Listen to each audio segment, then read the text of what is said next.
us tonight. Dancing tonight. Don't you sit, open up your kick, stretch out these arms. I know you are flying high.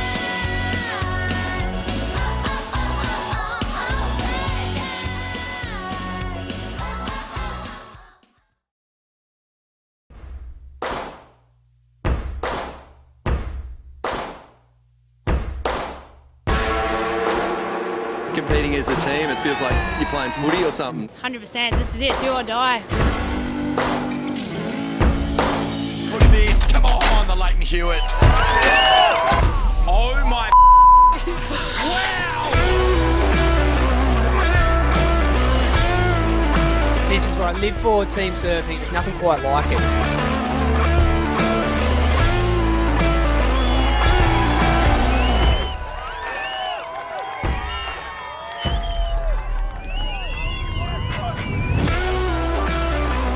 No club wants to be beaten. No club wants to be beaten by anyone. Being a part of it and feeling the tension and the pressure and the heightened emotions is so exciting.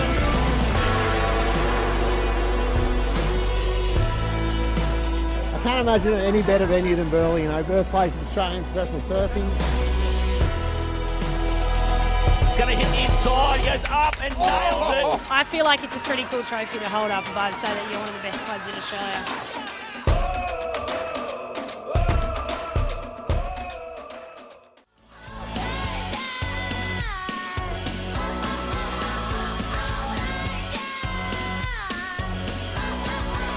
Well, good morning and welcome to the Hyundai Victorian Qualifier for the Australian Boardriders Battle.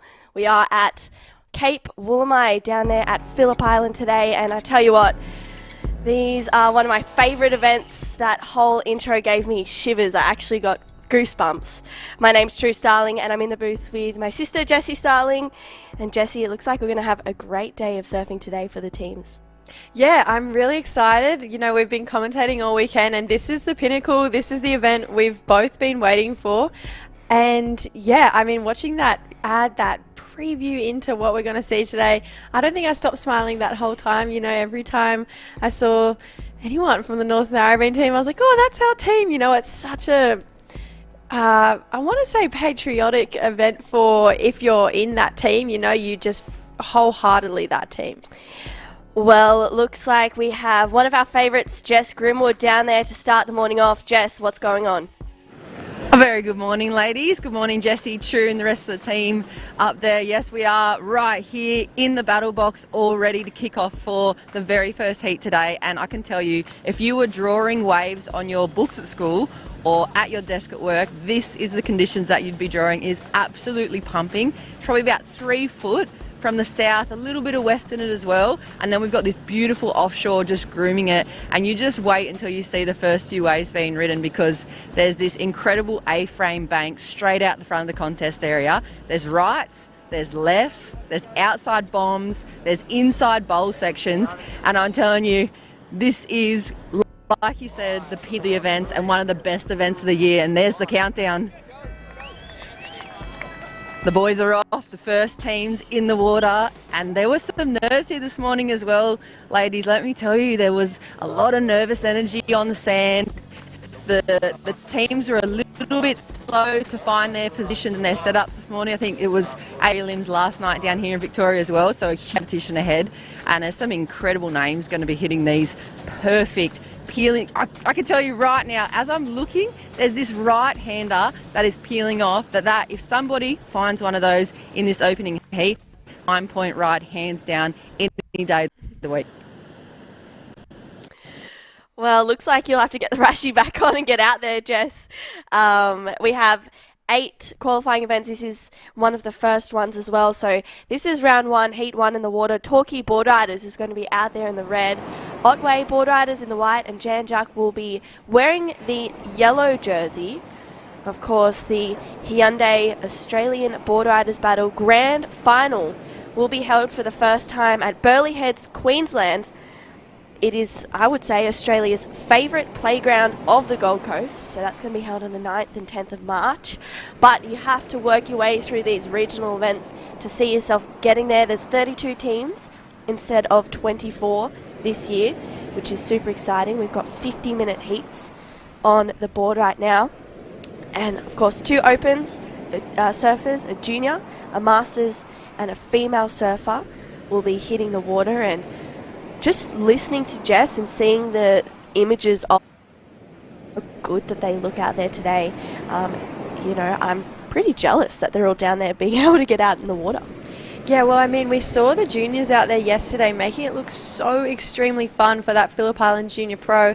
And our co-commentator yesterday, Steve Robbo, who spent a lot of time down there, he was telling us that he thinks today was going to be even better than it was yesterday. And yeah, he was right. Some of those waves that we saw coming through that Jess was talking about look extremely fun. Almost, I don't think you could paint or ask for more perfect competition waves than you can out there today. So Woolamai Beach delivering again for the 2nd day in the row. Yeah, well, the first surfers hitting the lineup for all 3 of the teams for Torquay Boardriders. Lucas Hickson is going to be out there. He's probably already making his way out. I believe that he was in the event yesterday for the Phillip Island Junior Pro. So he spent a fair bit of time out in the lineup. For Jan Juck, we have Finn Barry. He's going to be the first surfer for that team. And then for Otway Boardriders, we have Joel Kerr to kick off their campaign in this Australian Boardriders Battle for the Victorian Qualifier. So all teams have 5 surfers plus a 6th surfer for their power surfer. So if we've got about 50-minute heats, there's about 8 minutes or so, give or take, per surfer. So, you know, for teams events, it's really hard. You know, you want to try and get in before that 8 minutes is up, before your time is up, because you want to give the power surfer as much time as you can to go out there and wait for a wave. They only get 1 wave. That's it. So if they fall, they have to come straight back in. So you want to give the power surfer as much time as you can to really, you know, lock in a decent score. Yeah, and I think it looks like a pretty long paddle out there today. So being able to, you know, I feel like exude as much energy as you can as the first surfer to get out there quickly, lock in a good score, come in and allow the second surfer to get out. I think time management, as it is every time, but especially today, seeing as the waves are breaking further out, will be the thing that comes into play, and honestly will probably be the deciding factor between who's making heats and who's not. You know, Torquay, they're a really dominant club. They're the most consecutive winning club for the Victorian team's titles champions, and they have 2 consecutive wins for the Victorian junior team's titles. So they're a dominant club. There's over 300 members, and they've been formed for quite a while. 1978 is when that Boardriders club started, so they're definitely a force to be reckoned with out there.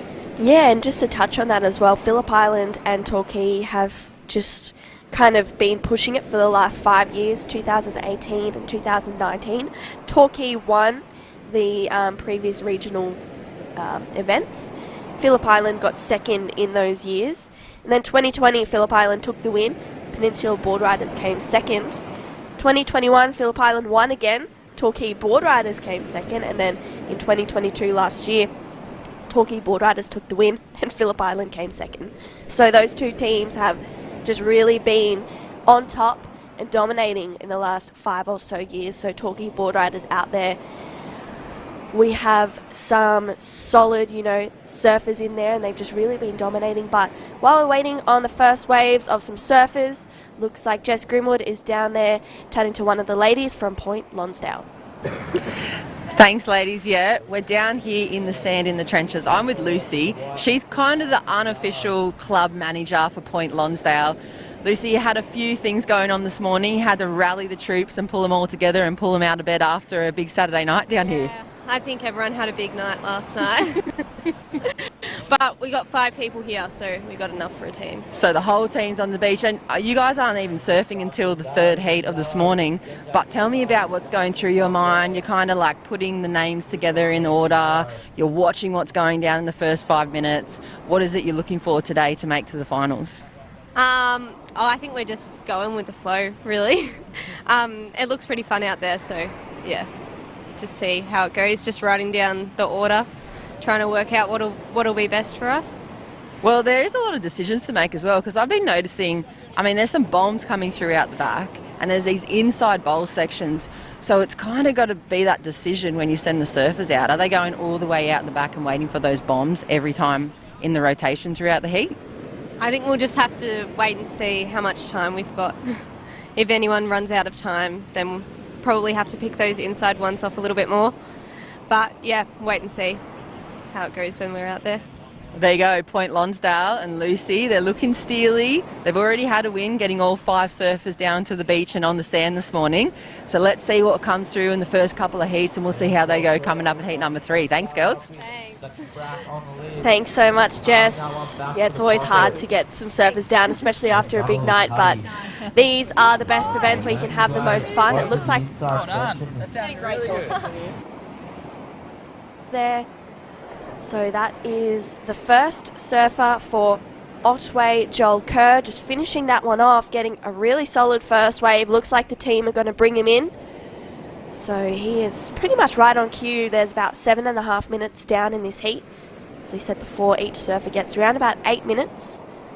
So Joel Kerr will make his way in for Otway Boardriders. He'll tag Ryder Tweedy, who'll be their second surfer for the team. And that run up the beach looks pretty painful. Yeah, it looks extremely painful. We actually had a tag team event ourselves recently for the Boardriders Club, and I think that's the worst part, is the run back in.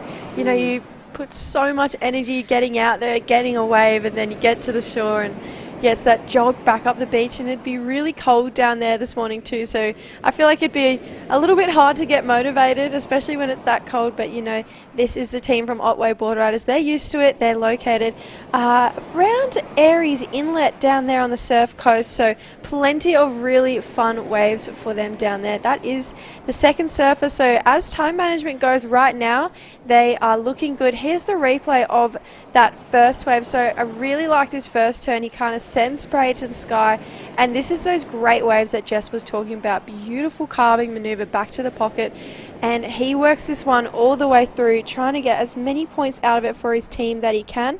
So he carves it back, waiting for this one to steepen up a little bit so that he can bank this end section and just kind of put the cherry on top of the cake and say, thank you, I'll take that, and he'll go in and tag, yeah, his second team member. Yeah, well, Joel Kerr is going to be the power surfer for Otway Boardriders as well, which is why he's, you know, being the first surfer in the team. He has a little bit of time to recover. He tagged Ryder Tweedy, who's going to make his way out into the lineup. So waiting on that score for White to lock in. Janjuk Boardriders, Finn Barry, and for Torquay, Lucas Hickson. They're both out in the lineup, just waiting to lock in their first wave. So we are about 40 minutes down in this one, and you know, Torquay Boardriders has over 300 members in their Boardriders Club, which is pretty amazing. They were formed in 1978, and they were created to establish Torquay as the go-to surfing hub of the state, which is pretty insane. You know, they've got so many members, they've got such a great talent. Looked like that was Finn Barry from Janjuk. Had a little look at that one, didn't really like it. The conditions today look super fun. Yesterday we saw all the Groms for the Grom event making the most of the conditions at Woolamai, and today it just seems to be getting better and better, which is really promising for the Hyundai Australian Boardriders Battle Regional Qualifier. That first wave for Otway Boardriders locked in at a pretty good score, 5.5 for first of Joel Kerr. Pretty great way to start the first heat of the round. Yeah, you know, this is actually the second event of the series that we've seen run so far, the first live event. But last weekend we saw the first event take place at TRIGG in WA, and Yelling Up Boardriders as well as TRIGG Point Boardriders came away with the 2 qualifying positions. We saw Margaret River in 3rd and TRIGG Junior Boardriders in 4th. So TRIGG Junior almost taking out the TRIGG Opens. Here we go, a bit of a tussle in the surf. This is the first surfer from Torquay, so great first turn, looking to get round this section to get more points on the board. Goes up there for a second, maybe milking this one for a little bit more on this inside section. We'll see what he can do. Hooking back into that power section, he's going to weave his way through to this inside bowl that Jess keeps talking about. Great turn there, carves back to the pocket. He's going to look for a little bit more and finish that one off and says, thank you. I'll go and tag in my next member. So a little over the 8 minutes that we kind of broke down what each surfer had, but still plenty of time on the clock for, you know, all of the competitors to get out there. Yeah, well, Lucas Hickson putting a great wave together for Torquay Boardriders. He's going to be sending out Johnny Hawken, who's the second surfer for the team, wearing the red.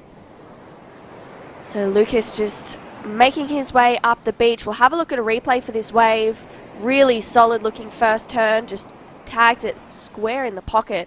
Beautiful looking wave, running off a little fast here, but did well to get around it and get two solid connections out the back. And as you said, Jesse, he linked this one through to the inside. This little inside bowl looks so playful. So a little bit of a check carve there, and then tags it really nicely in the pocket, rips it around again for another solid carve, and then gets, you know, the stamp of approval to finish that one off for Lucas Hickson. So Torquay Boardriders will be sending their second surfer out there. You can see him making his way out, Johnny Hawken. We've got 37 minutes to go in this heat, so we're already about 23 minutes, or 13 minutes down, sorry, which has gone very quickly. They are 50-minute heats for round one. We've got three heats for round one. Up next is Peninsula Boardriders. They'll take on 13th Beach Boardriders and South Coast. And then the last heat of the round, PHILLIP Island Boardriders, Point Lonsdale, and then Melbourne Boardriders as well. So we've got 9 teams in the event today. We'll have the finals on at about 2:10 p.m, which is super exciting. We are waiting on that score for Torquay Boardriders. They've been such a dominant Boardriders in this regional qualifier event, and they've also put some great heats together in the grand final. We've seen that at Newcastle Beach for the last couple of years. And for Otway Boardriders, they were originated in 1986. They're located on the Surf Coast, based in Airlie's Inlet. So they're right along the Great Ocean Road. There's lots of breaks for novice and experienced surfers. So Otway Boardriders really producing surfers of, I guess, all calibre, which is pretty exciting. So just about 36 minutes to go as we wait for that score to lock in. 6.83. for Torquay Boardriders. So good looking first wave. Torquay getting the better of that first wave exchange. Jan Jack Boardriders, their first surfer is still out there, Finn Barry. So he's really needing to lock in a good first wave at some point. Jesse, I reckon these are my favourite events of the year. I always look forward to the Australian Boardriders battles. You know, what's one of your favourite parts about them? I think just the team camaraderie between all the competitors is probably my favourite part. I love being down there at the final with our team, North Narrabeen, you know, the rivals that we have, and just, yeah, I just love the competitive nature of this whole event. I say it time and time again, this is the best event of the year, hands down. Looking like we've got a bit of a tussle.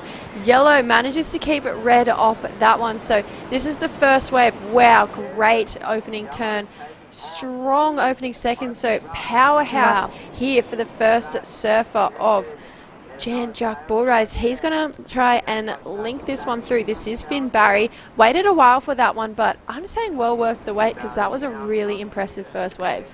Yeah, absolutely. He waited a while for that one. We're about 34.5 minutes to go. So he's taken up about 16 minutes of this heat, but I feel like he's going to be well rewarded for that first wave. So Jan Jack Boardriders will be really stoked with the fact that Finn Barry has capitalised on that first wave that he is about to lock in. So he will be tagging their second surfer, which is Cooper Downs. So Cooper will make his way out into the lineup. He'll have to be nice and speedy to make up a bit of time. which is always the most stressful but most exciting parts. I feel like as soon as the hooter starts to when it finishes, your heart's racing, you know, your belly is turning, you've got goosebumps everywhere, you're screaming, you're yelling, the emotions are high, especially for the regional qualifiers. You know, you want to make it to that grand final. And for this year, with it being in Burleigh Heads, Queensland, it is, you know, such an exceptional place for surfing. It's such a historic region. And there we go, Cooper Downs making his way out into the lineup. We do have that score to lock in for Finn Barry's first wave for Jan Juck Boardriders, but I really liked it.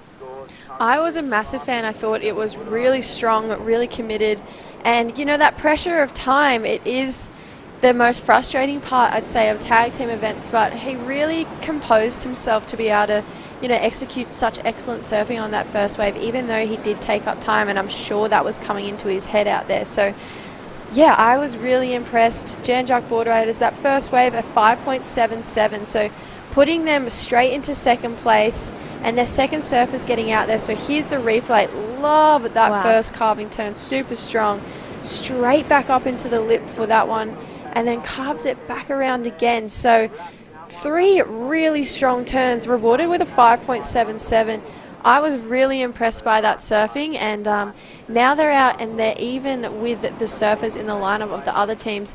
This is the second surfer for Torquay, bringing that one in. They're going to send out their third surfer, which I believe is Tully Wiley. And Tully is also their power surfer, so I feel like he's just trying to make up a bit of ground.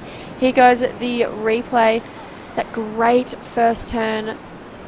I love that second section, which allows everyone to kind of open up their shoulders. He keeps carving back to the pocket for this one. This is turn number 5 right here. Just showing off the excellent waves we have on offer today. Floats that one for a finish, and then gets a little bonus section. So that's a really great second wave for our Johnny Hawken from Torquay Boardriders. There we see Tully Wiley waiting for Johnny to make his way up the beach. Tully recently got a second at the NIAS Pro the other week, so he's coming off a really solid result. His surfing was, you know, very strong, like we're used to seeing from Tully. He's a powerful, goofy-footed surfer. So he's going to make his way out into the lineup for Tully, and, you know, we're expecting big things, especially with these great-looking rides today. As he said, he is a power surfer for Torquay Boardriders, so Tully will have to regain his energy and get back out there a bit later. But here we go, live action. This is Ryder Tweedy for Otway Boardriders, just racing his way down the line on this one, gaining a little bit more speed, puts it up there for a nice finish for Ryder. So Ryder will make his way in, and Otway Boardriders, they only needed a small score to go up into second place. So Ryder just flying the flag for Otway. He will be tagging their female surfer, Belle Day. She will make her way out into the lineup. That's the third surfer for the team in white. So we've got about 30 minutes to go in this heat, 20 minutes down. And Jess has Finn Barry there for Jan Juck Boardriders. He posted a 5.77 on a great looking wave. Jess, how's Finn feeling?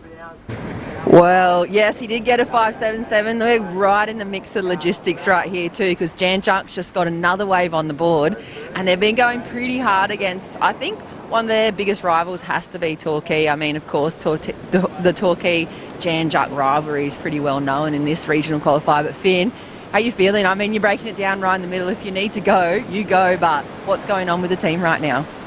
Yeah, we're just trying to gather up, I suppose, a bit of time after I spent about 15 minutes out there for a 5. But there's good waves, and everyone's running their hearts out to try and get back to it. So, yeah, waves are on. Woolie's turned it on. It's nice. It has definitely turned it on today, and a bit of hustling as well. I mean, you guys have such a good rivalry with Torquay, and just making sure they cross the line with their toes well and truly here in the box as well. Oh, definitely, you got to watch them. There's always kind of little sneaky things they'll get away with. No, it's all good. We sort of love the competition against those guys, and it's a healthy rivalry.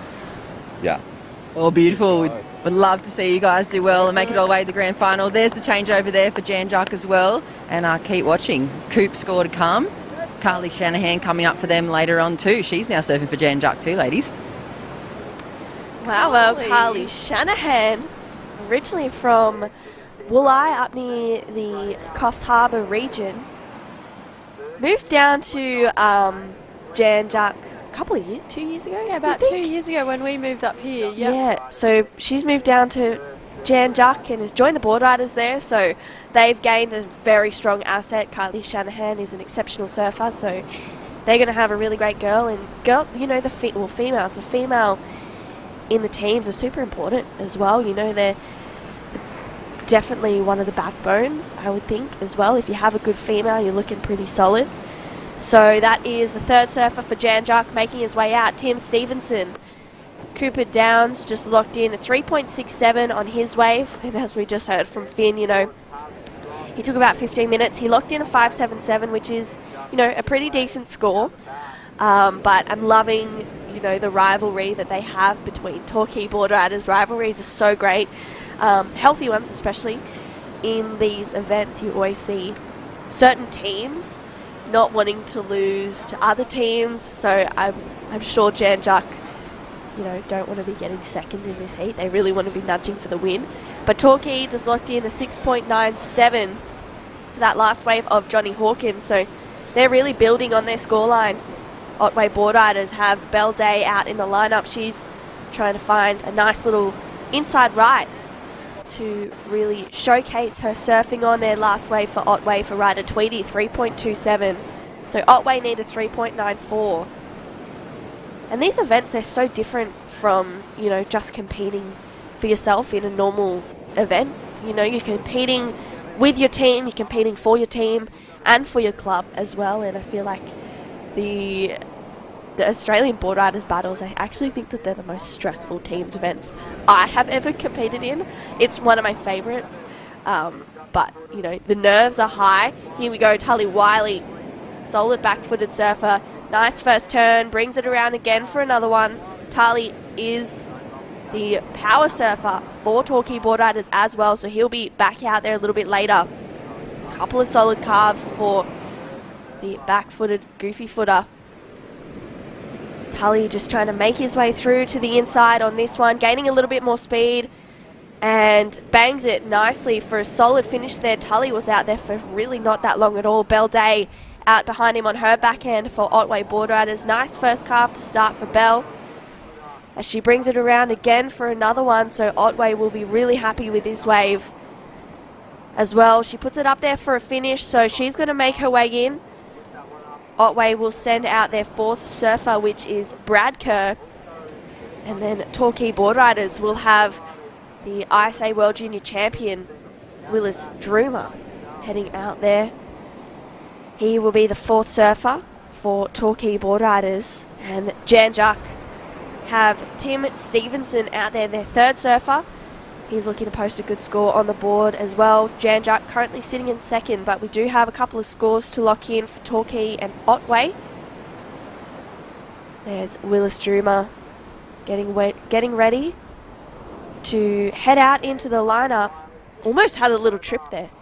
I thought it was really great time management there from Belle Day and the Otway team. You know, they knew they needed to make up a bit of ground, so Belle went and sitting on that right halfway out, which just looks extremely fun, you know, saving a bit of time, not going all the way out.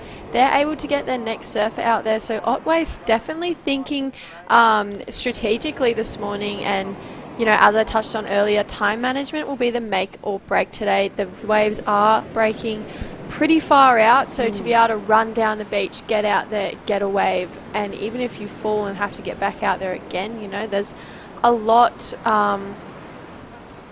to take in. Currently looking like Yellow had a bit of a look at that inside right, but opting not to go it, so he's opting for that inside section as well. That's the third surfer for Jan Juck Boardriders.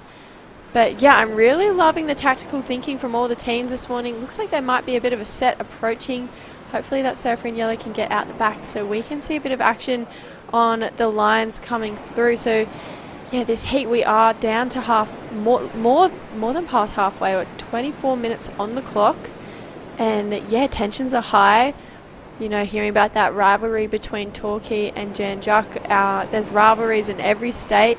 Us and our co-commentator, Jess, our two clubs definitely have a rivalry there, but, it's what pushes the clubs to be better and our surfers to push harder and, surf stronger for their club. This is Jan Juck Boardriders, 2 really nice turns there for their third surfer, Tim Stevenson. So he's going to go and tag in the lovely Carly Shanahan, and I'm really keen to see Carly out there. I haven't seen her in a jersey for a little while. She's taken a bit of time off comp, so I'm excited to see her back out there and, in a jersey where she belongs.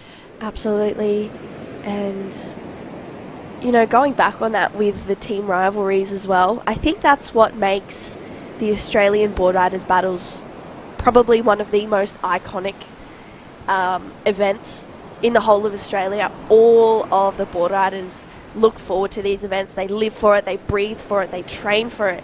There's people literally will have training sessions before the event to just try and nail down time management or nail down getting a really good score on your first wave so that your power surfer has more time.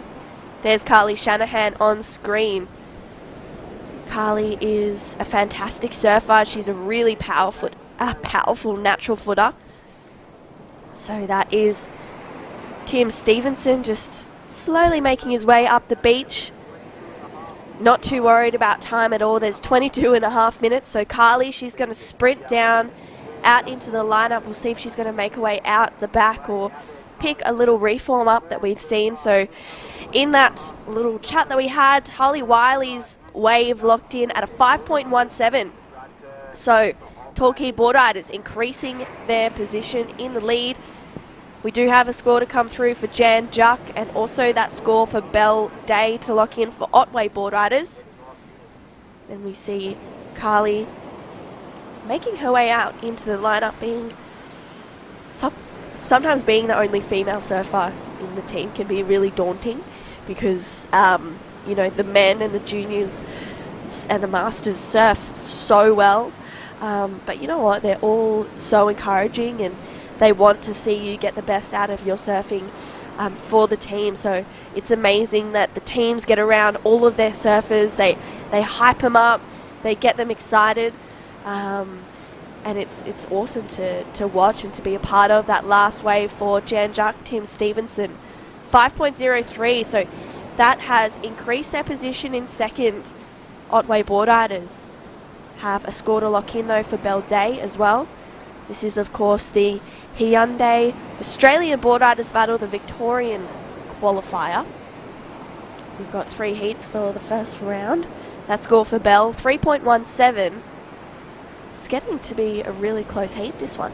Yeah, we're coming down to that 20-minute mark and everyone has their 4th surfer out in the lineup. So no one really edging ahead on athlete-wise, but Torquay Boardriders, they're a clear 4 points and a bit more than Jan Juck Boardriders. So they're kind of edging ahead slightly, whatever Torquay does on their next wave. Jan Juck needs to be better at by about 4.5 points to be able to go to first. But we're going to head on down to Jess with Joel Kerr from Otway Boardriders.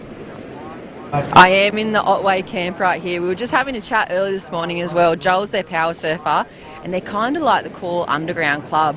I mean, Joel, talk to us about the setup today. You don't even need to bring a tent down for this regional qualifier. Yeah, well, we've got under the stairs. It's nice and shady, good for the weather because it's pretty hot, or it's going to be. And yeah, it's a nice day. Don't need a tent, or like all these guys. Yeah. But pretty relaxed in the camp too. Vel, you just posted a score for the team. What is it like surfing for a team like Otway? Is it something that's really, really strong in the heart? Is it you've been with them since day dot of club board riding?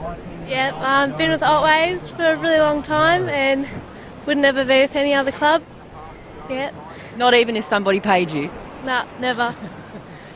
And what would it be for your guys' club to make it into the grand final and get to travel to, one of the most iconic right-hand point breaks, Burleigh Heads in Queensland? Oh, it'd be pretty sick because I don't know if we've ever made it before. Our club's been around for a long time, but I don't think they've ever done that amazing. Well, I'm pretty sure there's 3 spots up for grabs this year as well for the Victorian qualifiers for you guys. So it's well and truly on the table with the performances like you guys had this morning. Your wave kicked off. It was the first wave of the event, I'm pretty sure. First one in the changeover booth. You must be feeling pretty good to go out there for your power wave. Yeah, I'm excited. Got the legs, they're ready to go. Got the shakes going, and yeah, it's pretty fun.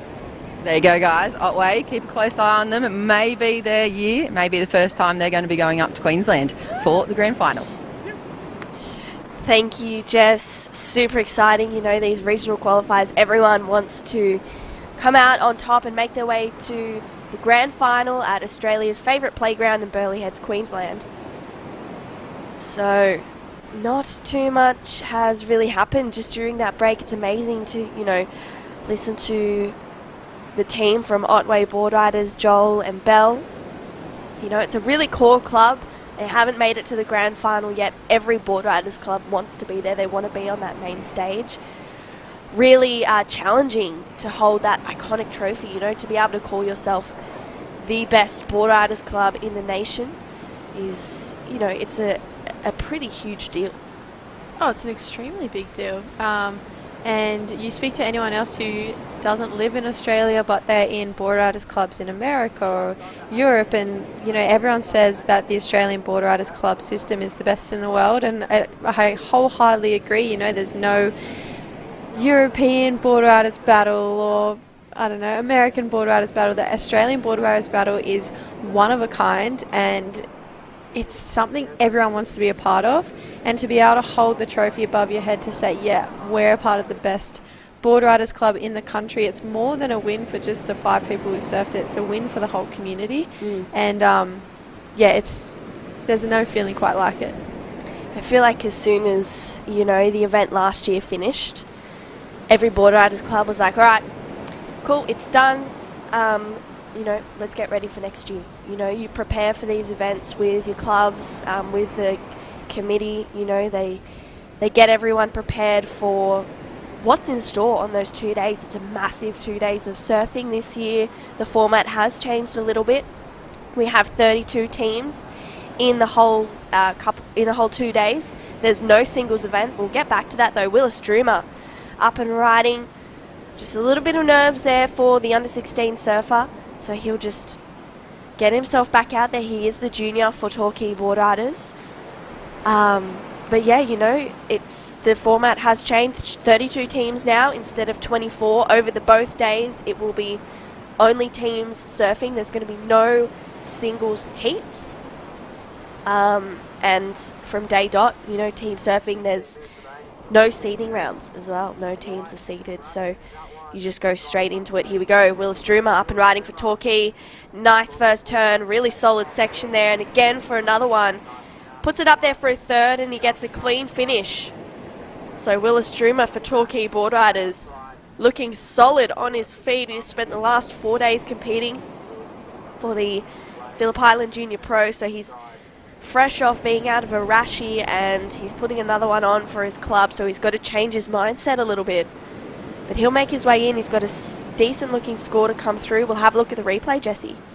Yeah, so here is Willis, great looking first turn, but this is the turn I think is where the points are. Lays back into that one, gets an airdrop finish to, yeah, bank a few more points. So great surfing from Willis. Yeah, he finished up with a semi-final on this bank yesterday, so he knows what that bank's like. He's had experience out there over the other junior competitors, so he must be feeling pretty confident. Here goes our surfer in white.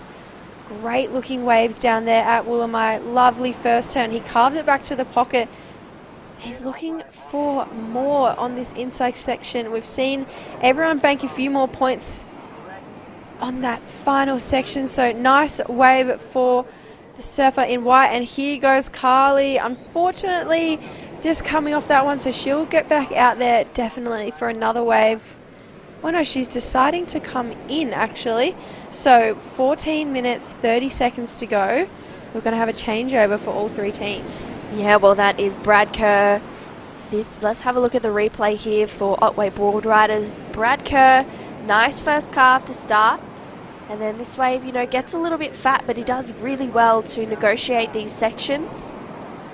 And this is where it starts to stand up a little bit. He puts it up there for a nice float to finish. So Brad will be tagging Tallow Walker, who will be making their way out, and Carly Shanahan. A couple of nice calves to start for Carly. Nice jam in the pocket there, and this is where we caught up with her live, unfortunately coming unstuck. But Jan Juck Boardriders need to get a little bit of a wriggle on. We saw Emily McGettigan making her way out for Torquay Boardriders, so we'll wait for that score. Willis Droomer just locked in, 6.4, so solid looking number for Torquay Boardriders. Got a score for Carly Shanahan to lock in for Jan Juck. That last score for Brad Kerr for Otway Boardriders, 3.17. And Carly will have a score to lock in. I feel like Jan Juck will put themselves back up into second place. She will tag Spencer Smith, who will be the 5th surfer for Jan Juck. He's going to make his way back out there. So 13 minutes to go in this one. Each surfer now pretty much has about 6.5 minutes because there's 2 more surfers to go. Each team is on their 5th surfer now. And then they have their power surfer to get back out there. Power surfers only get 1 wave. Can't catch 2. So if you fall, you fall, and you've got to make your way back in. Yeah, pressure is definitely on if you are the power surfer. 1 wave, if you stand up again, I think its scores is 0, I believe. But yeah, 12 minutes 30 to go. Time is definitely ticking down for those surfers out there. But it's getting pretty close. We're still waiting for one last score of Jan Juck to come into, I think will be a situation change. Only looking for a 0.65. That wave was pretty nice of Carly's, so I reckon they will jump back into second. Otway will be looking for a little bit more with these last 2 surfers. So top 2 go through to the semi-final, and I believe the 3rd place will go to the quarterfinal to battle it out against 3rd place in round 1, heat 2 and 3 for a spot in the semi-final. So yeah, a lot of heats to surf today for all of these teams, but you make your life a little bit easier if you can progress straight through the semi-finals this morning. Yeah, 100%. You know, you want to be avoiding that quarterfinal heat. All right, here we go. This is Emily McGettigan for Torquay Boardriders. Really solid backhand for Emily. Nice. Couple of carves there. She found a steep section as well. And she'll make her way in, so Torquay will be really happy with that wave. That was a great looking wave for Emily. She's going to send Tully Wiley back out there. He's the power surfer for Torquay Boardriders. He'll have about, I'd say, 10 minutes or so to wait for a solid wave and make his way back into the box before the hooter sounds. Yeah, that was great time management from Emily. You know, giving Tully more time to go out there, sit out the back, get a set wave and get a big score on it to really solidify the position in first place. Here's the replay. Great surfing and time management from this young lady. Carves that one back for the first turn. Unleashes a little bit more there, and this is where we start to see just so much momentum. Finishes it off on that section, and then yeah, she just comes straight in. So we're still waiting for one last score to drop in for red, but Jan Juck, Carly Shanahan, a 5.6 for that last wave. She's come in, she's done the changeover, and I believe they're on their 5th surfer along with Otway, so they still have 2 more surfers to get through in just over 10 minutes. Yeah, that is pretty crazy. There we see Tully Wiley on screen making his way out into the lineup. So Tully is a very experienced competitor. He's also you know, been a part of the Australian Boardriders Battle events for as long as I can remember. Tully being an open men, probably one of the stronger competitors, or stronger surfers, I think, for Torquay Boardriders, in my opinion. Yeah.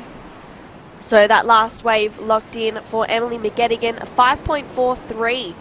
So Torquay Boardriders on a 30.8 combined total. Jan Juck 20.07, 10 points behind. So right now it's really a battle for second because Otway Boardriders are on 15.11 points. So Otway have their 5th surfer out there, Tallow Walker. And Jan Juck, Spencer Smith is out there. Here we go. Looks like Spencer having a look at this one. Not really offering too much, so there's 9 minutes to go. Time is really going to come into play here for Jan Juck and Otway. Up next is Heat 2 for the round. Peninsula Boardriders will wear the red jersey. In the white will be 13th Beach Boardriders, and then South Coast Boardriders will be in the yellow. Yeah, I feel like Torquay have a really strong team, even when they get to that final. You know, they've got the likes of Tully Wiley, Xavier Huxtable, and then they've got a variety of girls to choose from. Emily, they've got Angela Ball, Bella Wilson. I know Ellie Harrison is 13th Beach Boardriders, I believe. But such a strong team. Spencer Kay they have to choose from as well. And then they've got junior Xavier's little brother. I only know him by Moo. Ethan Huxtable. So, yeah, powerhouse team. And then they've got Cahill Bell Warren, Adam Robinson, you know. Really solid mentors as well. And just, you know, you have to have, is it an over 40 surfer in the team? You know, so they have plenty to choose from for there as well. So really strong team from Torquay. And, yeah, be surprised if they're not one of the dominant teams today. Yeah, well, we touched on before, Torquay and Phillip Island have gone, you know, they've challenged a lot for first place for this regional qualifier event, so we'll see who takes the win this year. That was Spencer Smith for Jan Juck Boardriders. He's going to make his way in, so we'll see what that score locks in as for Spencer. He will send back out Cooper Downs for the power surfer for Jan Juck Boardriders. So Tully Wiley is out there for Torquay. That'll be their last surfer. He's got about 7 minutes. And then I feel like Cooper Downs will have about 6.5 minutes to get out there and get himself sorted for a solid wave. And then Tallow Walker still has to come in and tag Joel Kerr for the power surfer for Otway. Yeah, definitely getting a little bit tense for the Otway team. You know, 6.5 minutes isn't a lot of time to catch a wave, come in and send another surfer back out. I'd say 5 minutes is the most realistic that you could do something like that in. So he'd make his life and his team's life that little bit easier if he could swing on one sooner rather than later. You know, there he is, unfortunately copping a few on the head right now. So Mother Nature really making him work for this next wave. Tully Wiley, we see him sitting out the back waiting for one of those stronger power waves, but sometimes sitting and waiting can almost build pressure, and you know, it's not like they're looking for a score, they're already in the lead. So I wonder if Tully's looking to pull the trigger sooner rather than later so he's not over-analysing the lineup, but looks like he's going to have a look at this one. So here is the one wave that he gets. Really nice opening swoop.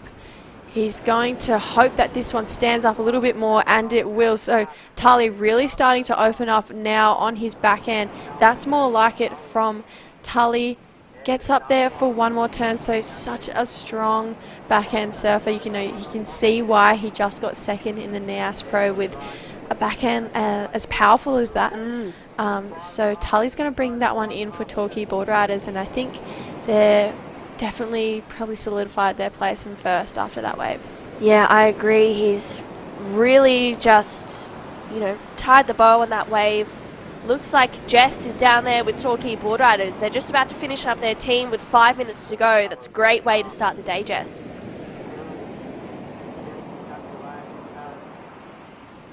Well, looks like we've just lost her a little bit there.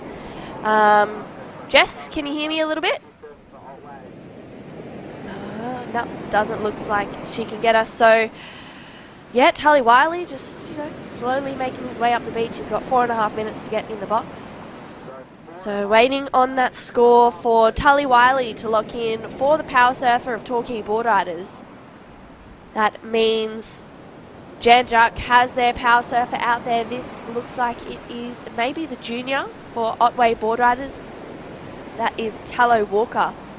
He really needs to find a wave to make his way in. You can see all smiles there for Tully. 7.33 for that last wave of Tully Wiley. Really solid surfing and a well-rewarded score for that wave. Yeah, 7.33, the best score we've seen all morning. So impressive surfing from the entire Torquay Boardriders team. 38.13. Yeah, you'd be pretty happy with that if you were the team manager for the opening heat of the day. And time management, you know, they've come in with at least 5 minutes to remaining. So they've done that in about 45 minutes, which is super impressive. You know, we don't see too many teams come in with that much time remaining. I think it was really smart what they did with Emily, and she executed her role phenomenally, you know, and I was really impressed with every part of Torquay Boardriders this morning. We are still waiting for one more changeover from Otway Boardriders, so 3 minutes just over to go, and Janjuk on their last surfer, their power surfer, so we'll have to see if Janjuk, you know, can make Otway's life a little bit harder. They can't get to first place. They're looking for a combination of scores, so that will not be happening, unfortunately, for the last surfer in yellow, but they can definitely defend their second place with their power surfer. Yeah, it looks like they're really just needing to be honest, I feel like for Janjuk, they just need to catch a wave and get, you know, around a 4-point kind of range and make their way into the box in time. There's 2.5 minutes to go. But for Otway Boardriders, Tallow Walker is still out in the lineup. They still have their power surfer, Joel Kerr, to get out there, catch a wave and come in, and 2.5 minutes just doesn't really seem likely for the team in white. But, you know, stranger things have happened. That wave, unfortunately, hitting a little bit of dead water. So, looks like Cooper Downs had a little look there, but Tallow Walker going to take this wave. Nice little carve there for Tallow. This wave looking like it's going to start to wall up for him. He's got 2 minutes to finish this wave, run up the beach and tag the power surfer for Otway Boardriders. So time is, you know, coming to a close for this first round for the Hyundai Australian Boardriders Battle Victorian Qualifier at Cape Woolamai in Phillip Island. So there's going to need to be a fair run up the beach for Tallow, and then for Janjuk Boardriders, their power surfer has 90 seconds to make their way into the box before the heat is finished. Interesting to see that Xavier Huxtable's on the beach, but he's not competing. You know, he'd be one of Torquay's best surfers alongside Tully Wiley. So looking like this power surfer in yellow made his way in, so maybe we missed the power wave from Cooper Downs. Well, that is Tallow Walker making his way up the beach. We are inside the final minute for this first heat of the day. Last wave of Janjuk Boardriders, just a 1.4, so would have just been, you know, a little get up and run down. So that is Cooper Downs. He's making his way up the beach, being cheered on by fellow teammates there. That is Joel Kerr making his way out. He's going to have to get a really quick wave to turn it around and get back in the booth in time. So Cooper Downs has made it into the box with 20 seconds to spare. Joel Kerr, he's just hit the water. He really just needs to grab. Yeah, look, he's just going to take off on a little whitewash here. Up and riding on that one. So unfortunately for Otway, they've just run out of time, just a little bit there, but they're not going to give up. There we hear the hooter sound, so that signals the end of the first heat. Torquay Boardriders taking out the win with a solid 38.13 heat total. Janjuk coming in second. Otway Boardriders in third with a 17.07 combined total. Torquay really just dominating that heat from the start. Janjuk had some really solid surfers in that heat as well, so they have solidified, I believe, a spot in the semi-finals. Otway will go to that repechage round. Up next is Peninsula Boardriders, 13th Beach Boardriders, and South Coast Boardriders. Don't go anywhere. We'll be right back with heat number 2 right after this.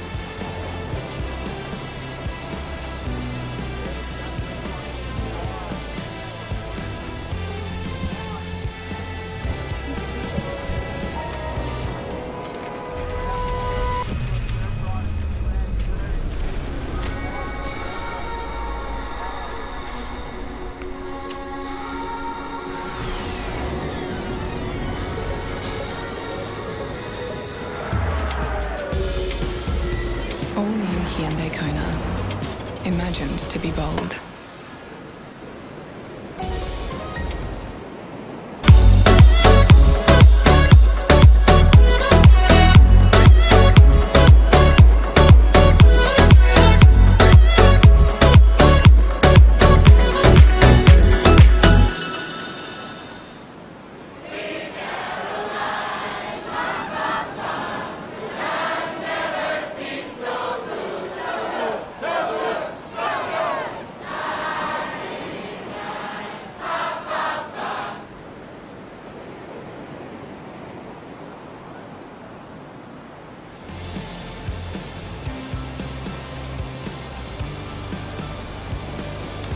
Alright everyone, welcome back to the Hyundai Australian Boardriders Battle. This is the Victorian Qualifier down here at Cape Woolamai in Phillip Island. The waves are pumping this morning. We just saw Torquay Boardriders take out that first and opening heat. Jan Jack Boardriders came in second and Otway Boardriders in third. So now we are into round one, heat number 2. Peninsula Boardriders taking on 13th Beach and South Coast. So I'm joined in the booth by Crispy and my name is Jessie, and yeah, we're really excited to commentate this heat coming up. Yeah, definitely, Jess, and very good morning all those watching and listening. And again, ABB qualifier, exciting waves and a stacked board riders of grassroots surfing. Yeah, it's been really exciting so far this morning. You know, so we saw Torquay get a 38.13 combination and they came in with 5 minutes to go. So their time management and execution of waves was impeccable. So I'm excited to see if Peninsula 13th or South Coast, you know, we're watching them, learning from them, and we'll apply the same strategies to this heat. Yeah, definitely great campaign opener on this beautiful day. Beautiful waves. Look at the pan. And I'll tell you what, 2 to 3 foot waves, and you know, there's a lot of spread and a lot of waves and opportunity for these board riders to stake their claim. And last year's winner Torquay doing it again. They've got 3 titles, and again Phillip Island around 2 titles, so they'll be going neck and neck for that title, Series 11. Yeah, I'm pretty sure the way the draw is working out too, depending on how Phillip Island go in their heat, I don't think Torquay and Phillip Island can meet up until the final.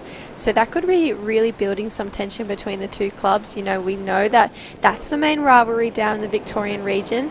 And yeah, I'm excited to see them battle it out. I love the rivalries in every state at every state round. So yeah, I'm looking forward to seeing those two kind of tussle for first place. I know that down in our region, it's North Narrabeen and North Shelley. They have the biggest rivalry. But yeah, it's been so fun. What about you with Lebar Boardriders? Yeah, Lebar, we go against Byron Bay, and then, you know, growing up at Cronulla, we had Allura versus Cronulla Sharks. So it's always neck and neck, mate versus mate, and this is what it's about. Series 11, the Australian Boardriders Battle, and our partners Hyundai doing a great job again here at Series 11, Jess. Yeah, it's definitely the best event of the year, and the state qualifiers are just as fun, but stakes are a little bit different this year. You know, the grand final is at a different location. It is at Burleigh Heads on the Gold Coast, so not too far from where we are, but the rounds look different too. There's no more singles, there's 32 teams and 2 days of team surfing, no seeded rounds, everyone surfs from round 1. So a lot more on the line, a lot more, I guess, preparation to go into play. You know, we haven't seen any of the teams in history surf as many team heats that they will have to in the grand final this year. So it's going to be a completely different game this year when the grand final rolls around. Yeah, definitely, and no doubt at Burleigh Heads, Queensland, a beautiful location and some new challenges. The teams will definitely have to adapt to, you know, whatever swell comes, whether it's a cyclone swell or whether it's small, beautiful Burleigh Heads at Queensland. What a great location. Yeah, I know, it's definitely got its own challenges. I know myself, when the cyclone swells come through, I've got to paddle up right up the point, even sometimes behind it out the Tullabudgera Creek, just to be able to get out, because that sweep at Burleigh can get super strong. So many challenges. There's rocks that come into play as well, but I know Surfing Australia and Hyundai are working tirelessly to make sure that there's going to be no cut feet or boards dinged on those rocks on the inside of Burleigh. But Yeah, I'm excited. That'll roll around sooner than we think, and I'm looking forward to seeing who makes it for today. And this is our first surfer for Peninsula Boardriders. Wow, great looking first turn. From what I can see, this is Willem Watson, who just competed in the Phillip Island Junior Pro, and this is the surfing that got him a 3rd place in the under-18s final. Really strong natural footer coming from Peninsula Boardriders. He's looking back to make sure that he should make his way in. Great time management from the young 17-year-old, I believe. And yeah, he did that all in 6 minutes. We worked it out that every surfer gets about 8 minutes, so great time management from Willem. Yeah, great wave selection as well, and again getting some critical turns in there. And Peninsula Surf Riders Club, one of the oldest and most prestigious clubs in the country, and they were established in 1974. And they also recently, the Single Fin charity event, one of their host events of the year. That is a great way to start. Also 13th Beach Boardriders, looks like they got their first one. We'll try and get that replay for Surfer in White. Yeah, it's been so fun watching, the Victorian state round. We don't really get to watch the other state rounds, so we are going to get a replay of this one. So this is Willem Watson. This first turn that he gets into is so crisp, releases the tail, sends spray up into the sky, comes around this section for a really nice carving maneuver, and he just flows into this next turn, sends the fins out again. So he surfed this wave yesterday. He knows this bank like the back of his hand, and I feel like that's going to give him a little bit of an edge on the other junior competitors in the other teams. And looking like we're going to get a replay from the first wave of White. So we're going to come back with that in just a moment. But yeah, look at that beautiful coastline down there at Woolamai. Yeah, definitely a great place to visit, and I'll tell you what, Victoria is turning on today. Super Sunday there, Jess, and the Australian Boardriders Battle. Again, regional qualifier, and Peninsula Boardriders opening with a great looking wave there. Willem Watson. And 13th Beach Boardriders also nominating their 2nd surfer, so a nice little backup for them as well. Yeah, 13th Beach, founded in 1977, and have divisions from all the way up to under 55s and then all the way down to the under 8s. But we are going to cross down to Jess Grimwood, who's down there with one of the major teams of the event, South Coast Boardriders. I am. Thanks, guys. It is South Coast Boardriders headquarters right here that I'm standing in the middle of, and I'm lucky enough to have chatted a little bit with Megan this morning. Good morning. Good morning. How are you going? I'm very well, and you've got your first surfer out there sitting out there on his lonesome. It's Geordie. What about the pressure on his shoulders at the moment to make the right decision for the next set? Geordie's the veteran. He's got it in the bag. We can't doubt Geordie. And a little bit about the history for you guys for South Coast. You were just telling me about the combination of the few point breaks down there and the clubs that came together originally to form South Coast. Yeah, originally it was Venus Bay and Sandy Point were combined, and so that's why we got the name South Coast, which is a little bit confusing because we're mainly Sandy Point now, but yeah, mostly we surf around Sandy Point and Cape Lip Trap Walkable and Wilson's Prom, which we've got some beautiful beaches. Yeah, it's the most incredible part of the world down there, isn't it? Wilson's Prom. I mean, if you haven't looked it up, you can go. There's a lot of camping spots. There's a lot of hiking trails. Here we go right now. Let's talk us through this first wave for Geordie. He's picked it out. Oh, nice first turn. Oh, no. He's gone down. So that's a little bit of indication of the nerves, Megan, but that's a great wave choice. The rest of the South Coast team, you've been kind of quiet this morning, but 3 spots up for grabs in these regionals. Here he goes again. Yes. See if he finishes this one. Oh, he's lined up on the backhand too. He's got 2 cracks on the board now, and that's looking really good for South Coast. Well done, well played. Good luck going into the rest of this heat. Thanks. We'll do our best. Beautiful. Would love to see you guys up there at the grand final at Burleigh Heads, and someone else who might be a bit of a secret weapon for you coming up next in the ranks for South Coast. Luke Skelton, direct from Noosa, who's a new recruit to the club. Pretty excited to have him down on the team. There you go, there, a little bit of insight. Their secret weapon, that could come real handy in the perfect right-hand point breaks of Burleigh Heads, guys, for the grand final if they're able to make it on through. Good luck, South Coast. Yeah, that is Jess down there with South Coast. They seem like a really cool family-orientated club. I just love all the teams down in Victoria. They just seem to be so happy and just so cruisy as well. I mean, it's such a picture-perfect day down there, so I don't think there's any losers at the end of the day. But that first score for Willem Watson, a 7.5 for the surfer in red. And then that opening wave for White, a 5.33, and we still have a score to lock in for this guy. So great opening wave for Peninsula Boardriders.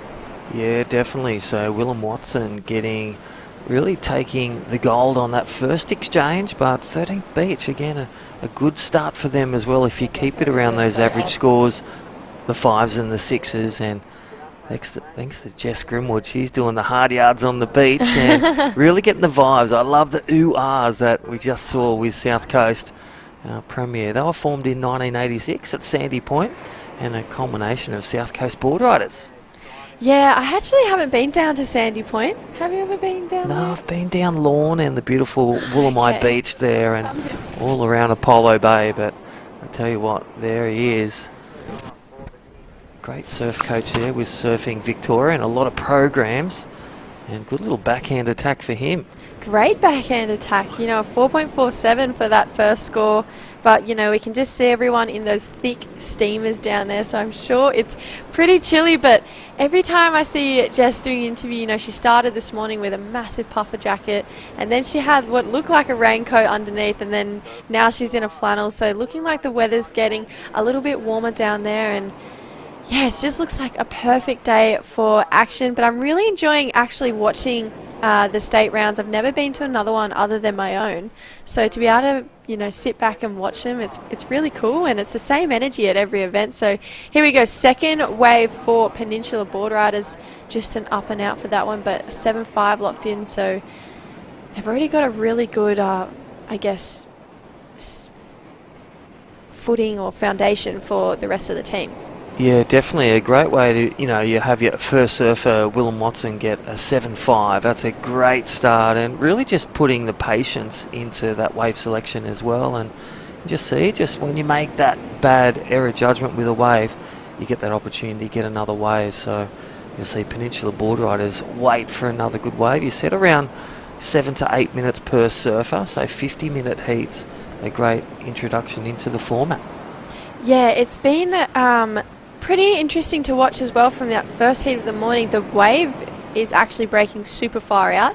You know, those sets that stand up from out the back and go all the way through, which we see those massive scores come in on, it's a long way to get there. So 7 or 8 minutes is really about 3 minutes getting out there, sitting and choosing the right wave, maybe even longer, maybe 5 minutes. So it kind of gives the opportunity for one wave only, because to be able to stay in that time frame but sit out the back, it's definitely a lot more pressure in it today, with just, I mean, the length of waves and where you have to be sitting. And yeah, Jess touched on it this morning, it's like picturesque waves but hard conditions with time management. So I'm sure if it was just a 4-man 20-minute heat, you'd be pinching yourself today, but knowing you have to paddle out so far, and then wave selection is so important. It's really high stakes for every single team today. But we saw Torquay Boardriders send out their junior and their girl about halfway out, and they both got 4-turn inside rip bowls. So I think that saved them a lot of time, and Tully went out there with 11 minutes to go as the power surfer. So I think they're on the right recipe for today, and I'm interested to see what the other teams' game plans are. Well, there we have already through to the semi number 1, Janjak Boardriders and Torquay Boardriders. You're just touching on last year's champions. And again, PHILLIP Isle, the host Boardriders. They've had 2 titles over the years. We're up to Series 11. Wow. And right now here we see 13th Beach Boardriders. Nice little lay-back hack, and well, they're really dotting the I's and crossing the T's. Nice little carving motion, nice little wrap around that one. This inside, will it wall up and give that closing section for the 13th Beach Boardriders? And there it is, nice little completion there. Yeah, and it looks like we've got Peninsula Boardriders out the back. So this is their second surfer trying to back up that 7.5 of Willem Watson. And wow, great wave from Peninsula Boardriders. So things are definitely heating up, but I loved that wave from 13th as well. You know, almost a kind of old school style approach to that wave. Feet a little bit closer together, but really smooth and executed every wave really nicely, I thought. Yeah, I was just watching last night the Jerry Lopez yin and yang, and I'll tell you what, that was a bit of yin and yang there for 13th Beach Boardriders. Nice combination of manoeuvres, nice wrap, nice roundhouse, and then judges really love that ending section where it closes out, and it's a nice vertical finish. Yeah, that was great waves for both white and red. So this is why I think we have the easy job, because we're not sitting there having to decipher which wave was better, because both were really great. And yeah, I know how much every team wants to win. This is the worst part of the tag team, I'd say. Yes. After the long paddle out, the long wave, the run back up the beach, your legs are burning, and the tent almost feels so far away. But you know, look, he's been running for about 20 seconds now, so his legs would be burning. But there he goes, tagging surfer number 3 out into the lineup. So Peninsula with a strong looking team. South Coast putting their third surfer in the water too, 13th, and South Coast still waiting for their second surfer to take off on a wave, and maybe having a look at this one, but potentially the next one. Yeah, a bit of time and patience there for South Coast Boardriders, but also chewing into that valuable time in this team's event, the Australian Boardriders Battle. It's the regional series, number 11, and Hyundai, the Australian Boardriders Battle. Don't forget that national final, the grand final, in March up at Burleigh Heads, Queensland. Yeah, I'm really excited for that one. Pretty close to where we are now, but yeah, as we touched on in the last heat, we've already locked in 2 finalists that we will see at Burleigh. So Yelling Up Boardriders and TRIGG Point Boardriders Club came in first and second at the opening event of the state rounds over there at TRIGG in WA.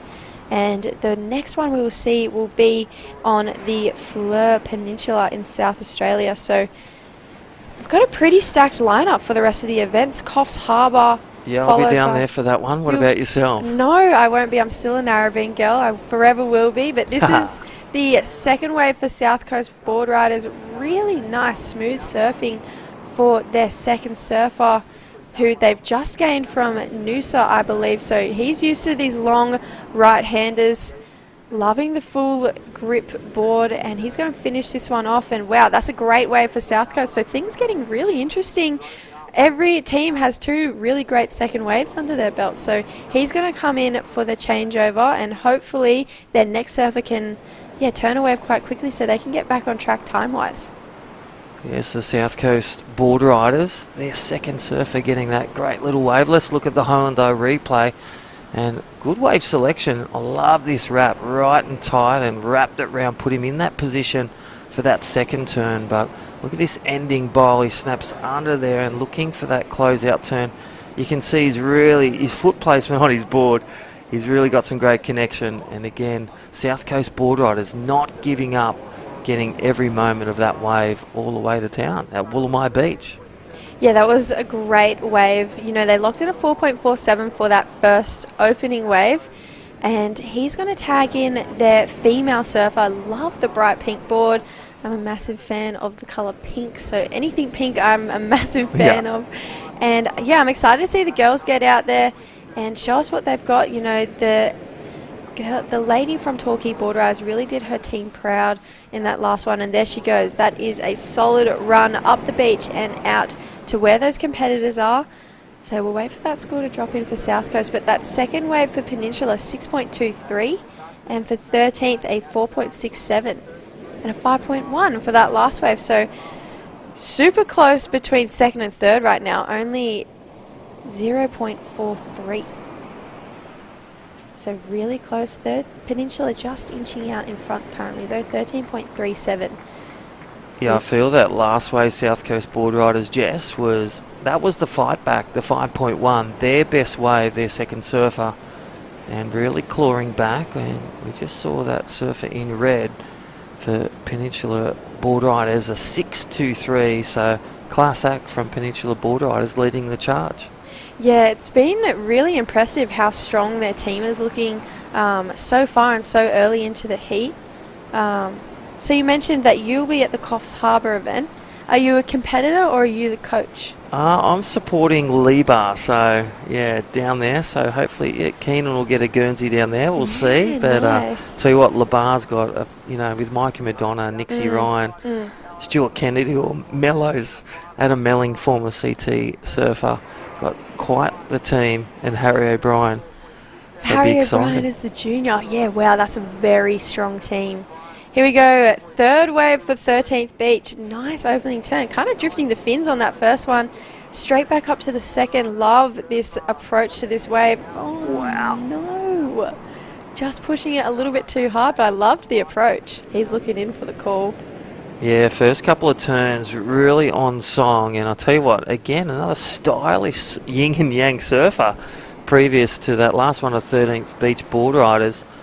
And I'll tell you what it looks like. I love the way they look back, and they can get a good wave and then they look back for just that confirmation. Should I stay or should I go? Let's look at the replay. Thank you, Hyundai.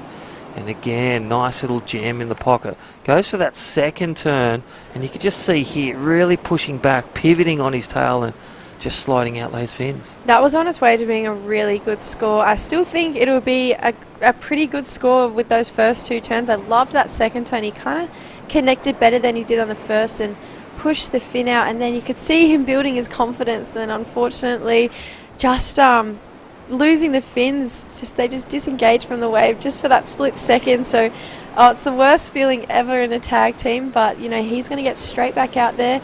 It's super consistent down at Woolamai. Yesterday we just saw the Groms out there.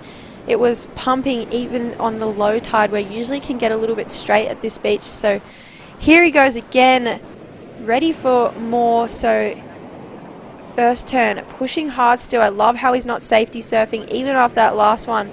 Two really strong turns, looking for this inside bowl that we've seen everyone get so many great finishing sections. Unfortunately, not the case for that last one. I'm wondering if they decide to call him in. Yes, it's a long paddle back out from where he is. Yeah, I feel that he may come in on this one for 13 Beach Boardriders. They're currently in second, and I reckon that first wave of his will be the highest score. Yeah. As he crosses that line, if he decides to come in. And there it is. Looks like he's on his way in, and they have locked in a 5.17. That was that one, even with that third turn that he was incomplete. Love those first two turns, as you said. Nice and vertical. And look at that free surfing in the background as well. Plenty of options for those surfers out of heats and grommets at Woolamai on Super Sunday. Yeah, there's so many great waves. I mean, Phillip Island is one of the best places for waves in Australia, I'd say. There's so many pockets and I guess point breaks and just different types of waves that no matter what the wind direction is, the swell direction, there's always somewhere that's pumping. And I think that's why I love Phillip Island so much. You can always get waves down there. Here we go. That's the run up the beach. They're going to send out their fourth surfer with 26 minutes to go, so still over halfway, and they're onto their fourth surfer. So this is really great time management for these guys. 3 surfers down at 3 to go, so they're running right on time. And then, yeah, we've got the third surfer for both Peninsula and South Coast out there right now. I'm really excited to see how they answer back to that last one of 13th Beach. Yes, and nearing that halfway mark of the 50-minute heat. And this is the one day only, the Australian Boardriders Battle regional event. Thank you, Hyundai, and all our great partners. Thank you also to Asiona, Oakley. Thank you, Lee Tan, and Jim Beam, and BC Bars there, Jess. Yeah, BC Bars, they are one of the major sponsors of the event. And we actually had a little advertisement come up on them before. So Surfing Australia has teamed up with BC Snacks, the #1 protein bar in Australia. They're in the health food aisles and they celebrate surfing and healthy snacking. So that sounds great to me because I'm definitely a snacker and sometimes I can opt for probably not the healthiest one. So BC Bars helping us all out.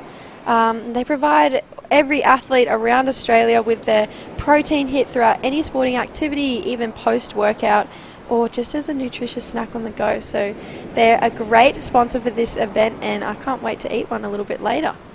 Well, here we go, Peninsula Boardriders again on their third surfer, and well, waiting, chewing up a bit of time, but worth the wait with this surfer. Nice top to bottom turns, and looking to link into that end section as you've been talking about, from the junior series all the way to the Australian Boardriders Battle here on Sunday. What a finish. That was a great wave. I was really impressed, you know. I almost got me out of my seat, that one. That was a great wave, a really long wave for the third surfer from Peninsula. Their team looking really strong. They're currently looking for a 1.45, so dare say that's definitely a 1.45. So he's going to run up the beach, tag their fourth surfer. Here's the replay.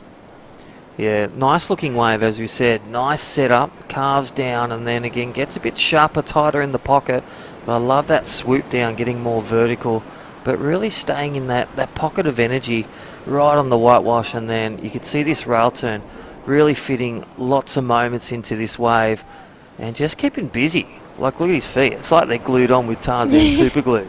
He didn't look like he was going to fall off once on that wave, so that was super impressive. They send out their female athlete into the lineup, so plenty of action still to go. 23 minutes. They're pretty much right on time as well.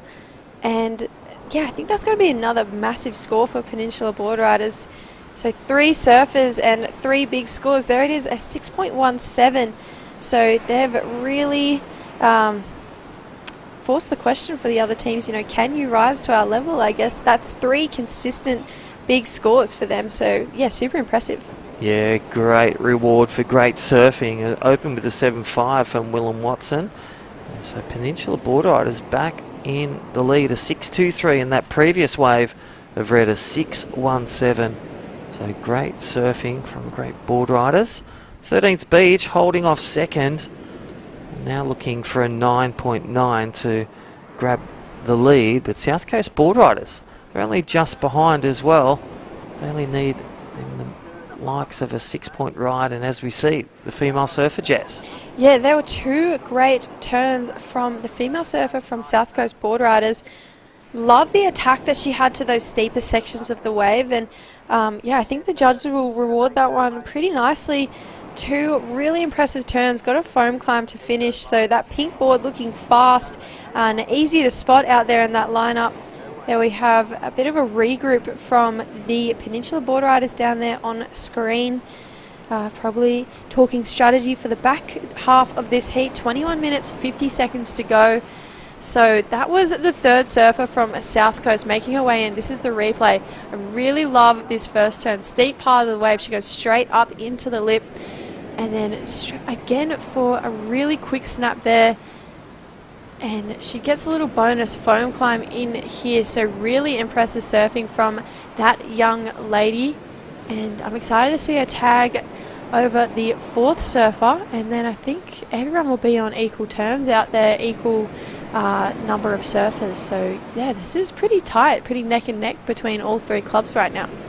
Yeah, and as we said, Will Watson open. He was the junior surfer for Peninsula Boardriders. Waiting on Ava for the women of Peninsula. She'll be heading out there. And also the master, Lockie Mack. As we see, Lillian Bassard, she just surfed her wave for South Coast Boardriders, and Eva Bassard in the women's division. So the Bassard family in that Boardriders. Great to see, like yourself and your sister. Yeah, it's a lot of fun. I love competing with my sister. We actually had an all-female tag team event for North NARRABEEN. It's just something that the Greater Sydney region do once a year. And so to go down there and be in the same team as my sister, usually, you know, there's not 2 girls in a team, so it was really fun and something we don't get to do very often, but it was great to bounce off each other. Right, time winding down, 20 minutes remaining. The Australian Boardriders Battle. The Victoria Regional Qualifier, 13th Beach, now in second. Peninsula Boardriders off the back of that last wave taking the lead in red. South Coast Boardriders, they are looking for basically a 5.6, that last wave of 5.0, so only 0.5 behind all 3 surfers surfing for each of the Boardriders, so they are level pegged with all surfers out there. Yeah, this is getting really close. You know, we're under the 20-minute mark and waves have been super consistent all morning, so there's no lack of great waves. So I guess it's all comes down to the pressure cooker of actually surfing and completing the wave for your team. It's nerve-wracking. It's especially when you're the power surfer and you only get that one wave. Falling is just, you know, a no-case scenario. So here we go. This is the fourth surfer from 13th Beach. Really nice opening carve. And he's going to streak down the line, looking for another section to really open up. Looking like he's got a bit of speed. Great snap in the pocket there. He's going to come up and finish this one off. So that's going to be another nice score for 13th Beach. Yeah, definitely. So I think that was Mini Crap, the master surfer, Harry Mahoney, the Open 2, and Lockie Keith. And then, as we said, Jessie Norley. She is 13th Beach Junior. And then Lizzie Madeley in the women's, so 13th Beach, looking to hold second. And again, really utilising that time, the wave use here, Jan. Really not questioning, and live action, that is Peninsula Boardriders. Yeah, wow, great surfing from their female athlete. Oh, unfortunately, not riding out of that last turn, but I dare say she got the damage done out the back, and I'm no team manager, but if I was, I definitely would call her in, because from where we caught up with her was 2 solid turns before she fell off. So really impressive surfing from the lady from Peninsula, Ava. Yeah, definitely. And you think about that score from 13th Beach before, that first wave where he got those 2 vertical turns in, and the judges rewarding that with around a 5. I would say if you get your consistent turns in, it's time to build those team scores to get you through to the next round, the semi-final. Yeah, the semi-final, you know, it's definitely an advantage if you just surf one less heat today.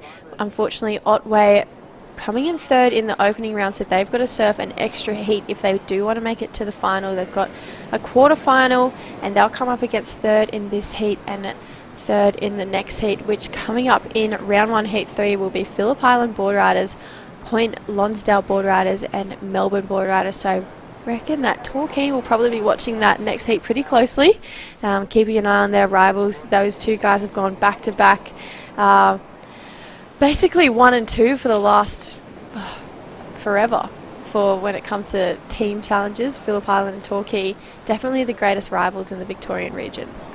And I love seeing the new Boardriders, the Melbourne Boardriders. I was thinking that too. Just established. Again, you know, you've got your Melbourne wave pool, you've got short boarders, you've got long boarders, you've got body boarders. They run events and newly officiated and established, and that is for all surfers of all crafts. I absolutely love it. You know, we don't see many boardriders like that this day and age, but that last wave for red for Ava, a 7.67. So the judges rewarding that wave even with the fall on the last turn, but she got the damage done out the back and really impressive surfing. And then here we go. This is South Coast. Great opening turn straight back into the pocket. Yeah, wow, really impressive. I love that carve. Finishes that one off. Is he going to get more down the line? It's looking like he will. Racing against this bit of deep water to hopefully get one more. Gets a little tap on the foam, but South Coast needing a 4.6. Yeah, I really like it. I think he's going to get the nod from the judges. And again, if they're masters, they get judged really with that critique. The junior surfers versus the juniors. But look at this replay. Thank you, Hyundai. Nice jam in the pocket, and again, go straight back there. Look at the foot technique again, pivoting on that back foot. Straight back to the whitewash, and again all the damage was done for that, you know, equation of a 4-point ride. No doubt ticking the criteria box there. Yeah, I was really impressed. I love the flow he had between each and every maneuver, and he, yeah, like you said, really pushes hard off his back foot, which is the reason why so much spray was coming off the back. So I really enjoyed watching him surf, and yeah, I definitely think that's the 4.6 and then some, in my opinion. And then, yeah, got super critical on that last turn. Yeah, so just that end section just bowed out a bit, but still, nevertheless, the damage was done in those first 5 sections.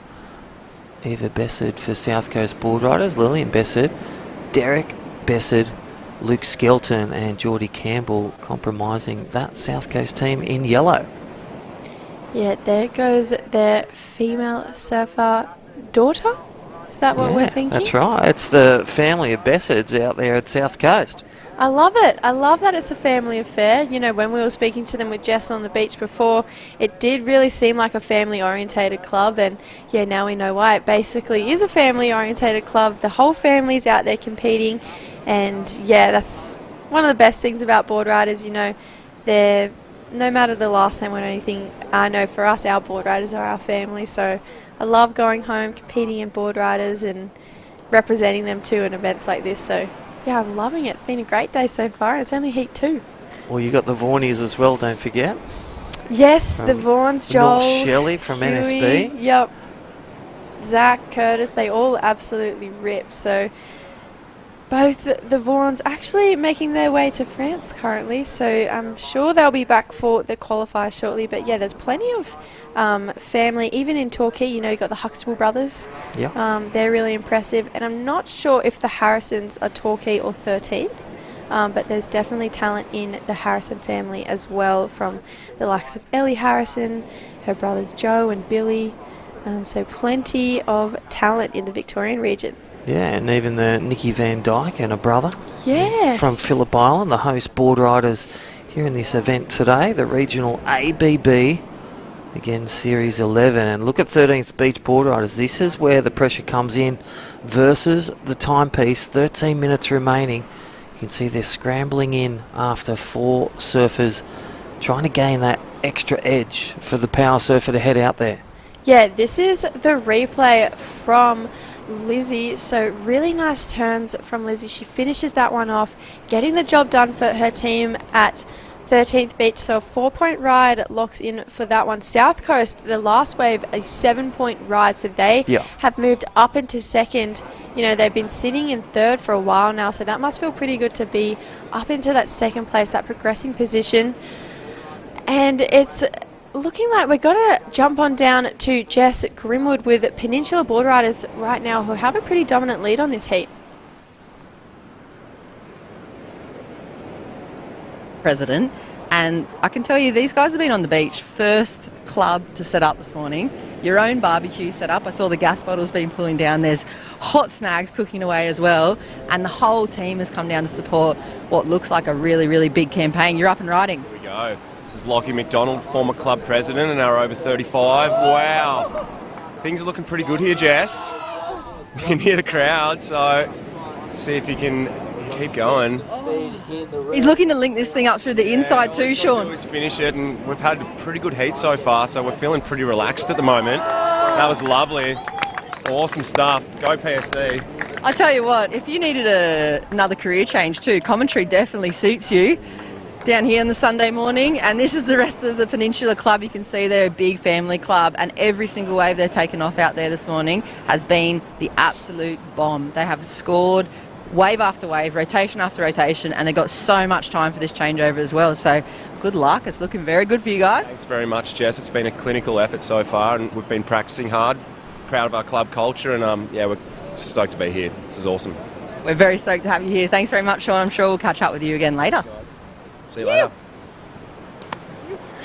Yeah, that is really exciting stuff from Peninsula Board Riders. I loved listening to them cheer for this guy and his last wave. So, former club president and absolute ripper. So, I think Peninsula Board Riders are definitely challenging Torquay's last heat. You know, they looked really strong and promising, but so did Peninsula. Yeah, it looks like they're sending out one of their Groms. That could be Willem Watts, the junior. They're going to send him out. And I'll tell you what, one word, energy. They've turned up early, they're cooking their snags, they've got the smells, they've got the bells and whistles. And that is Peninsula Board Riders opening with a 7-5, leading the charge to make the semi-final. There we go, South Coast Board Riders, quick wave on the inside. Again, 3 surfers from the same family in their team.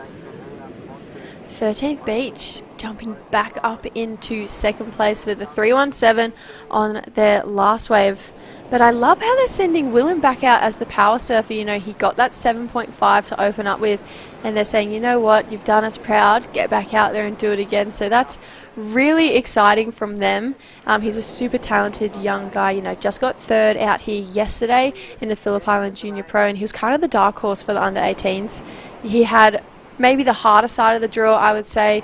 You know, came up against names like Dane Henry, Harley Walters, Sammy Lowe, just Eden Hassan, all these consistent names, but he was just Mr. Consistent throughout the whole draw, dropping sevens continuously. So, yeah, looking good for him to head back out there and see if he can get the job done again. But there we go, another change back. South Coast Boardriders are 1 for that last wave, so puts them back into second. And then they're going to send out their final surfer, their power surfer, with 9 minutes to go. So really good time management from all 3 teams here.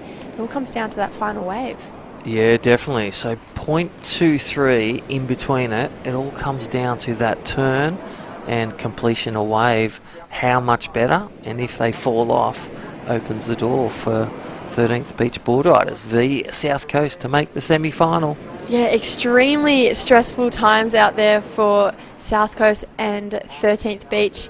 Right now for South Coast, they need a combined score to get to first place, so I'd say it's safe to say that Peninsula has secured themselves a spot in the semi-finals. It just depends on what happens with you know, this back end of the heat. We've seen disasters happen before, but I'm sure that with the team spirit that they have down the beach, they'd be looking pretty comfortable. You know, Willem, he's a really talented surfer. South Coast getting out there now, so 8 minutes to go, plenty of time, but you know, Tully went out there with 11 minutes, and True and I were talking, sometimes the extra time is more stressful. You know, you get too picky. You sit out there for too long. So he was really smart. He got out there, turned on the first set that came his way. I think he got like a 7 and came in with 5 minutes to go. So we'll see what these 3 power surfers do. They all have, yeah, just under 8 minutes to choose the power wave. Alrighty, just under 8 minutes, and you're watching live here at Woolamai. I'll tell you what, great waves, great weather, and great energy on the beach as well. We saw with Jess and Peninsula Boardriders. President Sean doing it well, and with former president posting a really good score of 7.0. Peninsula Boardriders looking for the gun for the semi-final. South Coast Boardriders holding on literally by a smidgen. All have their power surfers out there. 1 wave to really build that prowess to the semi-final. Yeah, tension's definitely rising right now in the final 7 minutes of this heat. So, yeah, I've been really impressed by Peninsula. I didn't really know too much about them until this event. I'm not sure if we've seen them at the ABB before, but yeah, they're looking promising to even take it to those 2 top clubs, Phillip Island and Torquay. They will, I think, go into semi-1, so that's a pretty hard semi to go into, but I'm sure semi-final 2 will be just as hard. And then, yeah, whoever gets third out of South Coast and 13th will come against Otway in the quarterfinal around 11:30. So third place is not where you want to be. You know, you want to surf 1 heat less, you know, then I guess it'd just be easier if you just went straight to the semi-finals, save your energy, but, you know, got to do what you got to do. And we've seen people make comeback stories from the quarterfinals before, but it's just over 6 minutes. And looking like white and red getting pretty close out there. Maybe a little bit of tension building between Peninsula and 13th. Yeah, 6 minutes remaining now, winding down. Last surfers are out there for all clubs. Peninsula Boardriders, a great score. One could say it's just going through the motions for them, having a victory lap into the semi-finals. But South Coast Boardriders having that small edge. And 13th Beach in white. Only 0.23 behind, all surfers requiring only 1 wave. They're looking for completion and turns, but it'll be just the edge between yellow and white for placement into the semi versus the quarterfinal berth. Yeah, the ocean taking a little bit of a breath in right now too. You know, it's been so consistent for the last hour and a half basically. So a little bit of a lull. I say this is the first lull we've probably seen all morning, so I'm guessing that all 3 of those surfers will be feeling really nervous right now. But I'm excited for that next flurry of sets to come through to see what these guys can do, you know, and then, yeah, we'll see one of the more commonly known dominant teams out there in the next heat, PHILLIP Island Boardriders. They've got a really, really strong team, you know, with the likes of Sage Goldsbury, Sam Peterson as their junior. He did really well in the PHILLIP Island Junior Pro as well, and Sage, she's one of my really good friends and someone who continuously pushes me in the surf. So even with those two in the team, they're already looking for a really strong team already. They're coming up against Point Lonsdale and Melbourne. So do you think we'll see all surfers if they're welcome to all crafts? You know what, I think it's going to be wait and see, but I tell you what, we could see a few, I don't know, could be some mid-length boards, and well, it's great to have some great participation as well. Yeah, the introduction of new board riders, celebrating over 70, the Australian Boardriders Battle, and looking for the final top 34 in the grand final in March 2024. Yes, super exciting. I cannot wait for that grand final roll around. In my eyes, I think it's the best event of the year. You know, I've loved going down to Newcastle every year, and Cronulla when it was there before that. And just, that's right. It's just the most exciting weekend, and I love having everyone there as in the team. And yeah, now that's in Burleigh, it's a little bit closer to travel to, so can't wait to see all the team spirit there again. Yeah, definitely a celebration from grassroots surfing of board riders around the nation. One of the grassroots suppliers, and thank you Surfing Australia, and thank you Hyundai, our great partners of this event for many years. Yeah, they definitely are. We're so lucky to have their support, and yeah, bringing even all these state rounds together.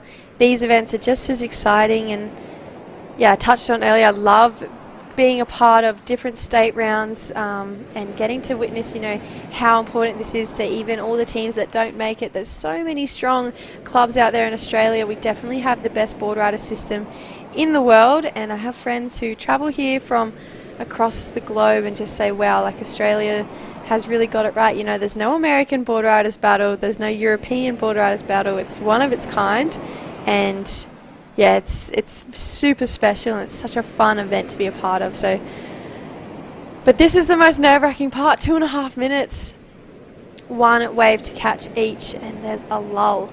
So looking like 13th Beach is going to pull the trigger on this one. He's just going to get in the gates for his team. Racing down the line, there's the first turn. Really strong surfing. Looking like this one maybe hitting a bit of dead water, but that's it. That's the wave. That is the snap and carve for 13th Beach Board Riders, so the score will drop in, and then it'll give a clear score indication for South Coast Board Riders. They still need a wave to make the semi-final, otherwise be relegated from the quarterfinal there, Jess. Yeah, if they don't get another wave, even though that probably wasn't the power wave that White was looking for, they've got the job done. They're going to make it through the gates. Here we go. Willem Watson out the back for Peninsula Board Riders. He locked in a 7.5 on his first wave. Beautiful opening carve into a second snap. And then again for a third. Trying to link up this inside section. Hitting a bit of dead water this one again. He's got 1 minute 20 seconds to make it into the box. So stressful times for Willem Watson, and then the lone surfer, South Coast Board Riders out the back. He needs to get a wave to ensure their second place. Get the wave, do the turns, and then cross the line in the Oakley Prism box on the beach. With 1 minute.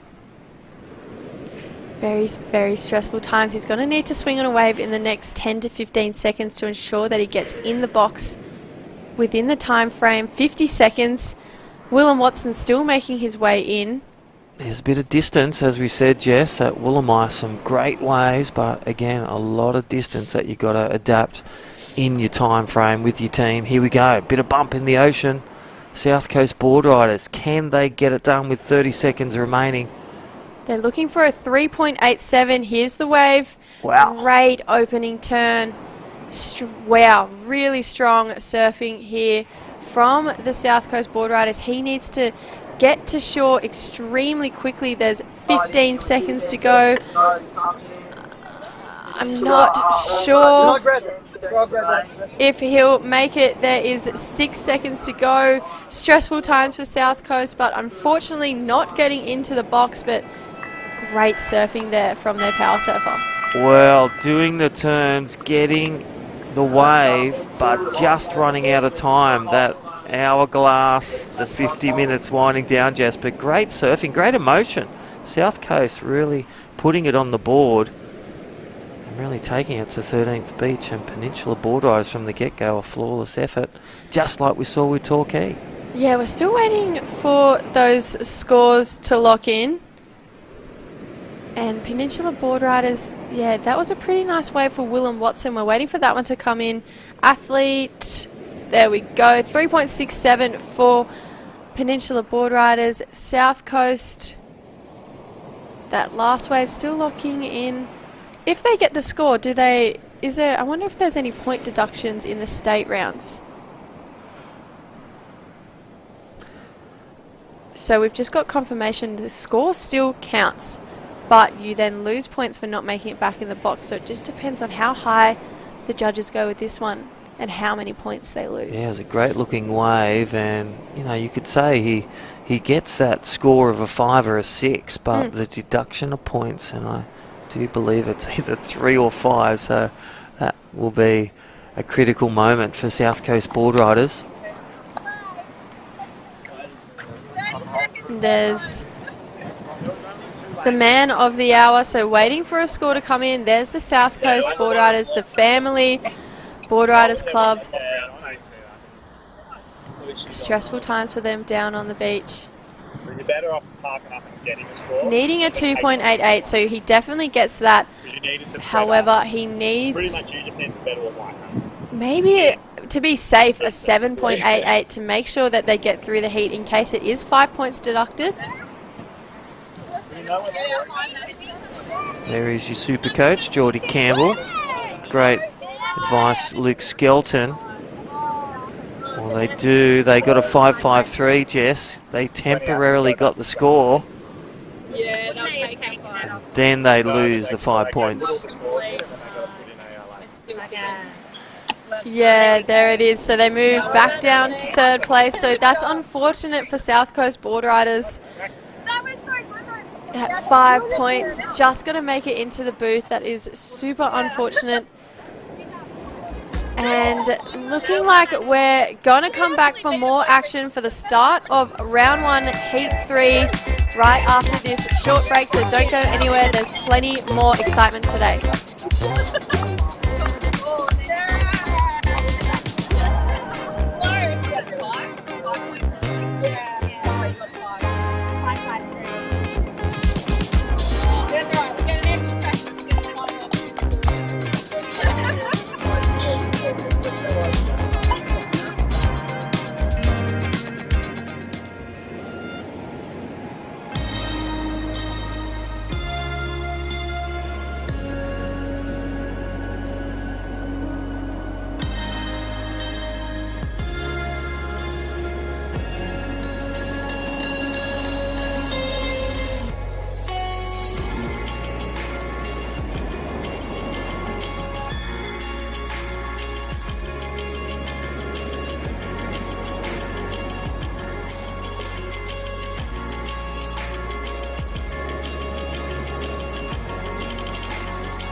Well, welcome back to the beach after our great partners of this event. My name's Crispy and welcome back, True Starling.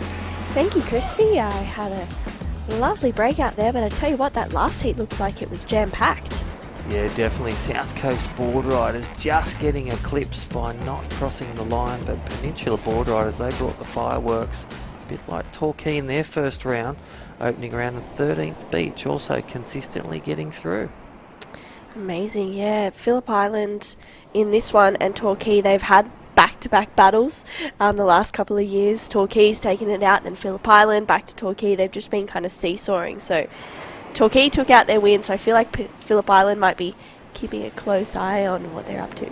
Yeah, definitely. Well, with the backing of former CT surfers like Glendon Ringrose and Nikki Van Dyke and the Van Dyke family, they got a great heritage of surfers, and they hold a few records on and off the ocean as well. Yeah, absolutely. You know, Phillip Island, they originally had the most of its members hailing from Melbourne, which is about 120 kilometres away, but now over 90% of their club members live on the island itself. So they bring it back to the core Phillip Island region, the Phillip Island zone. So it's really cool that the amount of surfers there has just continued to grow and grow. Looks like Jess Grimwood is down there with Melbourne Boardriders. Jess, they're in this heat now, and it looks like everyone's just waiting for a good wave to come through. Thank you, guys. I do have Michael here. He's the newly, unofficially elected president of Melbourne Boardriders. You've got a fella in the water right now, Luke, I believe it. How are the nerves feeling today? I mean, you guys are such a new club, but to be a part of an event like the ABB Regionals is pretty special. Yeah, amazing to be here. Thanks to Surfing Vic and Surfing Australia for hosting, and great we've got Luke out there in the water. It's his second crack at it, but he's a veteran of it. He's up from the New South Wales coast, I believe, and he's down here at Melbourne Boardriders flying the flag, which is great. So the most interesting thing about your Boardriders Club, obviously, is the fact that you kind of base your club rounds, if you will, out of urban surf. Talk to us a little bit about that while we wait for Luke to find his first wave. Yeah, so we're obviously based in Melbourne, so everybody doesn't get the opportunity to live near the coast, but can sometimes get down here on the weekend warriors. And we've obviously got waves on tap down at Tullamarine, which is great. Urban, one of our biggest sponsors, so big shout out to them for making all of this possible and turning on the waves when we need them. It's pretty incredible. I mean, I even got to speak to Rosa this morning really early about the fact that midweek, a work week in Melbourne, in the middle of the city, she's still able to tap into, you know, that surf lifestyle and grab some waves at Urban. Is that something you guys do kind of multiple times a week? Absolutely. All of our members are generally Urban Boardriders members as well, Urban Surf members, I should say. And yeah, just scheduled surfing, pre-work, after work, during work, if you can work from home, everything. Well, it's a beautiful community base. We'll let you turn around now because it's been quiet for the first few minutes, but I dare say there's some corduroy lines coming through very shortly for your team, and you've got a big day ahead. Good luck, and any shout out, I mean, there's plenty of people tuning in, but for all your club back in Melbourne, maybe they're in the city on Sunday morning and watching you guys compete today. Big shout out to Urban Surf firstly, our sponsors Yeti, Sunbum, and then BD, who couldn't make it here today, but cheers to BD as well. Thank you very much, Michael. Good luck. Thank you, guys. Wow, well, some pretty solid sponsors there for the Melbourne Boardriders. I think it's pretty insane that they're based out of Urban Surf and pretty much have waves at the drop of a hat for them. Yeah, and he said it at the start, literally waves on tap at the wave pool, Urban Surf. So great to have Michael, the president, again, newly formed Melbourne Boardriders. Great to see them participate and just to see their progression as well against the Ocean Boardriders here. Here we go, Phillip Island up and riding, nice looking wave. And I tell you what, they have quite the team. Phillip Island, Carl White, Francis Needle, Ash Easton, Sam Patterson and Sage Goldsborough, the Goofy Footer powerhouse. Great to have Sage a part of the Boardriders at Phillip Island. Yeah, Sage is such an exceptional surfer. Wow, that was a great first wave for Phillip Island Boardriders. That was someone just from Melbourne. Unfortunately, not riding out of that one. Looks like Chris Robertson potentially. But actually, I think that their first surfer was Luke. So Luke Martin just got a little bit caught behind on that one. But first surfer for Phillip Island Boardriders got a really decent first wave to kick off their campaign in this heat. Whoever gets third in this heat goes to the quarterfinals. First and second progress through to the semifinals a bit later on today. So I feel like, you know, first and second in this first round is super important. Yeah, you get that time of rest as well, that, you know, 50 minutes between the heats. Get third in this heat, you've got to go back to back to another one. Yeah, that's really solid. We'll have a look at the replay. Great opening carve for the surfer in red. And again for another one, wow, really solid connections Great way to start off the heat for Phillip Island Boardriders. This wave goes a little bit flat here, but he's maintaining his speed and then lines it up for a nice float to finish and gets a bonus section as well. So the team at Phillip Island Boardriders utilising that local knowledge. That's Luke there just in and out for Melbourne. But yeah, the local knowledge, you know, plays a huge part in especially sometimes these events, because Woolamai is it's one of those waves where it's ever changing. You never know what's going to happen, but if you surf here every day, you can kind of predict, you know, what part of the bank is going to be working on what tide. We'll have a look at the replay here for this wave of Luke. Nice carve for the goofy footer for Melbourne, and he just gets out of that one. That wave just hitting a bit of a flat section there, but he's going to make his way in anyway. Yeah, so good start there for Melbourne Boardriders, a newly established club. The president, Michael, we just heard from with Jess Grimwood on the ground here at the Australian Boardriders Battle regional event. And again, Jim Beam, our partner, the crowd pleaser since 1795. That's been the longest, a great partner. World's best bourbon. World's best bourbon. I'll take your word for it, Crispy. That's right, drink responsibly, all those. But points, Lonsdale Boardriders, they currently got a .77, and Melbourne Boardriders, but Phillip Island Boardriders leading the charge with that first wave of red. And again, talk about local knowledge. You've spent some time up here. You would know North Narrabeen like the back of your hand. How well does that play as, you know, you are a competitor and an athlete? How does that play when you know the place that you're surfing? Yeah, you know, it can go one of two ways. The first way is, you know, a really great thing because, you know the lineup spots. You know what's going to happen on a high tide, on a lower tide. You know whether, you know, alley rights are going to be working in the mornings or the lefts in the afternoon, and, you know, which place is the best. We'll get back to that, though. This is first wave for Point Lonsdale. It was hard to wrangle all 5 surfers this morning. We're talking to Jess and Lucy. But they got all 5 there, and they're counting that as a win, so, you know, taking each positive step at a time.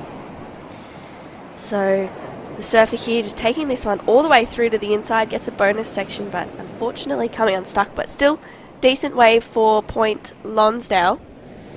But yeah, no, definitely local knowledge comes into play. Or sometimes you can be out there and really overthinking it, and you're like, I know this wave so well, and then you get out there and you just start overthinking what the bank is going to do. So I definitely think if you can keep that simple as well as tapping into, you know, some part of that local knowledge, it's super important. And for places like Woolamai, like I said before, and Phillip Island, it's ever changing. It's 4 seasons in one day. You don't really know what you're going to get each heat. So we saw that yesterday. It changed so much during the day. It actually continued to get better, which was a great thing. So I feel like we'll probably see that today as well. There we have it. True Starling, co-commentator. Jess Grimwood and Jess Starling, the sister pack. And it's great. We are watching the one-day event, the Regional Qualifier. Stop number 2, the Australian Boardriders Battle. Thank you, Hyundai. And thank you, Asiona. And thank you, other partners. And that is Oakley. Long-time supporters. Long-time supporters, absolutely. These are probably, I reckon this is my favourite event of the whole year. So when I heard that it was at Burleigh Heads, Queensland this year, I was like, awesome. Don't need to do too much travel. I can sleep in my own bed. Amazing. So yeah, the grand final is going to be super exciting. Looks like a surfer, the second surfer for Point Lonsdale making her way out. Safety patrol out there as well, so that's off to the local lifeguards and the water patrol. Phillip Island, but they're leading the charge of local knowledge. And look at this, stroking into another class act. This is your surfer, B. Francis Maxis, Carl Wright on the first wave, and well, just nice and vertical and simultaneously blow for blow, and well, the booty's just coming off on that one. Yeah, wow, that was a really solid first wave. So he's going to make his way back out and utilise another wave. He wasn't happy with that one, although I would be pretty stoked on that wave. And speaking of insider knowledge, club president of the Melbourne Boardriders, Michael, who we just saw on screen before, he surfs the island a lot. So maybe he's got a little bit of insider knowledge. Maybe, you know, he's getting in the ears of his surfers in the team. Being a president, you know, you kind of also take on the role of, I guess, team manager or team coach, whatever you want to call it. So maybe he's, you know, giving a little bit of advice, which is pretty cool. But interesting to note that PHILLIP Island Boardriders surfer went back out. I thought that was a really good wave.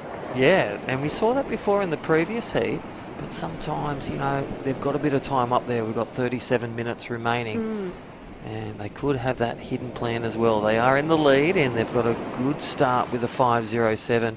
So PHILLIP Island Boardriders leading the charge in this round 1, heat 3. Don't forget quarterfinals, Ottawa Boardriders, they'll be up next, South Coast Boardriders, and third place in this heat 3. Yeah, well, it is Ash Easton for PHILLIP Island Boardriders out there. And seems like they've got a flag system going on as well. So little birdie told us that. So yeah. Oh yeah, our favourite little friend down there. The old red and green flag. Stay out there or come in and grab your points. And each club does it differently. Some clubs leave it up to come in, or they drop it down to come in. It's very different. Or which club has the cowbells at the grand final? Yeah, one of the clubs does. But he got a 6.17 on that wave. So he's gone out. What do you reckon? That's a pretty good score. I would have come in. Yeah, I'd be coming in on that wave. If I was PHILLIP Island Boardriders, whoever is their loudest whistler, I would be getting on the whistle and waving the flag as much as they can to come in. That's a flag there, a big red flag for PHILLIP Island Boardriders. They need to make a decision here whether to bring in their surfer. 6.17 was that last wave. I feel like it's a no-brainer. Yeah, I feel he could have come in, but maybe, you know, he's ultra perfectionist. He needs to get, he wants to shoot for the skies, and looks like he's going to stroke into this one. Here we go. True. Up and riding. Yeah, really nice looking wave. Great first backside turn there. And puts it up there for another one. Unfortunately comes unstuck. I mean, flag goes up or whatever your system is, he needs to make his way in, but he's going to go back out. He's not looking. Yep. He's not happy with it. Team's not happy with it. Go back out there and get a 10-point ride, please. But that 6.17 was great surfing, and I think PHILLIP Island should be really happy with that. So Francis Mead, our open surfer 2. Ash Easton out there, the Masters. And Sam Patterson, the junior. As we said, right now, that's Point Lonsdale Boardriders. They're pretty incomplete this morning, but now they've got the total competitors, so great to see. Yeah, that is their female surfer, I believe, out there, Sam Waite. So Sam getting a really great wave there on her backhand. Solid, committed surfing, a great couple of turns. So Point Lonsdale would be really happy with how that wave turned out. She'll make her way in. But for right now, with only 2 surfers, PHILLIP Island are looking pretty in the lead. Each surfer has about 8 minutes, so leading with that one turn, look at that, a 3.77 for surfer PHILLIP Island, looking to really stamp their way into the semi-final. Here we go. I reckon he's just riding this one in. He's seen the flag, standing tall. Yeah, time to come in.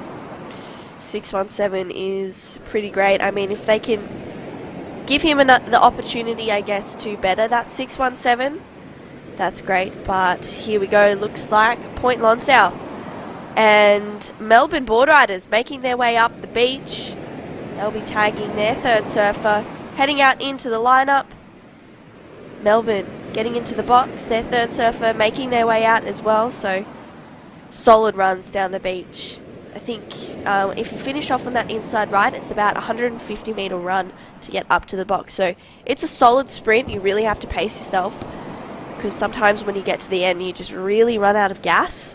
And especially being a power surfer as well, having to do that twice, it's really draining.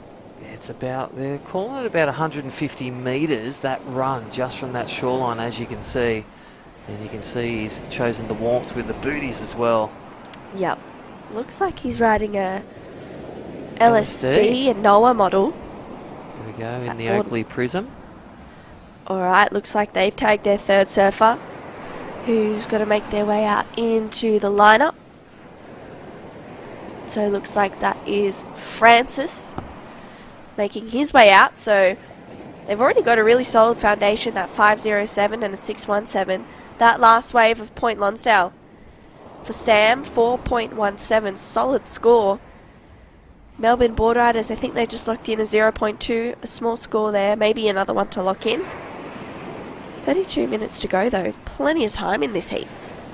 Yeah, definitely. So Phillip Island Boardriders, maybe they're looking at just maximising, and they're already in the semi-finals at this stage, and they're looking to maximise their plan and just, you know, utilise their surfing ability and get some completion out there too. Yeah, completions are the thing, especially for these events. You know, it's all well and good if you do some great surfing out the back, and you'll be rewarded for that, but just getting that completion just gives you a couple of extra bonus points. It's super important. Looks like Jess Grimwood is down there with Ash Easton from Phillip Island Boardriders. He scored a 6.17 on that very first wave, but they kept him out there for a little bit. Yes, they did keep him out there for a bit. I perhaps think maybe a bit of local knowledge. You thought there might have been something with 2 or 3 turns on the table, but a 6.17 Ash, that's a really nice way to put Phillip Island in the lead. Yeah, good start. Pretty happy, and it's an amazing day. We're really lucky, so yeah, hopefully the team can put it together in the next round and finals and do well. Well, we're very lucky to have seen you quite a few times at the grand finals, and we've got to know your club a bit. Being the host club here for the Victorian Regional Qualifiers, what's it like to welcome all the other kind of, you know, rival clubs, but also neighbouring clubs to your beach and to this pristine, pumping Woolamai? Yeah, well, for me and basically everyone in the team, we know a lot of the guys, and we grew up in club culture. Victoria's had a really strong club culture for a long time, so it's just nice to see everyone. It's nice to see Peninsula doing really well now, and 13th Pete's got great surf. They've all got really good surfers, so yeah, it's just good to see everyone, and yeah. And you're still catching your breath as well. I mean, it was a bit tense during your heat. For a while. Well, it was tense, wasn't it? We saw Carl kind of pacing back and forwards with the flag system going on. Could you see what was going on out there? I could see him, and I was like, oh no, I've got enough time, but I better get in. yeah, but yeah, no, it was good fun. I don't think I just wanted to stay out because the waves are good. It is, it's absolutely pumping. Thank you. Thanks for having us here down in Phillip Island, and we look forward. Thanks for coming. Cheers, guys. That's Ash. Thank you, Ash and Jess. It's funny, you know, welcoming all the different clubs to your beach. You've got a bit of, you're a bit protective because you're like, this is my zone. But welcome and, you know, have fun, but don't beat us, which I think is cool. There's so much rivalry on the beach down there. Everyone wants to win, so it's great to see.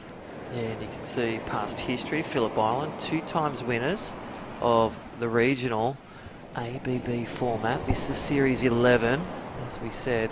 Phillip Island hosting some great CT former, you know, components and athletes. Glennon Ringrose, Nikki Van Dyke still in the mix, and then you got, you know, the grassroots, you know, showcasing the pathway. Sage Goldsborough, a qualifying series component and athlete that you and your sister compete against.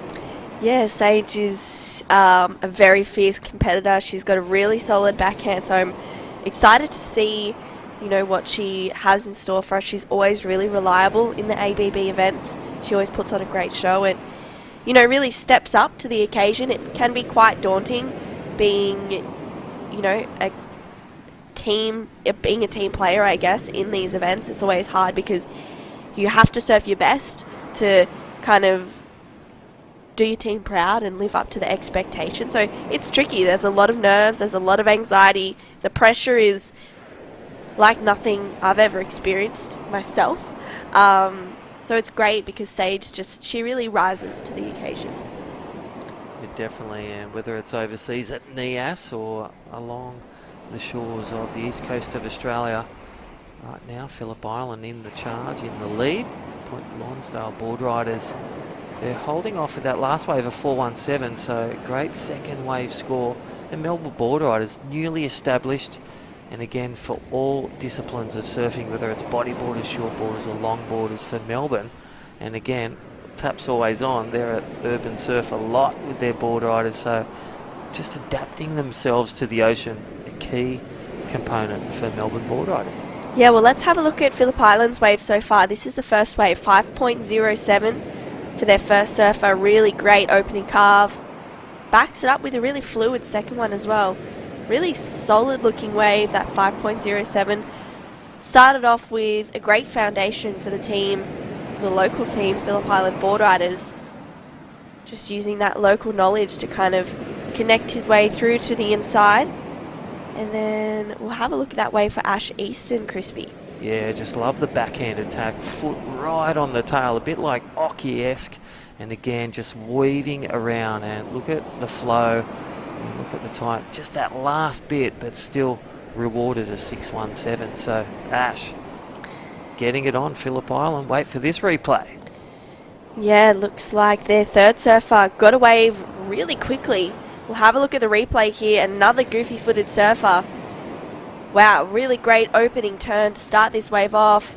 Brings it around back to the whitewash and puts himself back in the power source for another critical combination of maneuvers.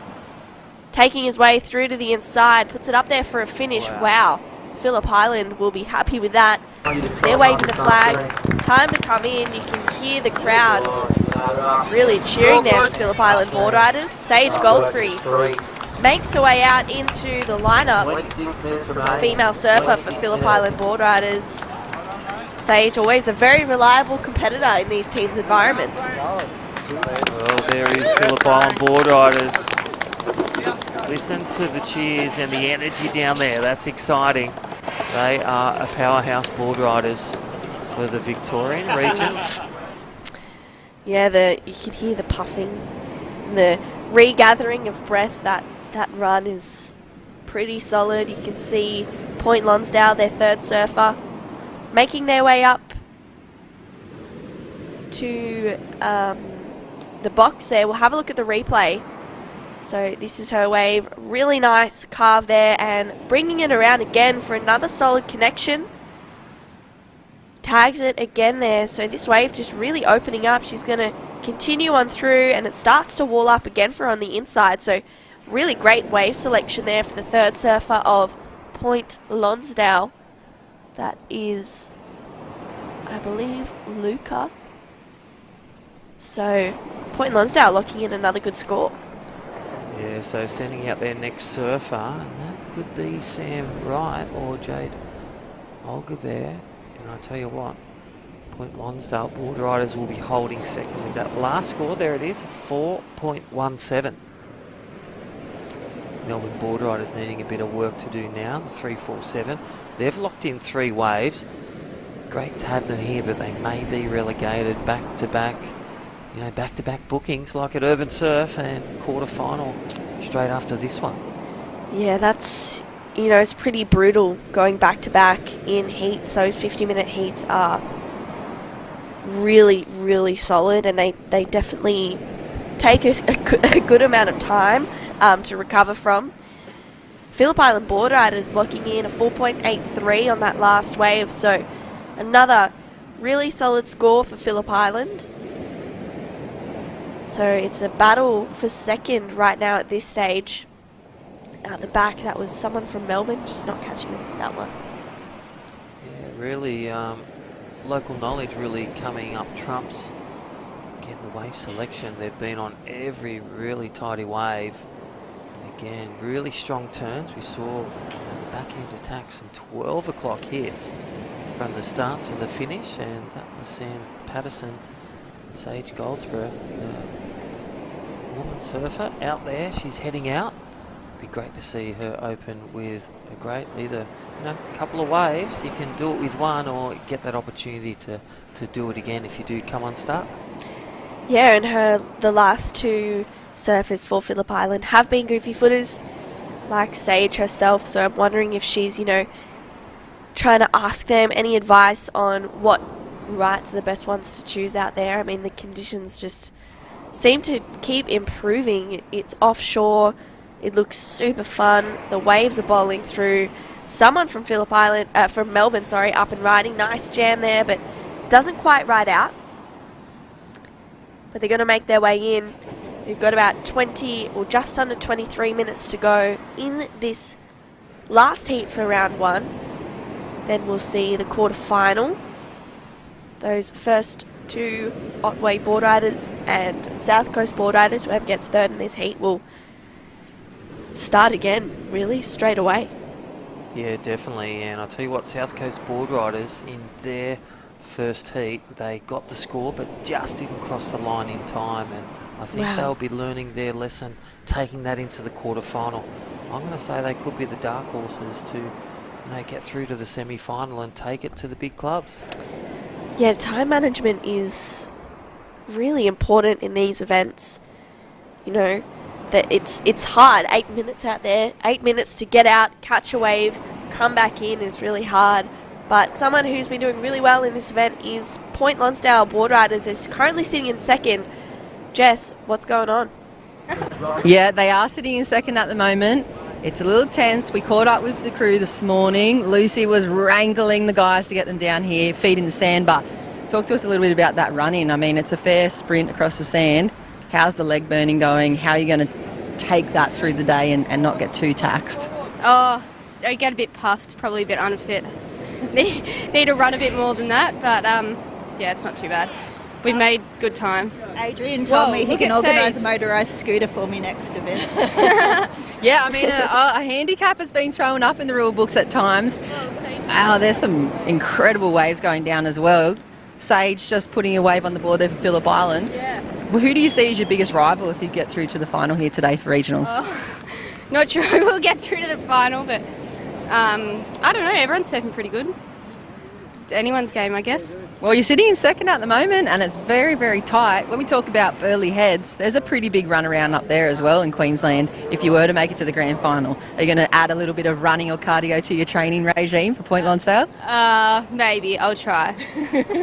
There you go. She's Steely, the whole team Steely. They're sitting in second. They got Luca coming up next. So stand by, watch what they do. I mean, the box official has been on to the toes here, making sure they cross the line on the changeover and making sure they're set and ready to go for the end of this heat, because it is crucial for these teams to qualify through here, guys. I think Luca could nudge them out of the way, just the bigger size out of them. Well, thank you, Jess. Yeah, that run-up is definitely tricky. I actually think the only time I ever run during the year is for these events. Apart from that, I'll go for a walk. It's all good. But Sage had a really solid run-up after a really great looking wave. She got a couple of solid backside manoeuvres. Really like the look of that one. Yeah, definitely. So Sage Goldsborough, surfer for Phillip Island. We'll try to get that replay as they send out their fifth surfer. That looks like the junior, Sammy Patterson. We had Ash Easton, Francis Maid and Carl Wright open up. And look at this Hyundai replay. Beautiful looking wave there. Wave selection. Here we go for Sage, upside down. Look at straight down the bottom, right at the top. Knowing these waves, and great completion of turn as she waits for that section. I just love her body movements. Really deep off the bottom, opens and squares up the chest, and then knows when to go and when to hold. And great wave. Yeah, well, that's expertise in surfing, an 8.17 for Sage Goldsborough. You can see her smiling there. Big fan of Sage Goldsborough. She's just regaining that breath. Excellent score. It's not the board, it's just the running. Yeah. You're the young one of the team. Like, you're supposed to... Yeah, I know. So that's Sage and her mum there just having a chat. And it was quick. Sage's mum is beautiful. Very lovely human being. Sage seems like she's absolutely knackered. I think she's the youngest one in Phillip Island Boardriders, so just goes to show how hard that run is, how tricky it is to kind of negotiate. After you've had a really long wave as well, the adrenaline's pumping high and then it just plummets as soon as you finish. You just want to drop down to the sand and recover for the next 30 minutes. Yeah, that's right. So Sage Goldsborough, excellent score, 8-1-7, the fourth surfer in the Phillip Island campaign. No doubt looking for the semi-final berth. Their oldest competitor, by the way, 67 years of age. Wow. 3 generations of surfers for that club, Phillip Island. Beautiful place. Go visit there. Yeah, I'm a big fan of Phillip Island. It has so many waves. If one side of the island is not great, the other side has something. There's always a place where you can find really good waves and not too many people out. If you're willing to battle the cold, that is. It's pretty cold there for most of the year, but it looks really nice down there. Oh, there's a left, a red left coming through. That was Point Lonsdale Boardriders locking in 3 waves. And here we go. It looks like Melbourne Boardriders, the new established. Nice goofy footer could be that young Michael. Yeah, so Melbourne Boardriders haven't really had a solid score locked in yet, so they're looking to, maybe change their wave selection a little bit, but they've got some great surfers in the team. It's still a relatively new club, pretty much I would say the youngest out of the 9 that we have here today. So Melbourne Boardriders really putting their hat in the ring for the Australian Boardriders Battle events, especially this regional qualifier in Victoria. Yeah, I think they've definitely opened the can of froth for competition. And again, a newly formed club. They've got age divisions, Groms, Juniors, Opens. And they have the crafts of the mix of shortboard, longboard and bodyboard of all kinds. So recognised by Surfing Victoria, the Melbourne Boardriders Club is the first of its kind in Australia. Yeah, which, is amazing that they have, an event on at a wave pool event, of course. Don't forget to put Latan on when you're in the sun for some sun protection. It looks like the sun is out down there at Cape Woolamai today, so make sure you put some Latan on. It's been around since 1977. Yeah, jackets off, and I'll tell you what, the specialty awards as well for the ABB, Lee Breakthrough Award as well. Look out. Thank you, Latan. Yeah, thank you, Latan.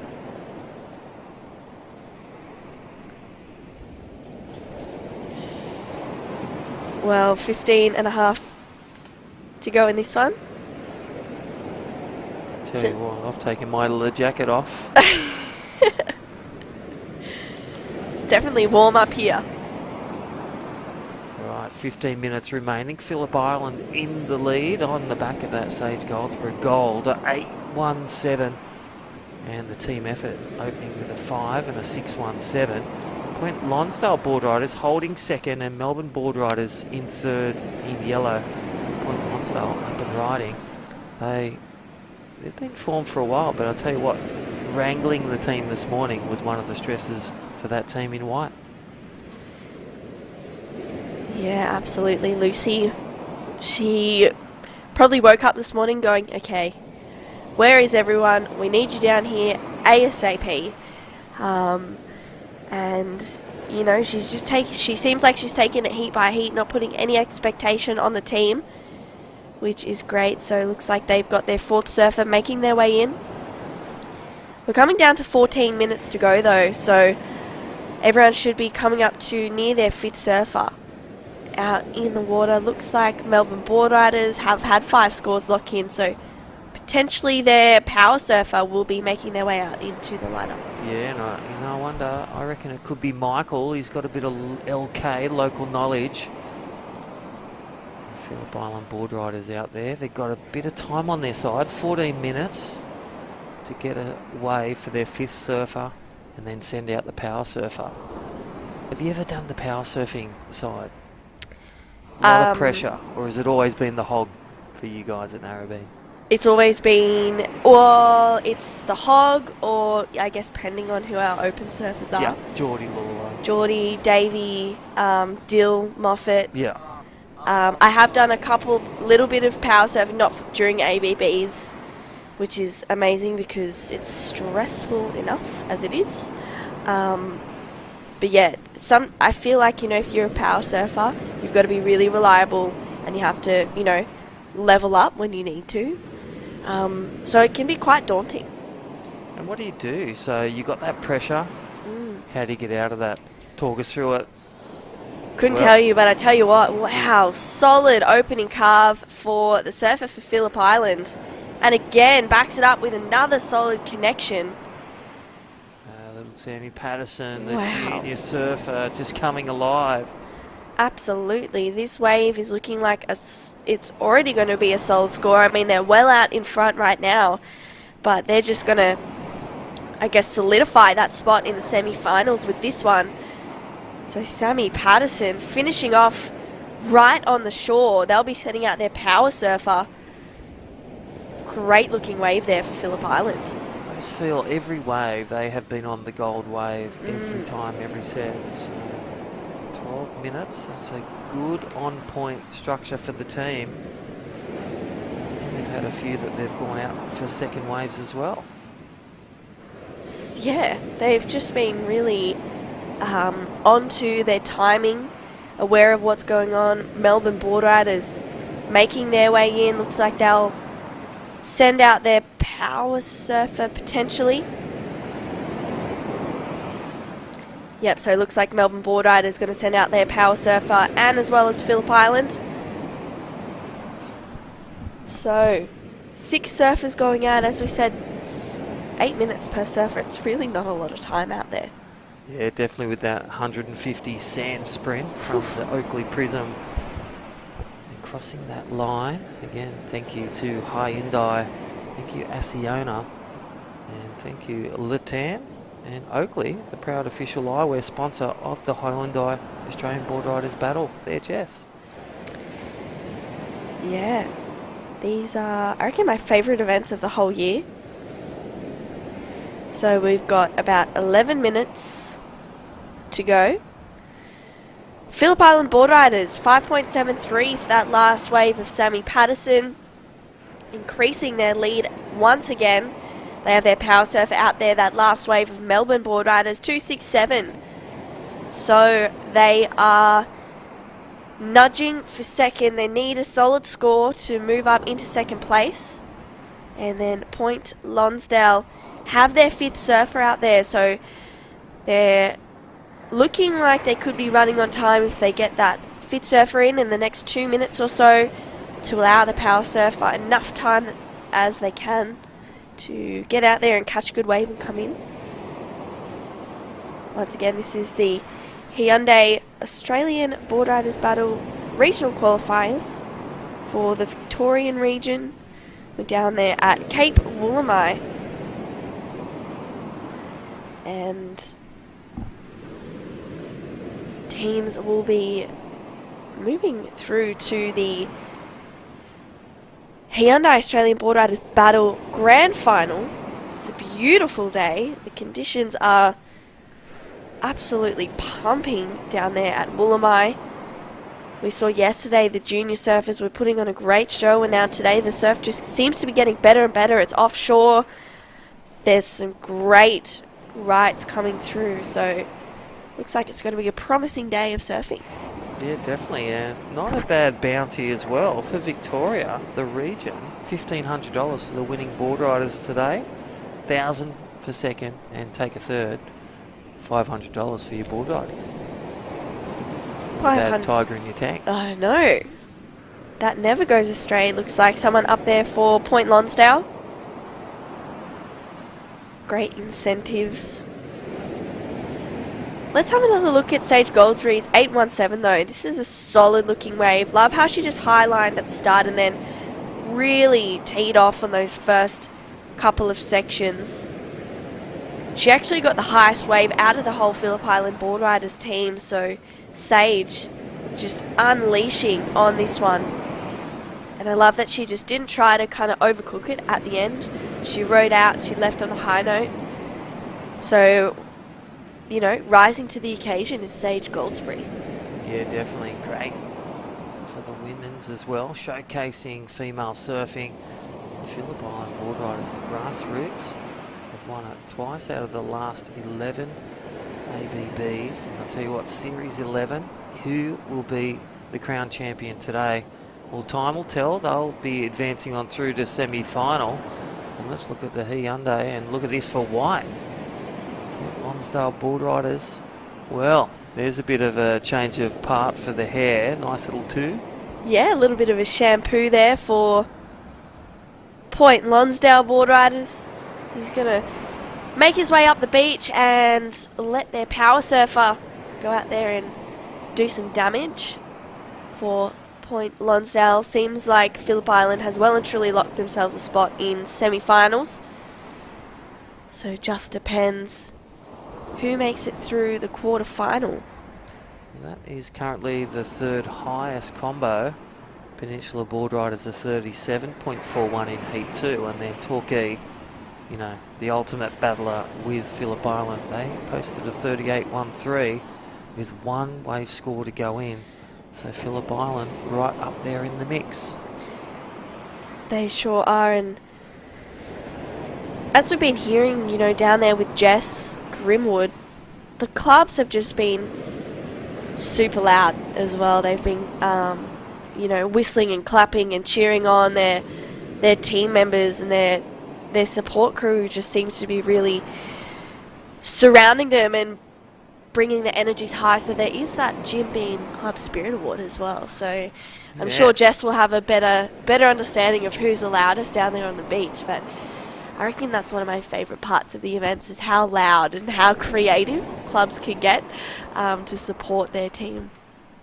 I did hear the Peninsula Boardriders, they were first there. They got the barbecue fired up, and the surfers, rightly so, advancing on through to semi-final.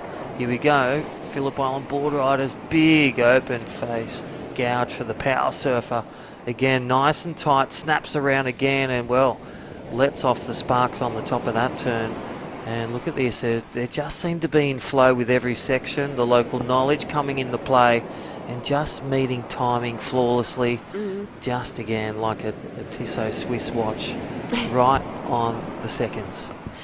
Yeah, that was a great wave for Phillip Island, and out behind them, Melbourne Boardriders getting their power wave. They're going to make their way in.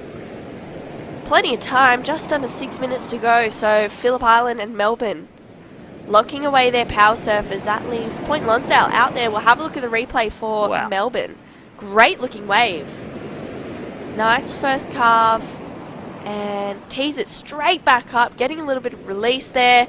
And again, so this is a solid looking wave for Melbourne Boardriders. That one just shutting down a little bit quickly there, but I liked it. I really liked it. I would call that the B section of Woolamaya. So again, Michael from Melbourne Boardriders getting it done on the backhand, and one of the waves of the team. And potentially, look at this one, 5 minutes to go. They will lose points if they don't cross Point Lonsdale. Could we see an upset? Melbourne Boardriders, as their their power surfer strikes the blow. Wow. Yeah, this could be, it's a 5-point deduction, right? So that could be heartbreak avenue for Point Lonsdale if they don't get in time, because they'll have to go straight back out for the quarterfinals against Otway Boardriders and South Coast Boardriders. 8.5 there for Phillip Island's power surfer. Solid wave score for Phillip Island once again, just solidifying themselves in the semi-finals. That is the highest combo of the match today here at the Australian Boardriders Battle. Series 11, Regional Qualifier. Phillip Island are back, and they are in the lead. They're the ones to watch. Yeah, they sure are. They look like they're fired up for, you know, a potential another win. And I must say, score to come, Melbourne Boardriders, there it is, 3.4. They are currently sitting in third, but Point Lonsdale no doubt will be waving their flags and hitting their pots and pans. Yes. Because they need to get a wave and cross the line, and they have 3 minutes and 45 seconds to do it. Wow, stressful times for Lucy out in the water, and also for the team on the beach. You know, they're probably cheering, being, there's a wave coming, catch this one, run as fast as you can. You know, there's been countless times where I can remember running up the beach and the whole team literally running beside you. So Lucy doesn't have a look at that one, so We'll see if she is going to catch a wave and get in time. Otherwise, they will lose that 5 points, which means they'll go to third. Melbourne Boardriders in their first ever major event getting through to the semi-finals. That would be a huge feather in the cap for Melbourne Boardriders. But it's not over yet. Just under 3 minutes for Lucy, 4 Point Lonsdale, to catch a wave here. There's that glance. She's got the watch. She's got, I reckon, the whole team is just screaming from about 200 metres away. Yep, stressful times. Looks composed, and we'll try and get that last wave. An excellent score for PHILLIP Island Boardriders. Last of red, tying a bow to the semi-final. Dead set injected into seed number 1 for this event. Now, PHILLIP Island posting the biggest score, 38.47. Torquay second. Peninsula Boardriders on the set score for their Boardriders. 2 minutes remaining. Look at this big one coming through. Wow. Okay, so she got that one on the head, unfortunately for Lucy. All she really has to do right now is, you know, catch a wave and just kind of wiggle to the beach, in a sense, just so that she can get in time. That 5 points is, yeah, it's pretty important. She almost just needs to catch a little whitewash and just come in. But sometimes ego can get the better of you, especially being a power surfer. Definitely. So, a minute and a half. She's looked at her watch again. And knowing from that last heat as well with South Coast Boardriders, that's exactly what they did. They got the score but ran out of time. You could see, no doubt, the team waving their arms. And this is what we said may happen. And this will be a last-ditch effort. Get the wave, because they're in second, but they'll lose 5 points if they don't cross the line. Yeah. She keeps checking her watch, but she almost needs to come right in on the shore, catch a quick wave, and then bolt as fast as she can up the beach. Stressful moments for the Point Lonsdale team. Is she going to get onto this one? Looks like she might just do it, but she has 47 seconds to catch a wave, make her way in, and get into the box in time. Oh, this is going to really resemble what the time is. Look at the team. Their heart rate is dead set, 180 BPMs. And we've got the surfers, Point Lonsdale Boardriders. She'll get the points. So this would be interesting too, getting the points over that 5 range, or does it just come under for surfer in white? 20 seconds and she's not on the sand. I think there's going to be a major upset. Melbourne Boardriders, congratulations. Who are you, Scooby-Doo? You are through to the semi-final. Wow. Well, 5 seconds does not look like Lucy will get herself into the box. She just really needed to catch a wave there and just come in, pretty much. Yeah, knowing your place, and I reckon she'll go down with a few add-ons into the quarterfinal, because she'll be back out there. It looks as though unofficially PHILLIP Island will take a major win through to semi-final. Contention, and Melbourne Boardriders may do a flip side and make their first ever semi in their first competition arena. Wow, insane. Lucy needs to get, she got a 1.5, but they're going to lose the 5 points. So there it is. Wow, Melbourne Boardriders, first ever Australian Boardriders Battle event, and they are moving on through to the semi-finals. Don't go anywhere. We'll be right back with the quarterfinal. Otway Boardriders, South Coast Boardriders, and Point Lonsdale Boardriders will be out there next. Don't go anywhere. We'll be right back after this break.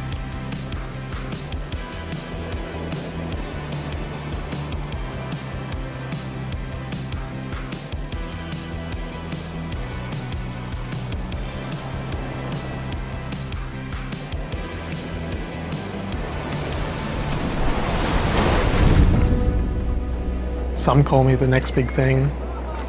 Then the same people said I'd never make it back. I've never paid too much attention to the noise. Control what you can control, block out the rest. The only expectations that matter are the ones that you set for yourself.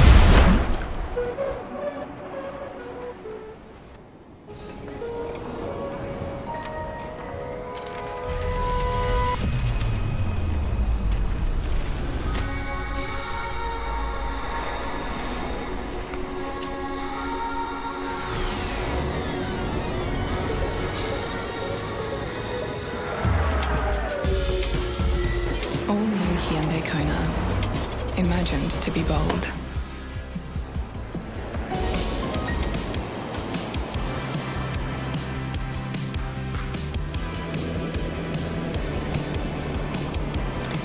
Well, welcome back. We just saw a little bit of a upset there for the Hyundai Australian Boardriders Battle Regional Qualifiers. We saw Melbourne Boardriders progressing through to the semi-finals. Point Lonsdale, unfortunately, losing 5 points, which meant they slipped down into third. So in this, I guess, re-qualification heat, Otway Boardriders is in the red, South Coast Boardriders in the white, and Point Lonsdale in the yellow. They're already making their way out into the lineup.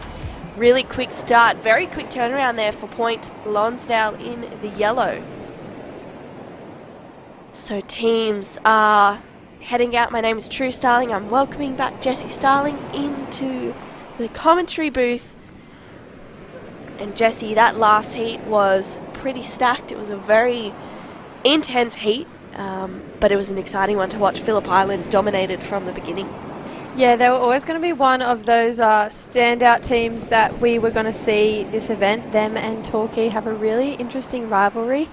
And yeah, I'm not surprised they posted 38.47, so just edging ahead of Peninsula and Torquay. So the highest score total we've seen so far. And yeah, it's been really fun, action-packed today. I heard there was a little bit of drama with Point Lonsdale at the end of that one, but yeah, interesting heat. So let's see how they go in the quarterfinal.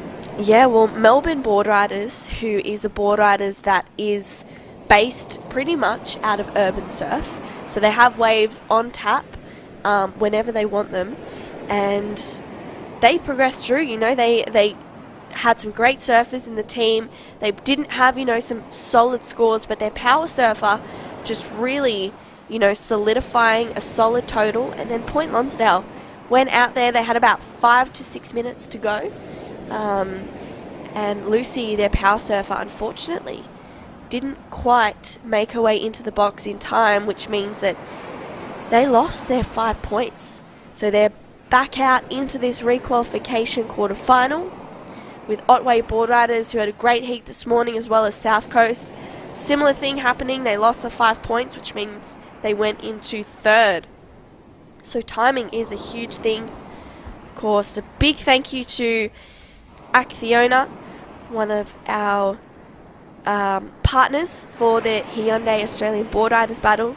They create better places with future generations in mind. So, which means, you know, roads and bridges, tunnels, rails, wind farms, water treatment plants, and a whole lot more. So the things that keep us moving, keep us safe and connected to one another, Acciona really, you know, push for and strive for, which is, you know, an amazing partner to have for this event. But the waves just look like they keep on giving. And the wind, you know, considering for Victoria, you're used to seeing a lot of wind up early, and it's offshore and it hasn't really come into play just yet. Yeah, no, we saw yesterday down here at the Phillip Island Pro Junior, even when the wind did kick up a little bit, it didn't factor in too much. As well as the low tide, you know, sometimes we can see on the low tide this bank can close out a little bit. However, yesterday when we saw the juniors out there, just looked fun and super consistent all day. That lower tide, the lefts kind of didn't factor in, and it was that right ripper where we saw multiple excellent scores, 8s, 9s, and even a 10 in there from Locana Cullen. So hopefully we get to see some excellent surfing again today. I did see an 817 posted in and an 85 in the Phillip Island Boardriders clubs, but here is the first wave from Point Lonsdale. So 2 really great opening carves. This wave standing up really nicely. So carving back to the bowl again, just flowing from turn to turn all the way to this inside section. Banks it for one more turn, and within the first 4 minutes, that's a great opening wave for Point Lonsdale. Yeah, that was Sam Waite for the team in the yellow, Point Lonsdale, getting off to a very quick start. Yes, you know, learning from that last heat, they had to learn really quickly in a sense so that they could manage their time a little bit better. We see Otway Boardriders South Coast Boardriders having a bit of a chat out there. Their first surfer for Otway, Joel Kerr, and first surfer for South Coast Boardriders, Geordie Campbell. Geordie, if this is the same Geordie Campbell, Surfing Victoria, I think it is, Surfing Victoria team member, works closely with them in regards to an Indigenous programs and things like that, which is, you know, really amazing. So Geordie looking after all sorts of things within the Surfing Victoria region. Also a great surfer within his own right. So under 45 minutes to go in this one. We've had three teams I should say, be confirmed for the semi-finals. For the first semi-final we have Torquay Boardriders, Jan Juc Boardriders and Melbourne Boardriders. And then the second semi-final, Peninsula Boardriders, Phillip Island and 13th Beach. And then whoever gets first and second in this will move on through to those semi-finals. Yeah, it's kind of the dark horse story in this heat. You know, Otway Boardriders never made it to an ABB Grand Final. They are a super old team, but this is the man from Point Lonsdale. He really just went from turn to turn on this wave, flowing super nicely down the line, and he got a bonus section towards the end here where we've seen a lot of the competitors today add a couple extra points to their scoreline just with being able to finish that turn off. So a 5-1-7 for that first wave, and Point Lonsdale is already going to tag their second surfer to be out there, I believe, Luca Nancourt. Well, the team in yellow managing their time a little bit better in this re-qualification heat. It is the first elimination heat that we have here. So we have a 5-1-7 for that first wave of Point Lonsdale, a great start. And then their second surfer is going to make their way out into the lineup with a little bit more time.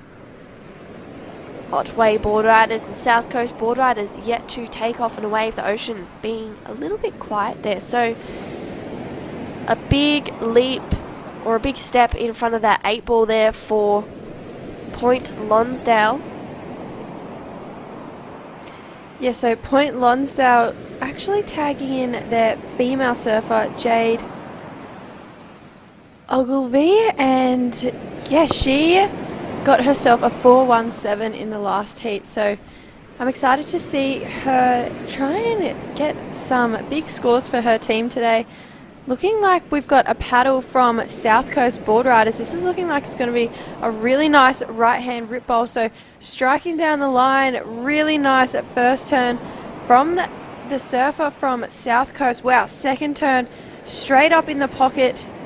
This is Luke Skelton, just absolutely tearing the bag out of this thing. Looking for a finish, unfortunately can't find it, but nonetheless got some real damage done out the back. So that's going to be a big opening score for South Coast Boardriders.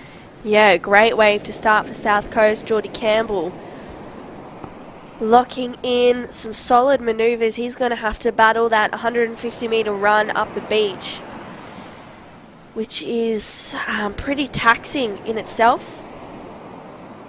You see a lot of people ditching their boards as well, which, you know, makes it easier to run up. Geordie up and riding on his backhand. Nice first turn to start, really strong connection, and then puts it straight back up for the South Coast team. And this is where he waits for this one, you know, to just really wall up, getting a nice connection there to finish it off for Geordie. So he'll start off really well for South Coast. He has to make his way up the beach, running around into that box. You have to run in one way and then run out the other. You can't run in one certain direction. There's a specific way. It kind of goes in a bit of a circle. So Geordie taking a few breaths, tagging the second surfer, Luke Skelton, for South Coast Boardriders, who is also the power surfer for that team.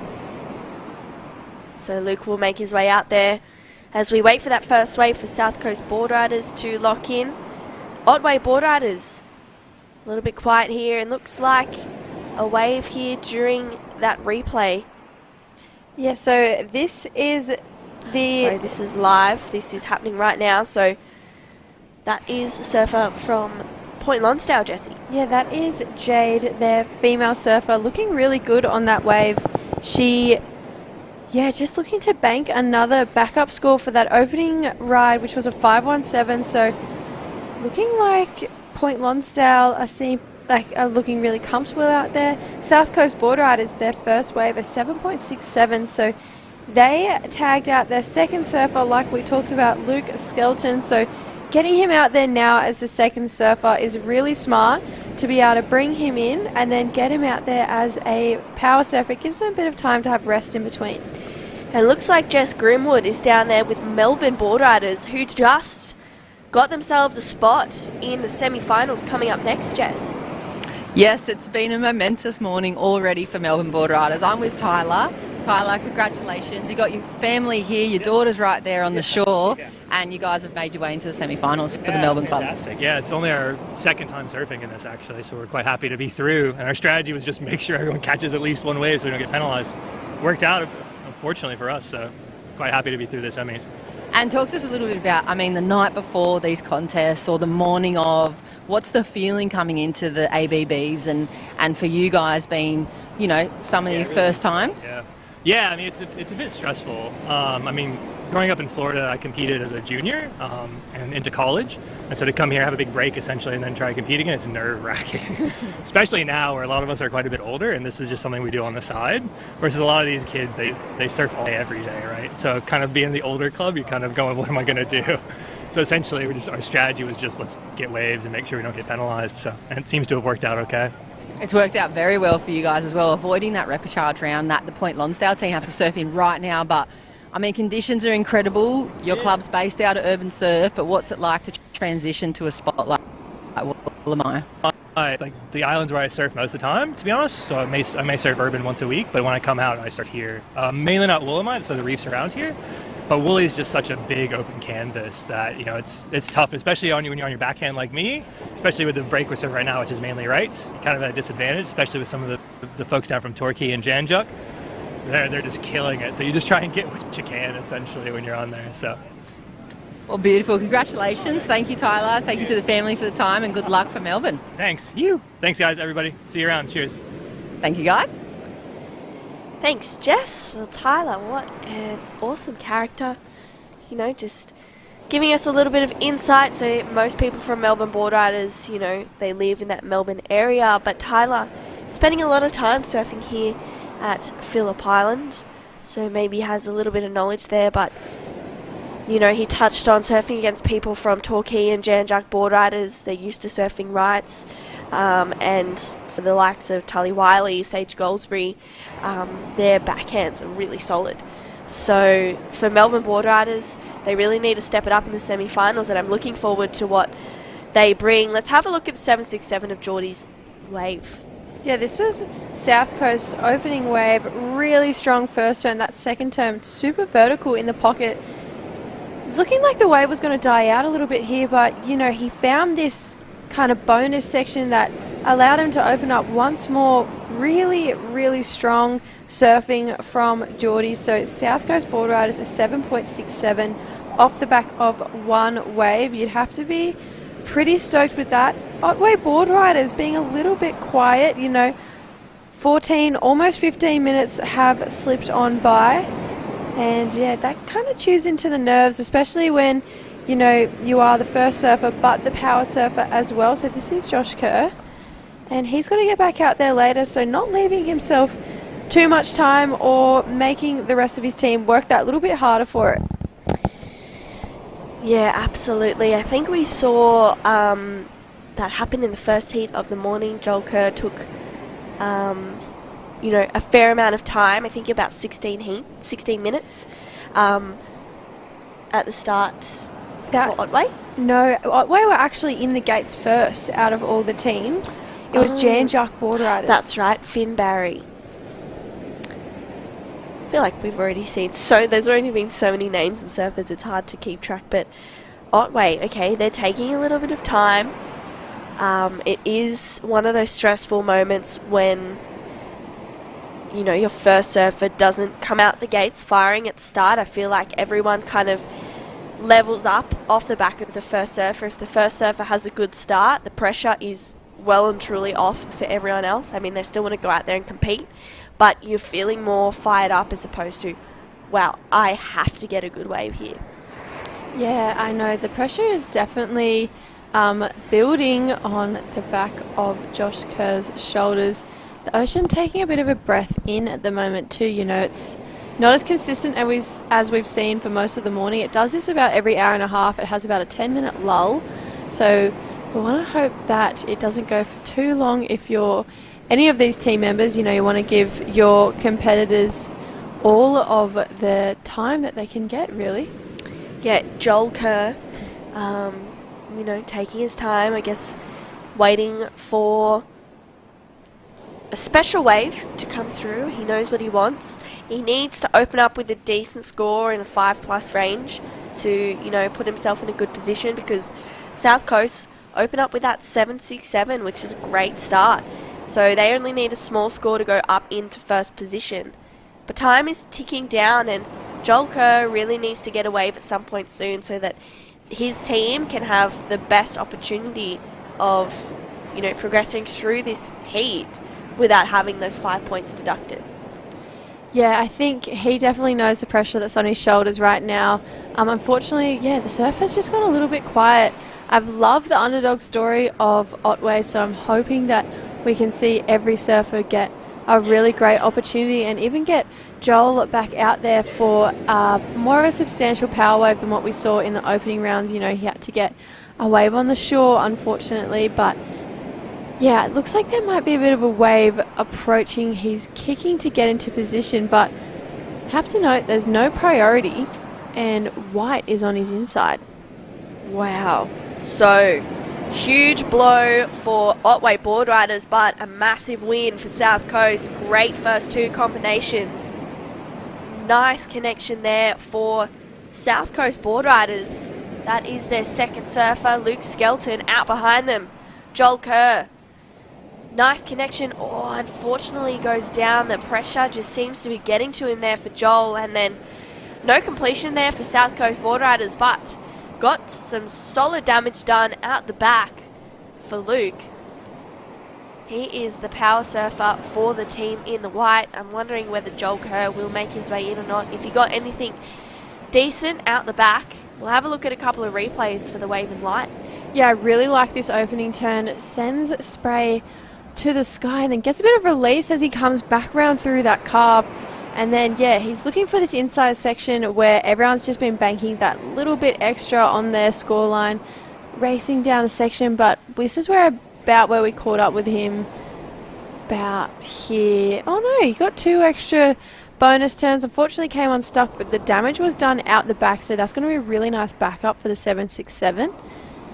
And then, yeah, Otway Boardriders. Not sure if Joel is on his way in or not, but it was looking like a good wave up until, unfortunately, he just came unstuck. Yeah, that was pretty unfortunate there for Joel Kerr. But he's going to make his way in, and he'll be tagging the second surfer for Otway Boardriders. That is Ryder Tweedy. So he's going to make his way out into the lineup. He needs to get some solid running legs on because they are a little bit short for time. South Coast Boardriders have their female surfer heading out into the lineup, Eva Bassett. So she is a solid surfer and a great asset for the South Coast Boardriders team. Ryder just taking his time in the shore. He really needs to make up some time for the team in red. That last wave of South Coast Boardriders, 6.40. So they have well and truly solidified their position in the lead right now. 7.67 to start, courtesy of Geordie Campbell. That's 6.4 for Luke Skelton. And then Eva Bassett, I'm sure, will back that up with another good-looking score. So numbers to lock in for first of Otway Boardriders as well. And out the back looks like the second surfer, I believe, for Point Lonsdale is out there. That is Jade. Actually, I think that might be the third. That could be Luca Zanoni. So Luca just being patient out there. That is the junior surfer for Point Lonsdale. That first wave of Otway 2.17. So Otway Boardriders, their second surfer, really needs to capitalise on a good connection if they want to see themselves up into second place. We're 30 minutes down, already 20 minutes down in this heat, so Otway Boardriders needs to catch up on a fair bit of time. Yeah, about the 25-minute mark, you want to have at least 3 surfers with 3 scores on the board. So Otway definitely still has a bit of room that they need to, or ground that they need to make up. But this is a great looking wave for the third surfer from Point Lonsdale. So this is Lucy Naylor. We've seen her the jersey before. She's a really talented young surfer, and that was a nice finishing turn. So she's going to make that way. She's going to make her way into shore and tag surfer number 4 for Point Lonsdale, which is Minnie Vorath. So flying through with colours at the moment, the Point Lonsdale Boardriders Club. Already onto their 4th surfer before the halfway mark. Yeah, they definitely learnt from that last heat, losing the 5 points at the end. They need to be ahead of time, so Lucy Naylor will run up the beach. Looks like Jess Grimwood is down there with South Coast Boardriders. They had a really solid start with that 767. I am most definitely in amongst the South Coast Boardriders Club again, and we were just talking about strategies going in, looking towards that grand final in Queensland. I mean, you're a transplant yourself from Queensland, come down to join the club, and you've been really important for them as 6'4" on that last one. Yeah, this is good. Happy to be here. Happy they'll have me. Oh, I think they've been very, very pleased with your performance so far. When we talk about looking towards the final, I mean, we saw the footy last night. We saw Victoria versus Queensland. Queensland taking the win. They're going to be matching up against Vico in the final. What would it feel like to bring the Victorian team back to Queensland for Burleigh Heads and try and take it to them in the grand final? Yeah, it'd feel epic. I hope we can. It'd be good. And you got Eva out there now, Eva Bassett in the water for South Coast. What's the strategy going into the end half of this heat? I mean, the rest of the team, finish on time. The rest of the team look pretty serious right now, but you're feeling pretty relaxed. Yeah, just stoked. But I think we just have fun in this one. I think we got a good start, so hopefully we tighten it up at the end as well. Beautiful. Well, good luck. You've been a standout performer for South Coast. The signals are going on the beach here in South Coast Camp, and the arms are folded. They look steely, but I tell you what, they got a good vibe about them here, and we'd love to see them up there at Burleigh Heads, Queensland for the grand final, guys. Yeah, thank you so much, Jess. That we would. South Coast Boardriders are a Boardriders full of so much talent, so we'd love to see them up at Burleigh Heads, Queensland for the grand final in March, the 9th and 10th of March at Australia's favourite playground in the Gold Coast. But they have to get through, this re-qualification heat, and then they have to make it through a final as well to see themselves a spot. It looks like Eva Bassett, nice first carve for Eva. That board looking really bright and lively under her feet.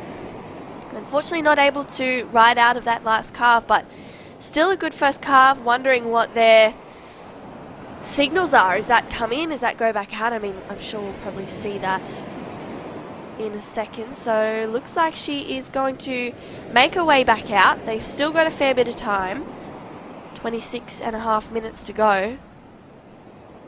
So the board signals there. Some people have boards, some people have flags, whistles. There's always whistles going around, which is confusing in itself.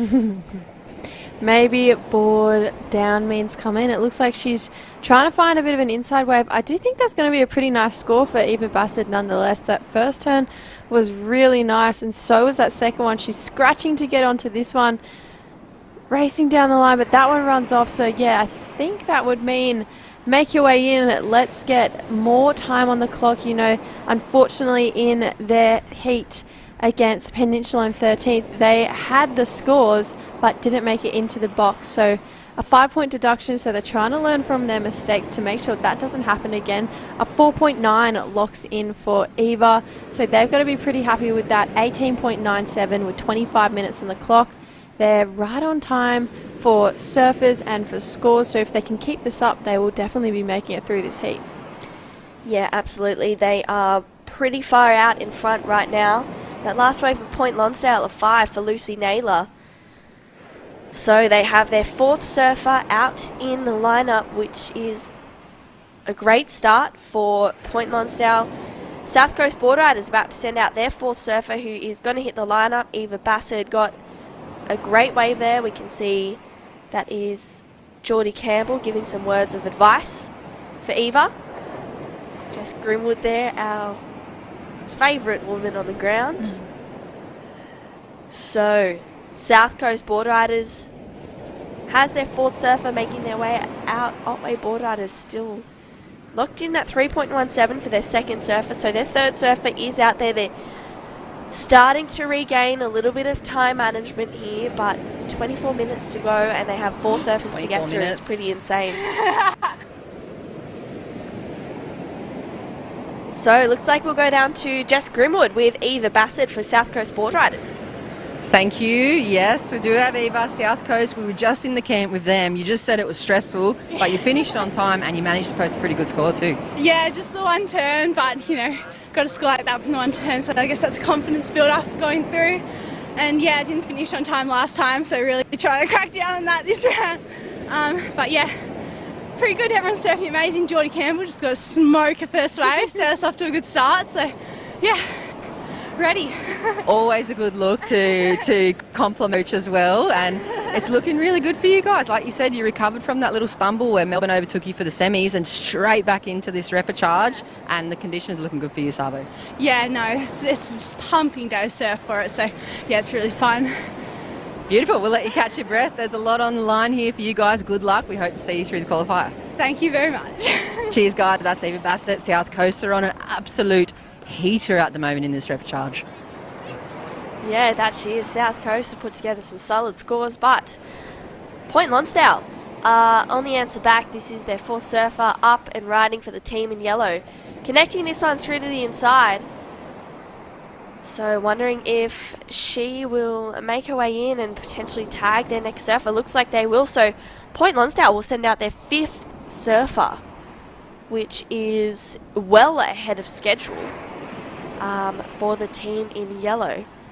And Eva Bassett sounded super puffed after that run. I feel like that's a combination of exhaustion as well as stress and nerves and anxiety for the rest of the heat and what's going to play out. Yeah, 3.27 for that last one of Mini Vora. So I love how they have 3 female surfers in their team. Here we go. Here goes Otway Boardriders. This is their 3rd surfer up, and that's a great looking first turn. Straight back up for a 2nd. This one's going to have a nice inside section if she can negotiate all the lump and bump.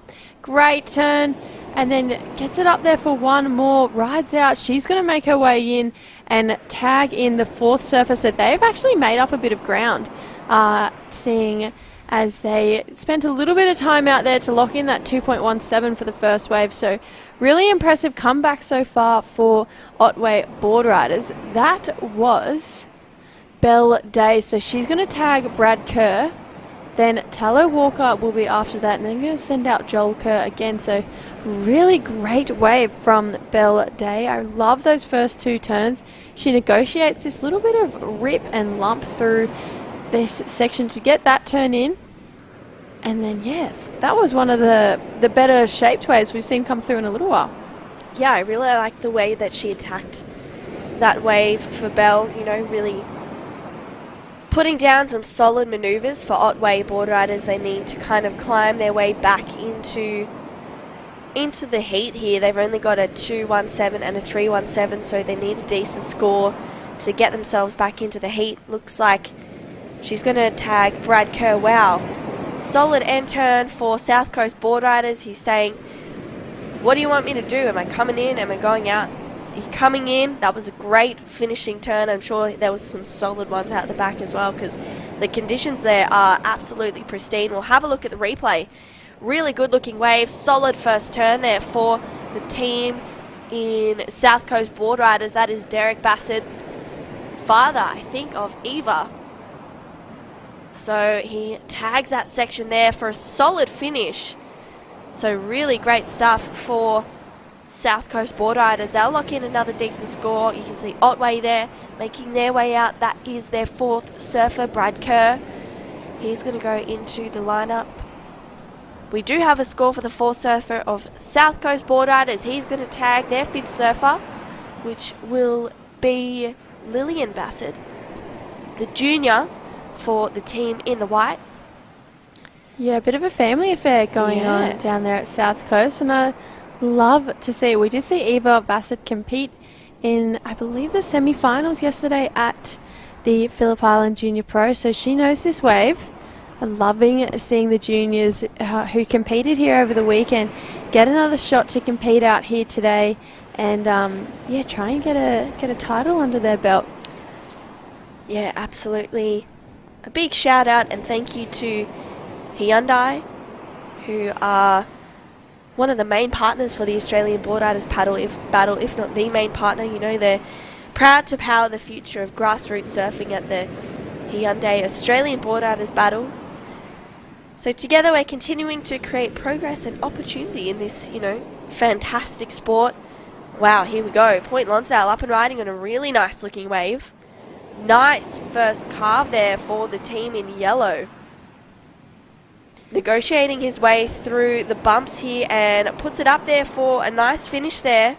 So Point Lonsdale, their fifth surfer, getting a great wave with pretty much 19 minutes to go. Is he going to come in? Yeah, that was Luca Zanoni. So this is a great wave. He kind of streaks down the line to get to this open section and really push hard and rip into that carve. Then he negotiates that inside lump and bump. We've seen a lot of people not do so, and then gets a really nice end turn float. So 18.5 minutes. They're on their final two surfers.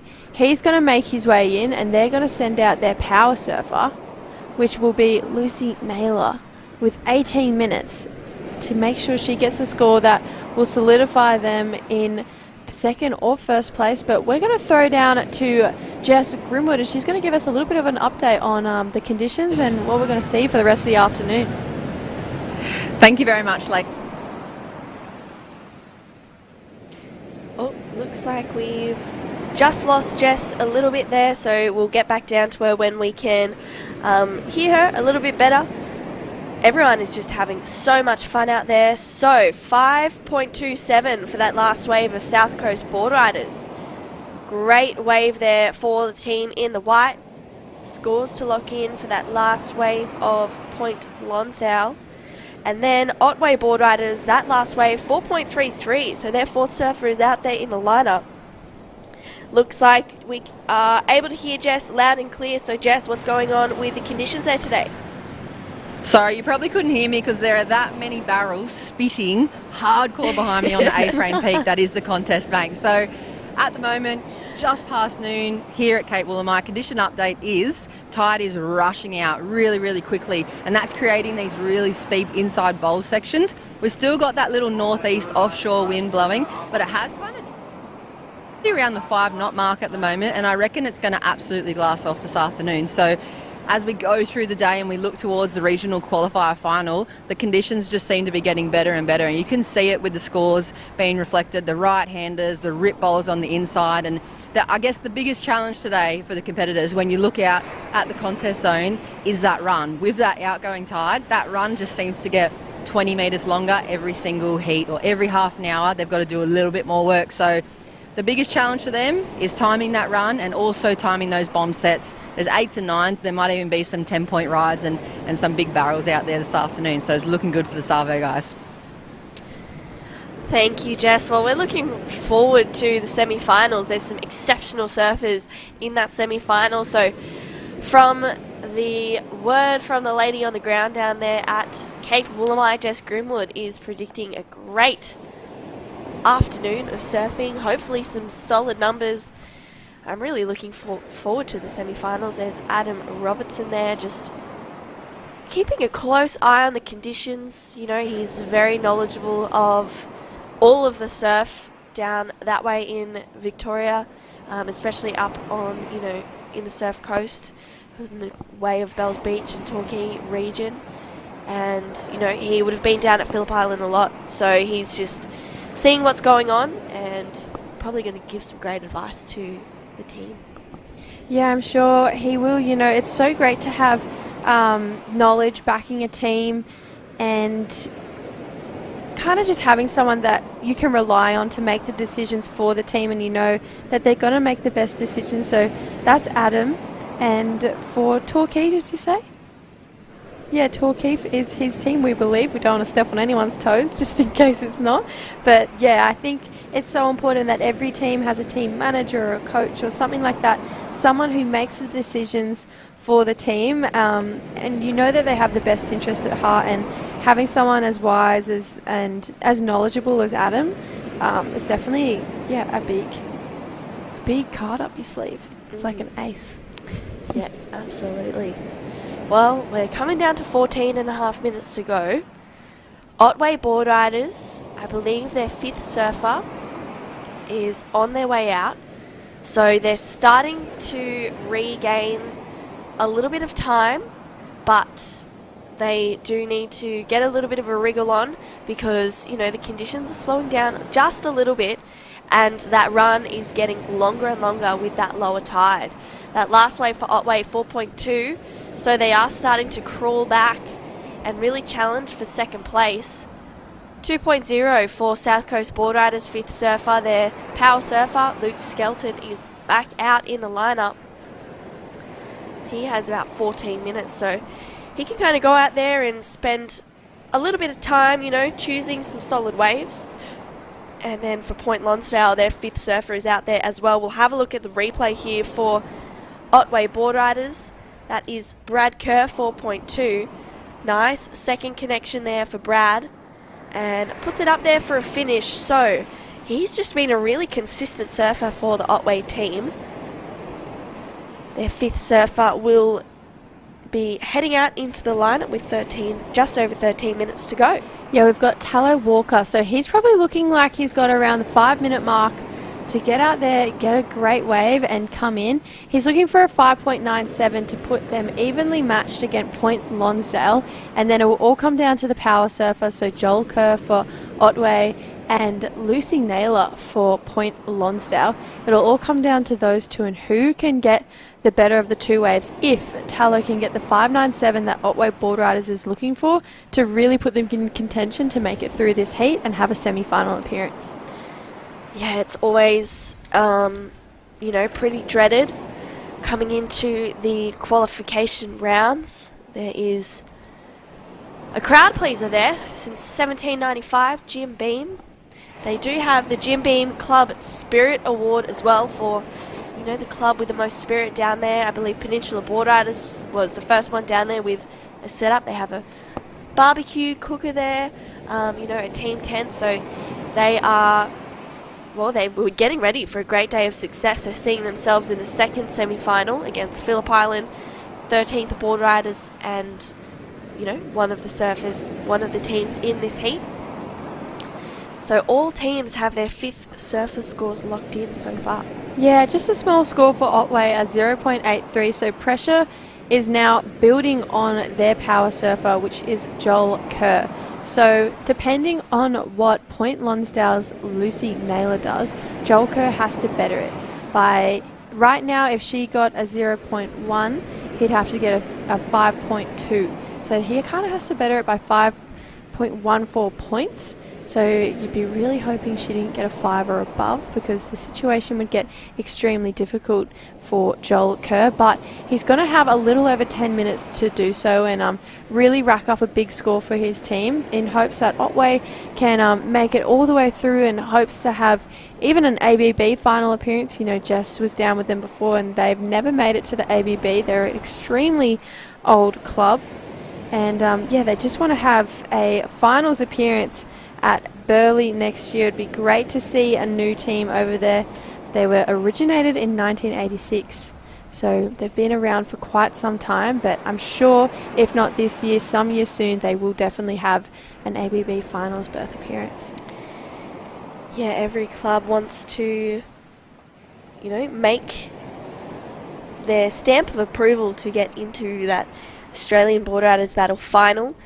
Most years we do see pretty similar clubs in that final, so hopefully this year Otway Boardriders will put themselves in the mix, but they have to get through this qualification heat first. 0.83 for that junior surfer of Otway Boardriders out the back. Luke Skelton for South Coast Boardriders. Nice first turn there for the natural footer. Again, straight up in the lip. Wow, really solid power wave for South Coast Boardriders. Making his way through to the inside. They are really ahead of time here. It was unfortunate that he fell on that one, but he did a fair bit of damage out the back, and they are a fair way out in front. So Luke just needs to get himself back into the box. He's got plenty of time to do it though, 9 minutes. Lucy Naylor out there for Point Lonsdale. She has 9 minutes to catch a wave and come in, and Otway Boardriders Joel Kerr, we can see him there making his way out into the lineup. But let's have a look at the replay for Luke Skelton. I really like this wave from Luke. This first turn, really nice, crisp in the steep part of the wave, and gets straight back up there again for another. Love the carve back around. And this is where things unfortunately got a little bit pear-shaped for Luke. Just buries the nose on that one, but he got a lot of work done out the back, so that wave is definitely going to be rewarded for South Coast Boardriders. He still has to go through the gates for that score to be able to count. Unfortunately, he didn't make it into the box in time in their opening round, hence why they are in this quarterfinal. But I'm sure they'll walk through the gates with their head high this time round, knowing that they've done it with 8 minutes and 46 seconds to go. Yeah, I feel like it's still going to be a decent score locked in for the power wave of Luke. You know, he got some damage done out the back. They, at this stage, you know, they're not losing the 5 bonus points. They're only going to increase on their point tally that they have right now. So I'd say that they're a pretty fair chance of making their way through to the semi-finals. That last wave of Luke Skelton, 7.5, considering the fall off. They love that first two-turn connection there for Luke Skelton. So South Coast Boardriders will move through to the semi-finals because they are done and dusted. 33.74 points is a great point tally. So now it is between second place, where the Point Lonsdale will come in time and not lose the 5 points. Lucy Naylor up and riding. Great first turn for Lucy. Solid looking wave. She needs to capitalise on this one to make it harder for Otway Boardriders. Solid connection here. She brings it around again for a finish. So Lucy Naylor really getting a solid wave there for her team in the yellow. I feel like, you know, that's just made it a little bit harder for Otway Boardriders to move themselves up into second place. Yeah, depending on where the judges go with that score is depending on whether this is actually achievable for Otway Boardriders or not. If she scores above a 5, I believe that this will be kind of out of reach for Otway. So here's the replay. That's the turn I really like. Lovely first turn. And then she kind of just gets her rhythm going and tags away at this one all the way through to the inside. Lovely carve back to the pocket. Gets a nice finishing turn. And yeah, looks to the beach. And yeah, job well done for Lucy and Point Lonsdale. So we'll see where that one comes in at and whether or not this is achievable for Otway. Well, looks like Joel Kerr, he's going to have a look at this one. Really beautiful open green face. Goes straight up into the lip. Unfortunately, doesn't ride out. He had to do it though. He had to go big on that first turn for Otway. So he's going to make his way in. It looks like all teams will be finished before the hooter goes. So everyone managing their time really well, considering South Coast and Point Lonsdale both had, you know, unfortunate heats where they did lose those 5 points to see themselves into this requalification heat. So that wave locks in at a 5.23 for Lucy Naylor, 1.07 for that wave of Joel Kerr. So looks like South Coast Boardriders will move through to the semi-finals and Point Lonsdale will join them which is super exciting. Don't go anywhere. We have the team's semi-finals coming up right after this break.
All right, welcome back down to Woolamai Beach here at Phillip Island. This is the Hyundai Australian Boardriders Battle Victorian State Qualifiers. It's been an extremely exciting day so far. We did just see our semi-finalists confirmed. So semi-final heat number 1 will be coming up in just a moment. So we'll see Torquay Boardriders take on Janjuk, Melbourne and South Coast Boardriders, who just made it through that last heat. South Coast taking that quarterfinal out in head of Point Lonsdale and Otway with 33.74. Great surfing from the team down there at South Coast. So we're just getting things ready to rumble for the semi-final heat number 1. And yeah, I'm excited to see what we have in store. Semi-final heat number 2 has been confirmed as well. So it's Peninsula Boardriders taking on Phillip Island Boardriders. They've locked in the highest heat total today. 13th Beach is in the yellow and Point Lonsdale will be in the blue. So that is coming up next. We will see the start of semi-final heat number 1 get underway very shortly. But yeah, it's been a cracking day. We did have to, unfortunately, farewell Otway Boardriders, one of the oldest Boardriders clubs in Australia, but I'm sure we'll see them back here again next year for more. Torquay was looking extremely strong this morning, as well as Peninsula and Phillip Island, so this is all super exciting. This is Melbourne Boardriders' first semi-final berth. They are a Boardriders club made up out of a wave pool, and yeah, the day's just really starting to ramp up now, Crispy. Yeah, well, Jess, look at the sky, look at the waves, and look at the froth down here at Woolamai. And I'll tell you what, semi-final 1, Torquay Boardriders, they are looking for back-to-back wins. Janjuk Boardriders also, you know, with some new recruits as well, and Melbourne Boardriders, they're just frothing. Stoked to be there, their best performance to date. And South Coast Boardriders learning from their time restraints. This is going to be exciting. As well as Point Lonsdale, they really learnt from their heat prior. So they've got a heat off and then they'll be back in the next heat, which is probably good for them, because if not, they would have done 3 heats back to back to back and they'd be exhausted by now. So they'll have 50 minutes off once this heat is underway. We've got all 4 surfers ready in the box. Now we're just waiting for the call from everyone down at the event site on when to kick off at this semi-final. So we are only 3 heats away from finding a winner and who are the qualifiers for this 2024 ABB Grand Final. So there we go, that's the start. 50 minutes has begun. Torquay, Janjuk, Melbourne and South Coast getting out there to hopefully solidify themselves a place in the final. Yeah, definitely, and it's anyone's game, so Janjuk could have a cracking heat as well, as with South Coast, so Torquay better play their cards right. And I'll tell you what, a lot of local knowledge there. Their wave selection and also their combinations have been flawless to get to one of the top teams and past 3 times winners in the regional. Yeah, I've been really, really loving watching all these teams. I think I've said it so many times today. I feel like I'm a part of the Victorian kind of competition now. I don't get to go to any of the other state qualifiers, so it's cool to sit back here and watch and tune in with Jess down the beach and really get the feeling of what it's like down there. So looking like our first surfer for Torquay, that is Lucas Hickson. They've changed up their team a little bit from the original heat that we've seen. Janjuk Boardriders, they're sending out their first surfer, which we will have to come back to. Melbourne Boardriders, their first surfer is Luke Martin, and we will get back to that. We've told there's been a little bit of a change up in the team orders, but waves are pumping. We just had a check up with Jess. She told us that it's even starting to barrel out there, which is very exciting. So hopefully we can see a couple of those come into play and maybe a couple excellent scores. We saw a 10 out there yesterday in the juniors event for a crazy full road air from young Loki Cullen. Yeah, it was little shredder. Ridiculous, and the waves were pumping just like they are today, but I think today is even better than it was yesterday. Yeah, and that junior surfer you're talking of, he only knows one turn, and that is redlining every turn. Yes. He goes off the Richter. Hyundai, our great sponsors and partnering. Don't forget She's Electric, Hyundai, Australia Boardriders Battle. They're continuing to create progress and opportunity in the sport of surfing, which is an Olympic sport as well. Yes. 2024. Yes, very exciting stuff. I believe we've had a few surfers locked in for our Olympic team. Molly Picklam and Tyler Wright will be the 2 surfers. They are big smiles, and you think South Coast Shredder, Tyler, and then all the way you got Molly from North Shelley. They are on the map.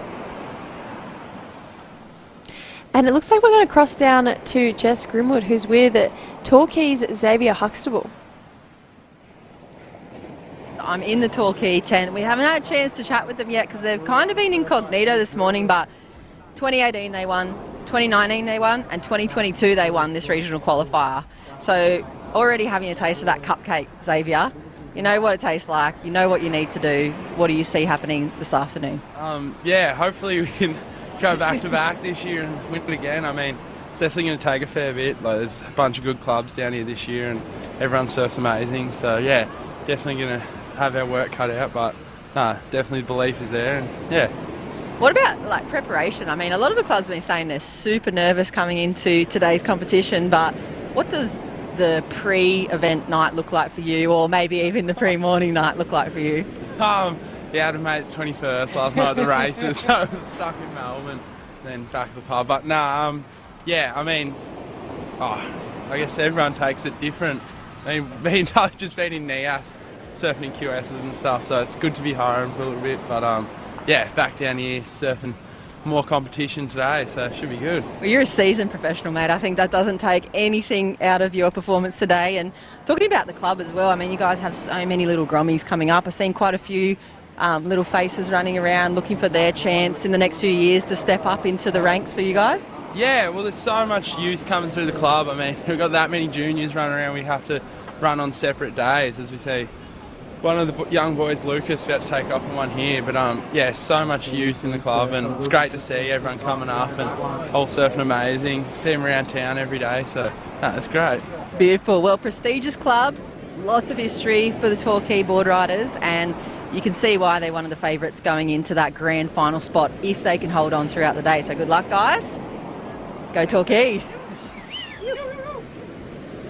Yeah, Xavier, he's such a smiley, happy guy. You know, he absolutely rips to him and Tully. As I said, we're just over in NEAS. Tully got second over there, so really, really great points for Tully going into next year's Challenger Series qualification for the Oz region. So love to see a surfer like Tully make it. Like, he's so powerful on his back end and I think really calm and composed in the way he competes as well. He definitely represent our country amazing on the Challenger Series, but it looks like they've swapped Tully out for Xavier in this heat. So their first surfer is Lucas Hickson. Then we'll see them take out Sarah and then, Willis Droomer. Then Xavier Huxtable will be behind Sarah and Johnny, and then Xavier will be their power surfer as well. So there's lots going on in Torquay. They've got a massive team. They're changing around a little bit. You know, I feel like this is almost a completely different team to what we saw in the opening round. So I'm interested to see, maybe they brought two teams down. They're trying to give everyone a run, so if they make it, they can see, you know, who they want to pick for the ABB. So I like their tactics, but this is the man from South Coast. That was a great first turn. Swoops back into the second, and he's kind of just... Oh, I jinxed him. I was going to say he's flowing through this wave, but sorry, mate. Oh, that's unfortunate, but it was really great first turn, and there's 6.5 minutes. Here we go. Wow, great first turn from Lucas. Love the carve back. Like Dave said, they've got heaps of young juniors coming up, and this guy is one of them. So really strong surfing from Lucas, looking to finish this one off to bank some good opening points for Torquay. So that was really impressive stuff from Lucas. Yeah, really good mature flow and also combination of turns. So right in the critical section, Hyundai, look at this replay. Great selection of wave. Look at that first one. Jams put maximum on tail and right in that critical section. Three vertical turns. We didn't see those first two turns. Yeah, and then carving again. And look at the way he just fits in those positions, those small setup turns to get to that last section. See how it just rolls over that nice little foam climb and then bang, seals it. Cherry on the cake. That was an excellent wave from Lucas. We didn't catch up with him until that final big turn. So when I saw the first one, I was like, oh yeah, here's where he goes into the calves. Oh no, here's where... That was three really impressive turns. So I think that's going to be an excellent score for Torquay. And he's just puffing for breath, but that was really impressive, and Torquay must be ecstatic with that one. And 42 minutes on the clock. He did it within his 8-minute time frame, so really impressive stuff from Lucas. So does he know? Because that was Well, it looks like we might have a bit of a mistake right now from Torquay. They've sent out the wrong surfer, so one was Lucas Hickson, two was Willis Droomer, and Johnny was actually the fifth surfer.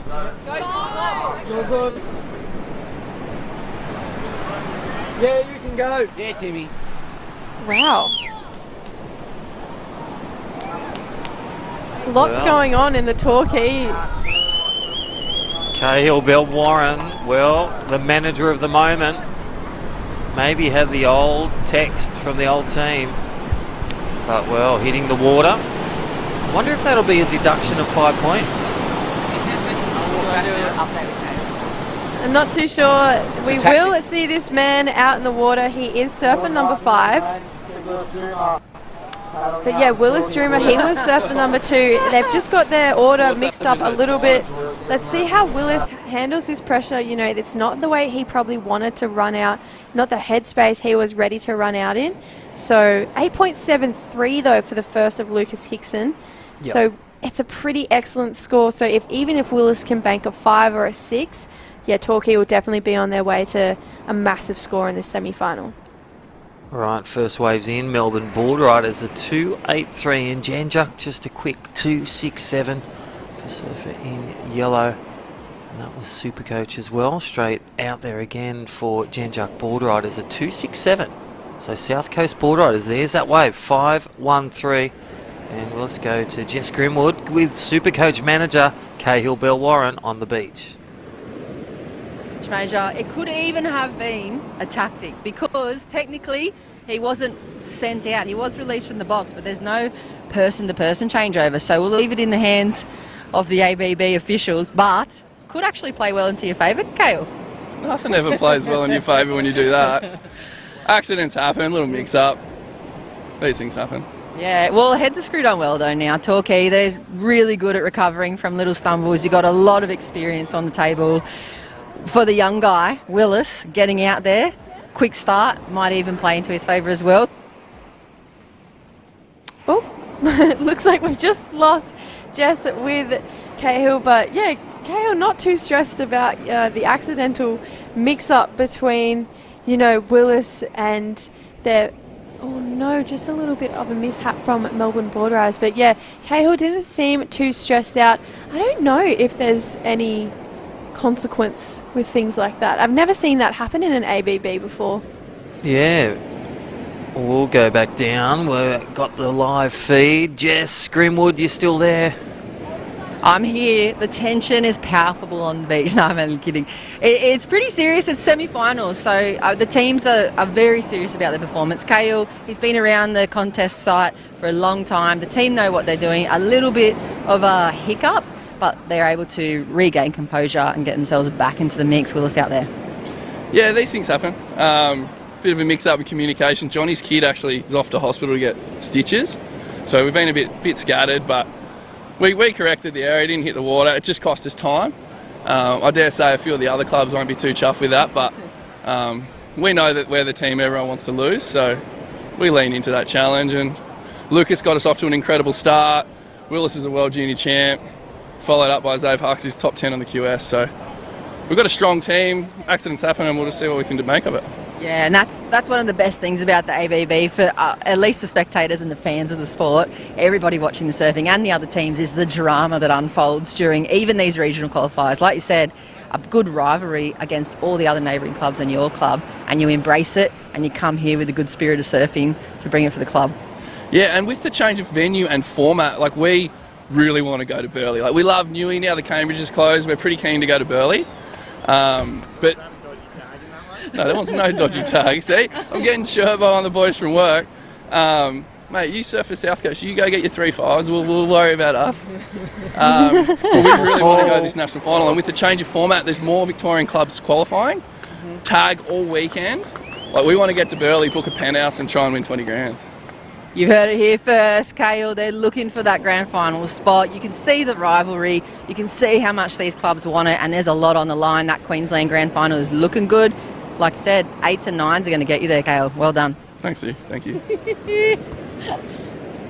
A bit of a bit of talk between them. No love lost there with the ocean. So a punchy funny. podcast from Cahill Belwarren over to Supercoach. So, well, taking the gloves off only when the competitor rash is on. And this is Willis Droomer. How was that when that interview with Cahill Belwarren from Torquay and Jess Grimwood just posted a nice looking right-hander. Nice vertical attack, saving time. Willis Droomer, former World Junior champ. That was amazing. We're going to get a little bit of a replay of the last one of Willis. So I saw this out of the corner of my eye. Great first turn. Straight back up into a second. No time on the bottom turn. Just flows between turn to turn. Carves back to the pocket. He needed to back up this 8.73 to really put them out in front of the rest of the pack, and he's done so really excellently. So he's working his way through this inside section just to get a little bit more points on the board. Goes for a bit of a roundhouse and brings it in. 35 minutes on the clock. Two excellent scores. We haven't competed and out of yeah, Random Torquay Beach. It's cost us 3 minutes and we look like peanuts. I'm meant to be a professional sports administrator, but these things happen. There's that back chat we love from Cahill. Yeah, sideline comments. Cahill, Belwarren and South Coast Boardriders Shredder. His wave a 5-1-3, so great start from Supercoach and athlete South Coast Boardriders.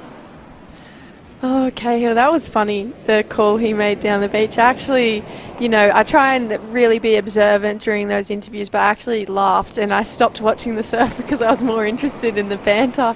So that was really funny from Cahill. But, you know, all love and support between all the clubs down there. They're all just pushing each other and having a bit of fun. And, yeah, it wouldn't be Australia or Australian sports if you didn't have a bit of banter between the clubs. So love to see that everyone's taking it pretty seriously but having fun with it too. So, South Coast opened up with a 5.13. That's a pretty great score. That last of Willis, a 6.83, so 15.56 with 2 surfers is a really excellent lineup. They've already put the rest of the field in combo. Janjuk a 5.07 and Melbourne a 2.83. So really close between Janjuk and South Coast right now. That last wave for Athlete 2 a 3.67.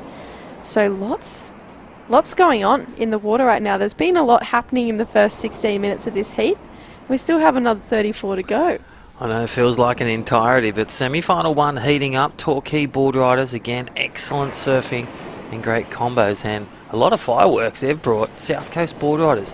I feel it's going to be a tug-of-war between Janjuk and South Coast, and completion and time management is going to be the winning ingredient, I'd say, with this semi-final 1, Jess. Yeah, we've seen time management really come into play. Here's South Coast. Here's the man who's been bringing them all the points. Wow, 2 really great turns. There's a third. This wave looking like it's got a really beautiful inside track. Gets a finish.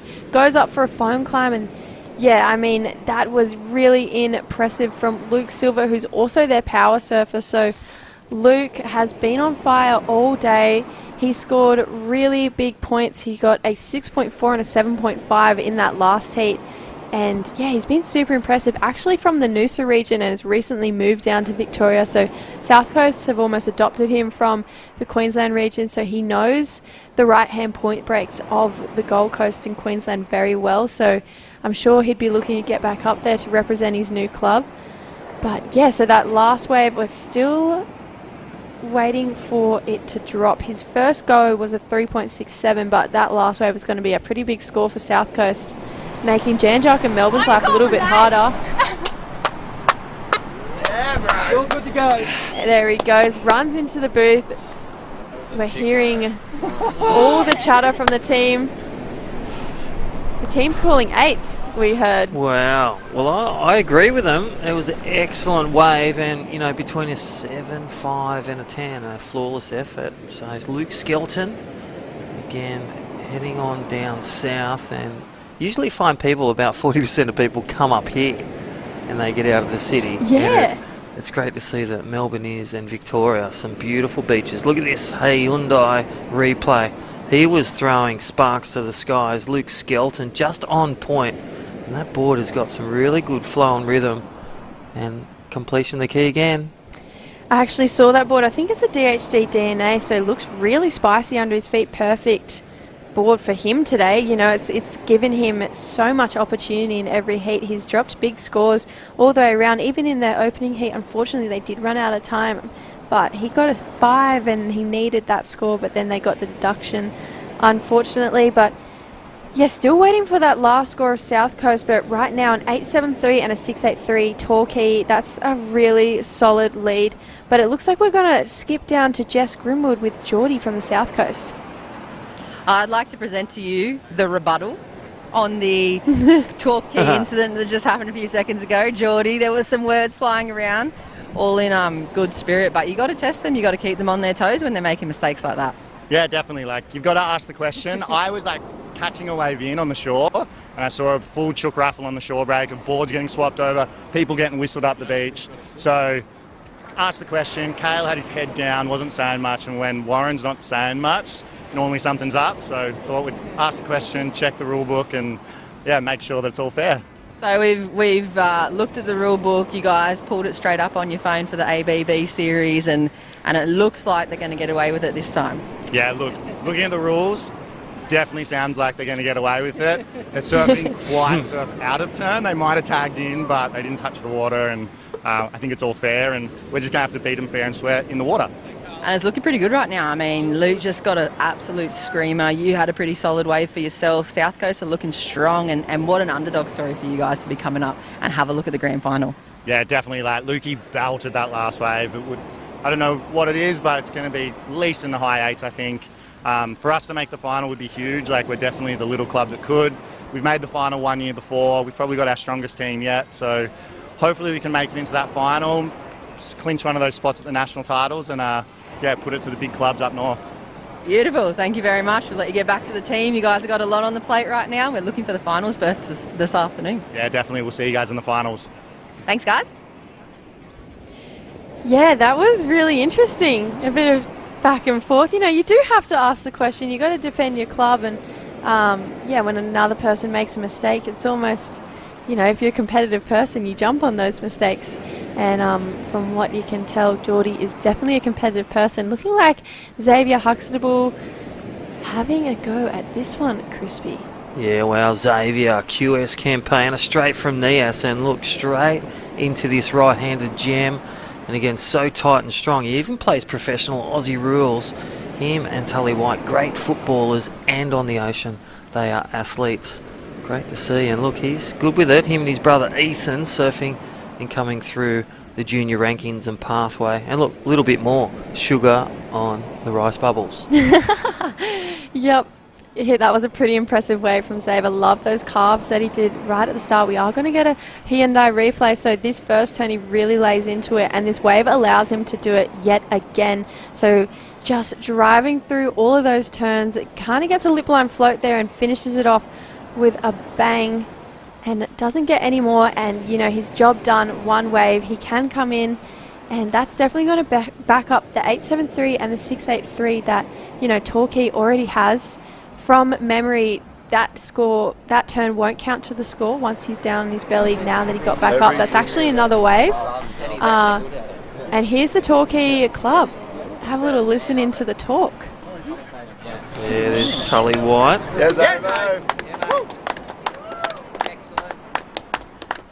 Yeah, you're calling excellent. I'm calling excellent to one of the highest scoring waves of the day. I love the way he arced into that turn. Yeah, I think like a both. casual 9-5. Tully's calling 9-5s. Still waiting on last They've just sent out their fourth surfer, Sarah. As we have Sarah Hickson paddling out. That was their fifth surfer on the screen, so he'll be heading out after Sarah. That is Johnny. But yeah, really impressive from Zave. But I was a little bit surprised to see Luke Skelton's score come in at a 6.83. Yeah, just under the score, like Geordie, you know, manager and super coach Geordie for South Coast. He was thinking that around the high eights, but still a good wave. It's on the higher end of the sixes, a 6.83. There it is. Tully right on point. 9.4 Xavier Huxtable, Torquay Boardriders. Take points from them or at them. They're leading the charge. The rule book doesn't matter now. Rule book doesn't matter now. An 8.73, a 6.83 and a 9.4. And they've on time. They've got all their surfers. What you want to do is have your first three surfers in before 25 minutes, and you're given your last three surfers the exact amount of time your first three have got, and they've done exactly that. 26 minutes, 45 seconds to go. They are running away with this right now. This is Melbourne Boardriders. This is their first ever semi-final appearance in the ABB state round. So and then this is Carly Shanahan. So she's also been adopted by Janjuk Boardriders, originally from the Woolai region. Yeah, COFFS Harbour. So again, a great loss for them, but a pick-up from Janjuk, working down there at the local surf store, Carly Shanahan. Yeah, she's such an amazing person, and I haven't seen her in a jersey in such a long time, so it's really nice, you know, to see her back with a rashie on and surfing so good. That was a really nice wave she would have got for Janjuk Boardriders, the third surfer, so she's right on time as well. Only needing a 2.52 currently to knock South Coast out of second place. So it's really tight right now between Janjuk and South Coast. No one has really solidified second at this point, but Torquay Boardriders 24.96 with 25 minutes to go. They've got to be extremely happy with that. And right now at this point in time, 24.96 out of 30 with the three surfers they had. That's an almost excellent lineup. Yeah, definitely one of the biggest points thus far of today, the regional qualifier. Hyundai Australian Boardriders Battle. Here we are, the regional qualifier here in Victoria. And again, some great prize money for the finalists today. Looks like Torquay and currently South Coast are nudging there, but Janjuk are waiting on Carly Shanahan's wave for a new club. Janjuk down there, formerly at COFFS Harbour. And then this is going to be a great little, you know, it's the depth and breadth of your juniors, your women, your masters, and then your open surfers. So great to see. That last wave for Melbourne, a 1.33. Last wave for South Coast, a 5.17. And Jan Juc, a 6.83. So getting even closer right now. Less than 1 point separating South Coast from Jan Juc. It's kind of the battle for second at the moment between blue and white. So whoever is the most consistent in the back end of this heat is going to walk away with a final appearance. It's extremely tight, you know, only 0.86 between South Coast and Jan Juc. So whatever South Coast do, Jan Juc has to match it and then some. But South Coast need to make sure that they make it hard enough for Jan Juc that they kind of just keep edging away from them surfer by surfer. So really intense times right now if you were either South Coast or Jan Juc. Torquay still want to play their cards right. They want to make sure that all of their surfers get a run and that they're not using up all their time so that they get a 5-point deduction and maybe not make the final if Jan Juc and South Coast keep improving their scorelines like they are. So still tense times. Torquay have put on a great performance, but they need to make sure they keep it up for the rest of the heat. Yeah, definitely couldn't agree more there, Jess. And see a bit of time patience out there for Torquay, heat leaders. Don't forget, up next, semi-final 2, Peninsula Boardriders. And as you said, Phillip Island, the locals, the local knowledge, 13th beach. And Point Lonsdale Boardriders all doing battle in our next, only 2 spots of each of the semis to make the final. And 3 clubs, you know, they'll be aiming 4 clubs for $1,500 first prize. Oh, that's a good first prize initiative, isn't it? Yeah, that pays for flights. Yeah. Whereas the others will take away the car. And here we go. Look at the open body torque. Run us through this one, Jess. Yeah, this is a really great wave from Torquay's girl surfer. This is Sarah. So she's just really opening up her shoulders, driving through all of those sections that she's been kind of put in front of her right now. This is great wave selection, and hopefully she can get a finish. Yes, she does. That was excellent surfing from start to finish. So she's following up with what Xavier Willis and Lucas have done already. So I'm excited to see where that score comes in at, and I'm excited to see the replay because that was some really great surfing from Sarah. You know who she reminded me of? Kobe and Wright. Yes. Opening body. Here we go. Body torque. Opening up, squaring up, and opening those hands, allowing maximum on-rail performance and body movement. And look at the rail turns right back to the wash, really opening up. And again, just floating over those turns. So impressive waves from the junior female surfer. And I love the way they just know the end section. They get the flow and they get the connection and finish and tie a bow in that last turn.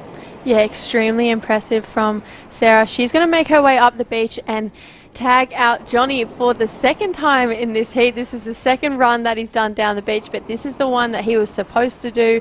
So he's going to get out there and try and get a score. That last wave for Sarah, a 7.73. So 32.96, 4 surfers down, 20 minutes to go.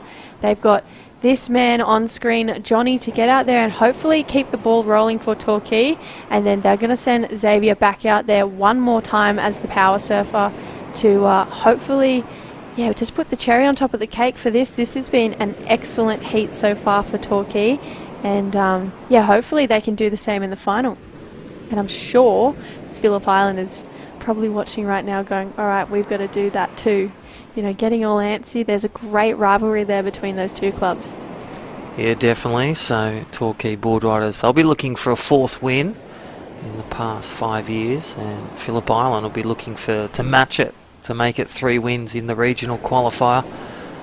And again, we talked about with North Narrabeen, who are in your region, North Narrabeen, who are your headline acts? Is it like NASA or?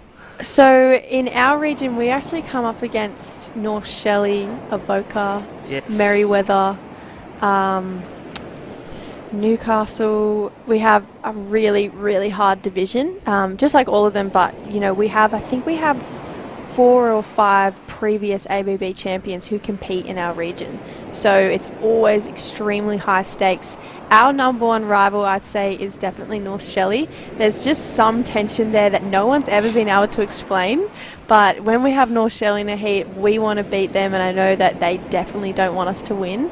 So it's all smiles on the beach, but as soon as that heat's on, like Joel Vaughan and Molly, they're two of my closest friends, and Jess Yeah. Grimwood. But as soon as North Narrabeen and North Shelley in the water, don't look at them, don't know them. Stick to the plan. Yeah. Execute. So it's an extremely hard division. Avoca have been consistent. Yes, ABC. Yep, and we've got Merriweather, who always, with Filsey Yes. and Mike Clayton Brown, they've got such a strong team. Morgan, Jacko, Ryan. So it's really tense times at the New South Wales. What are we? Central. There's no easy rights. We've got Byron Bay, we've got Yes. Cabarita. Yes. And then we have COFFS Harbour. So COFFS and Harbour are Sawtell. hard. So COFFS Harbour, they've lost Carly Shanahan. So whoa. Yeah. Well, Sawtell have Rosie Yeah, Smart. they do. So the Smart, and also a brother. Creed, yeah, that's a hard team, isn't it? And I'll tell you what, Labar have made 10 out of the 11th. They're looking for scalps from last year, been taken out by Port Macquarie. That's how far we go Oh, down. wow. Wow. Yeah, they definitely would be trying to get the answer back for sure this year. I'm excited. So that one is coming up on the October 15th. COFFS Harbour, you'll be down there? I'll be down there, that's right. And we will be live for that event on MySurf TV and KO Sport, along with the Sunshine Coast event in Queensland, October 29th, and the New South Wales Central event at my home break and my sister's home break, North Narrabeen, on November 11th. So, yeah, really lucky that we can broadcast these events. That was a great wave from South Coast. So, yeah, just kind of pushing the benchmark out for Janjuk now. They have to answer back to something similar, if not better, if they still want to stay in contention for second place. Yeah, we might get a replay. So Janjuk getting that small wave. So four surfer scores are coming through for Janjuk, and then we saw that reply from South Coast Boardriders, and they're literally about 0.9, or is it 0.8? I'm trying to think the maths. 0.84. 0.86. There it is. It's saying they need 0.86 right now before that score jumps in, but Janjuk looks like they got a wave too. That's a Janjuk surfer running out, so we might have missed a wave from Janjuk while we were talking tactics and teams for other events, but that last wave, South Coast, of 517. Well, there it is. Melbourne Boardriders, they've had 4 scores drop in, and South Coast, there is the tag in the Oakley Prism line. And then we see Melbourne Board. Great to have them here. Great. They've made their best ever performance in their first ever national event, the Australian Boardriders Battle regional event, and welcome Melbourne Boardriders. Get involved. It's been great to see them. They welcome servers of all kinds, but we'll get back to that. Here's the replay of White. So floating up and over that first section, gets to a bit of deeper water, trying to pump down the line to get an end section. He gets over it, looking to put an extra couple points on that, and gets 2 cool foam climbs. So then this is the 517 from South Coast. Really powerful surfing. Carves back to the pocket. I really like the work he gets done on this inside section. He just goes all the way down and then banks that final turn. I feel like that was one of the strongest on the wave. So Janjuk, there's still scores to drop in for both South Coast and Janjuk, unless that was South Coast third surfer. I feel that blue Janjuk, they're going to get the nudge just a bit faster, a bit more on rail and a bit more vertical, where we had Janjuk get some good turns in, but really flowy, bit of a wider board, allowing only a nice bit of flow, but sharper turns from South Coast, and that is critical, and they is on the best wave and in the best section. That's what the judges are rewarding with big scores. So I think that potentially could have been the third surfer, or maybe scores just haven't dropped yet for their fourth, because that 517 came in, but that says athlete 3, so if they're only on to their third surfer, they might need to get a bit of a wriggle on. There's 15.5 minutes to go, and Janjuk's hot on their heels. That's right, so it could be get a quick turnover, get a middle wave, or even a middle peak wave, and that could be the difference in getting along to the final for Janjuk and potentially into the grand final back in March, and that's going to be hosted at Burleigh Heads, Queensland. Yeah, I'm very, very excited for the Burleigh Heads final. First time that we're going to see the event ever run in Queensland and at Burleigh. So it's a really fun wave. If we get a cyclone swell, we could see barrels, extremely long right-handers. You know, good for Liba. They practice on a wave like that almost every day. And here we're going to take a little bit of a look back at this incredible heat that Torquay has had so far. So they opened up with Lucas Hickson. This was an 8.73. And these 3 turns just took my breath away. That was 3 really critical, strong turns right in front of his competitor there. And I feel like this wave has really set the tone for Torquay this heat. Gets a finishing turn there and then gets a little bonus section. Foam climbs up and over to project himself onto that. And then this is Willis Dreamer. He goes back out and backs it up with 6.83. Great first turn. Strong second one. This is the ISA World Junior Champ, and it's the surfing like this, which is why he is a world champion. Carves back to the pocket and then gets a little bit more. Negotiates through all of that dead water. That was a hard section to hop through, Crispy. Again, just gouging his way out like he was at NIAS last week, which he was. And I'll tell you what, he was just in form, strong, pinpoint action and great completion, and got the job done for the team. Yeah, 9.4, so the highest score we've seen today. And then this was Sarah, and we likened her to Kobe Enright. Beautiful shoulders open, calves through on this great wave. I love that one. She pushes a bit harder through it and kind of stomps on the tail at the end. This was great momentum for Torquay. You know, I feel like she's really taken the energy from the 3 surfers before her and just rolled with it to be able to surf a wave like this, and she finishes it off here getting a 7.73. So Torquay 32.69. They're on to their second last surfer. We're waiting for him to turn on a wave. A little bit of a lull at the moment, but potentially a line coming through now for Johnny. We'll see if he pulls the trigger on this one to give Xavier a little bit more time, and it's looking like he will. So here goes Johnny from Torquay. Great first turn, strong second one, carves back again. So I love the team that Torquay has, really talented stuff. He's looking out the back, should I go back out? But in the meantime, bit of a situation change between Jan Jock and South Coast. Yeah, definitely. So Jan Jock, again, it's in the depth and breadth of your board riders, a 5.07. So Jan Jock getting the nod, a 5.17 from the South Coast, but really the clawback. And it's going to be so close here, Jess. Really going to feel that this one's going to come down to the power surfer, and the power surfer that gets across the line with a good wave. So Torquay board riders leading. Jan Jock now gone to second. South Coast board riders third, and Melbourne board riders fourth. But with 11 minutes to go, Jan Jock and South Coast both have their 4th surfer out there. So they still have a 5th and then a power surfer with only 11 minutes 45 on the clock. So if they can even get a power surfer out there at this rate, I mean, that'll be the edge that either one of these teams could have. But yeah, this is just going to be the battle of the tactics. You know, do you just send them out with the 8 minutes and scratch the power surfer? Here is South Coast trying to get a quick wave to be able to get them back up into second, looking for a 1.6. That's Melbourne just opting out, but South Coast is going to make their way in. And they're back up into second. Yeah, I feel that the scores are going to drop in for that 4th surfer of blue, and then Jan Jock will go to third. But you could see that. I was going to think that Torquay board rider's getting that wave even though he fell off, just giving that final power surfer plenty of time to execute a great combo and rhythm into the final for Torquay board riders in red. So South Coast board riders score to come, and then Jan Jock out there as well.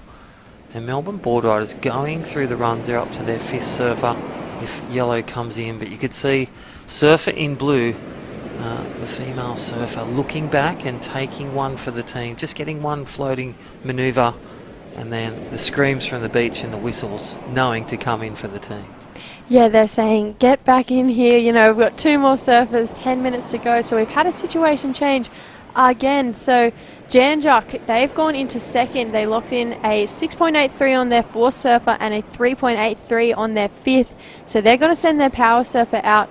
Now, South Coast really needing to answer back, but this is the surfer from Melbourne getting a bit of work done out the back. Yeah, nice little backhand turn there. And again, a lot of these surfers in Melbourne Boardriders, they only know the settings at urban surf. So, you know, adapting to the ocean conditions, real-time conditions and changing of the wave from the beast mode to intermediate to novice at any time. Great to see. So we've had another situation change. That wave prior to last, a 6.13 and then a 1 for their fifth surfer who we've just seen. So they're going to send out their power surfer. So close right now between Janjuk and South Coast. Janjuk only needing a 1.49 with their power surfer to move up into second. However, South Coast still have one more wave to surf. There's 9 minutes on the clock. All power surfers are out there. I feel like this is Melbourne's power surfer coming in. And I reckon he's going to get a pretty decent score on the board for that last wave. Yeah, definitely. So Janjuk on the board and Melbourne really doing well and flying the flag for the newly board riders, the most recent established with Surfing Australia and Surfing Victoria. So Melbourne board riders doing well. They'll take unofficially fourth, but Janjuk, they have, it's about the power surfers and it's about crossing the line. They're only 1.49 behind. So if they get a 5, for example, and South Coast get a 3, and they both cross the line, Janjuk could win it. That is the spread, a 1.49 difference between third position and making the final. Yeah, 8 minutes and 25 seconds to go. It's getting really tense. This kind of event is just as much about strategy and decision making than it is anything else. You know, you could have the most talented surfers in the world, but not know how to time manage or make quick and smart decision making. It is such a skill that you have to master, and looking like we might have a few sets on the way. Wow. We've been waiting for these for a little while now. Well, Jess has talked about Grimwood, the other Jess, corduroy lines all day, and this looks like the biggest set of the day. Is it going to hold up, and is it going to fly white into the lead and into the final, into second place? Nice little open face carve, again sets up a bit more steeper, and then jams one in the pocket again. So top to bottom surfing from Surfer in white. Janjuk board riders.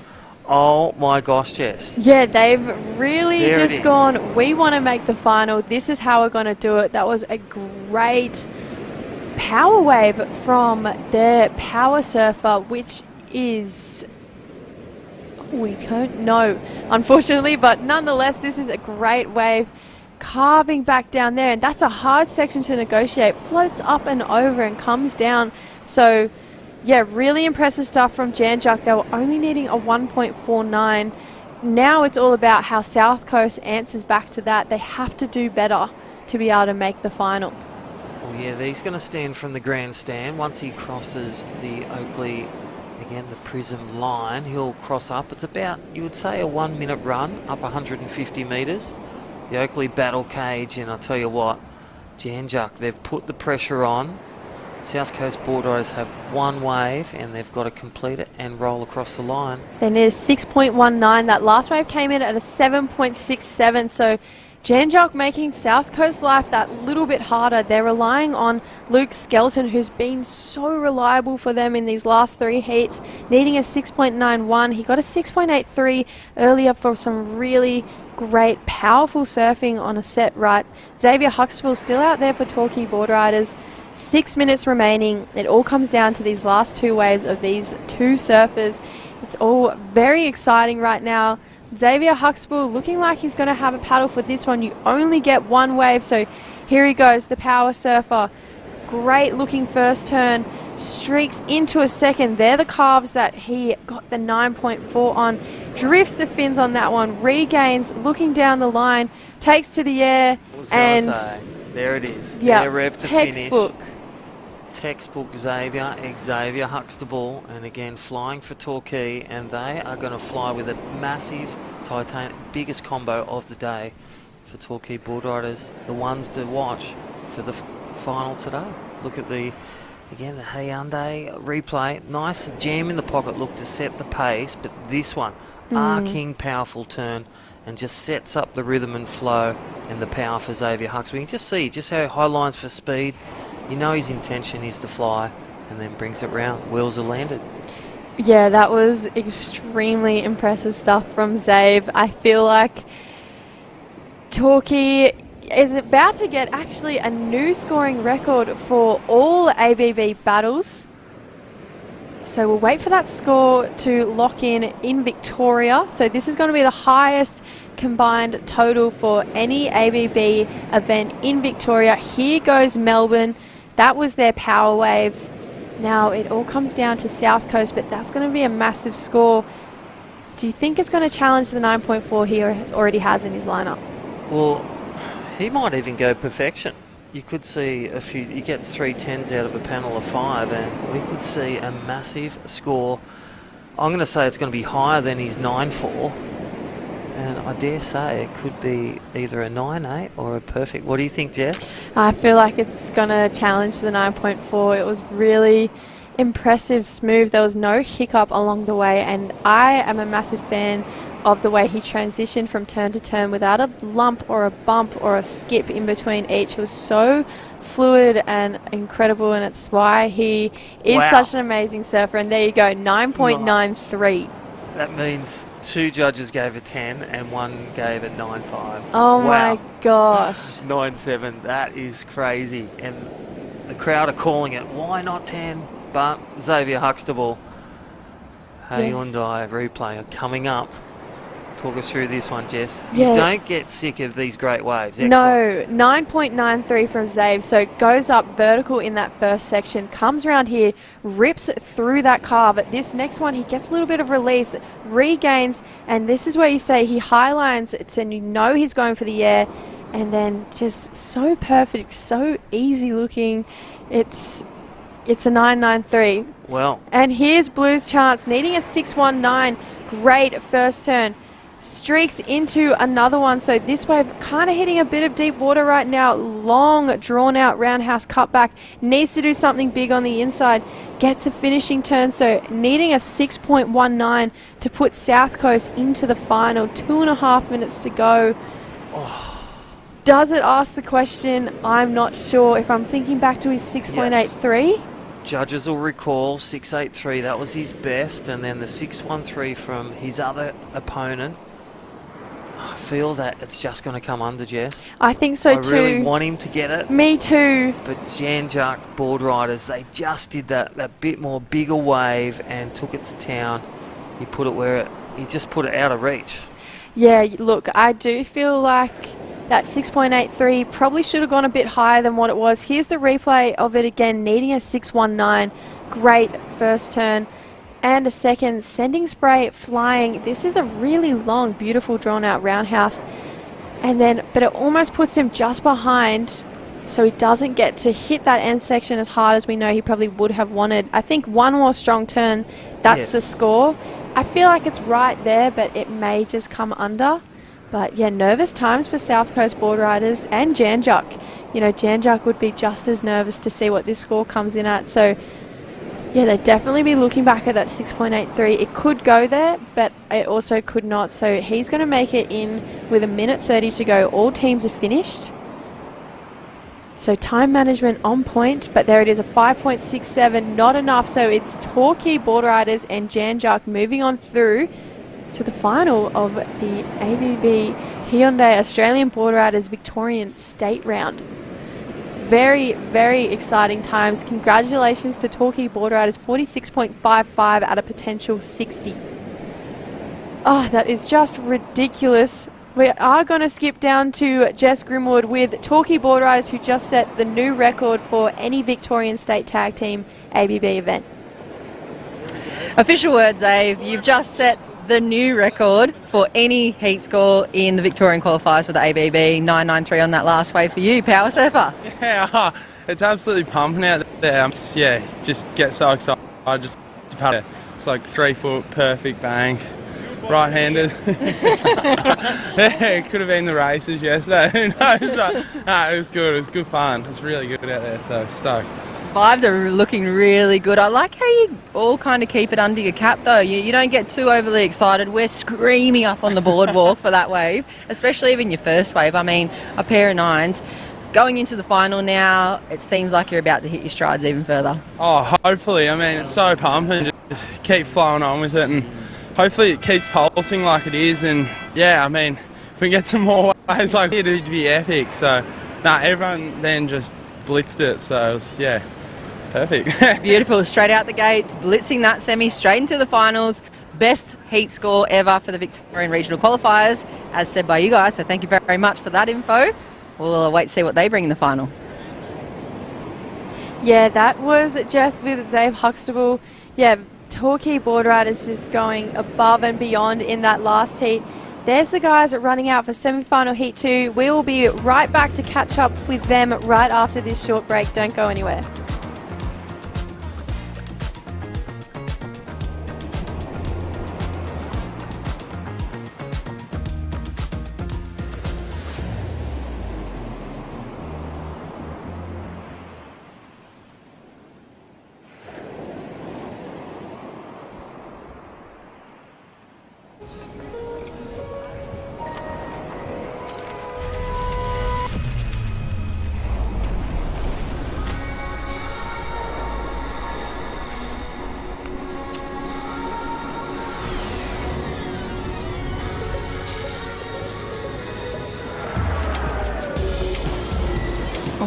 Hyundai Kona, imagined to be bold.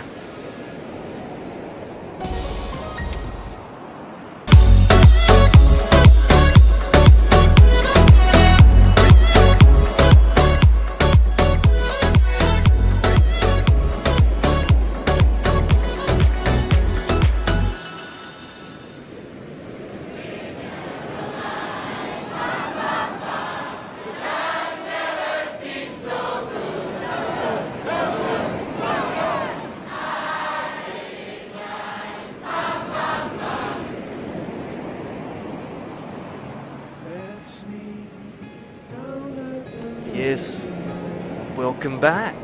Welcome back. This is Semi-Final 2, and my name's Crispy, and welcome back to True. Yeah, thank you, Crispy. That looks like a pretty insane first semi-final between Torquay Boardriders, Janjak Boardriders, both progressing through to the final. Out there we have Peninsula Boardriders in the red, Phillip Island Boardriders in the white, 13th Boardriders in the yellow, and Pete Lonsdale is out there in the blue.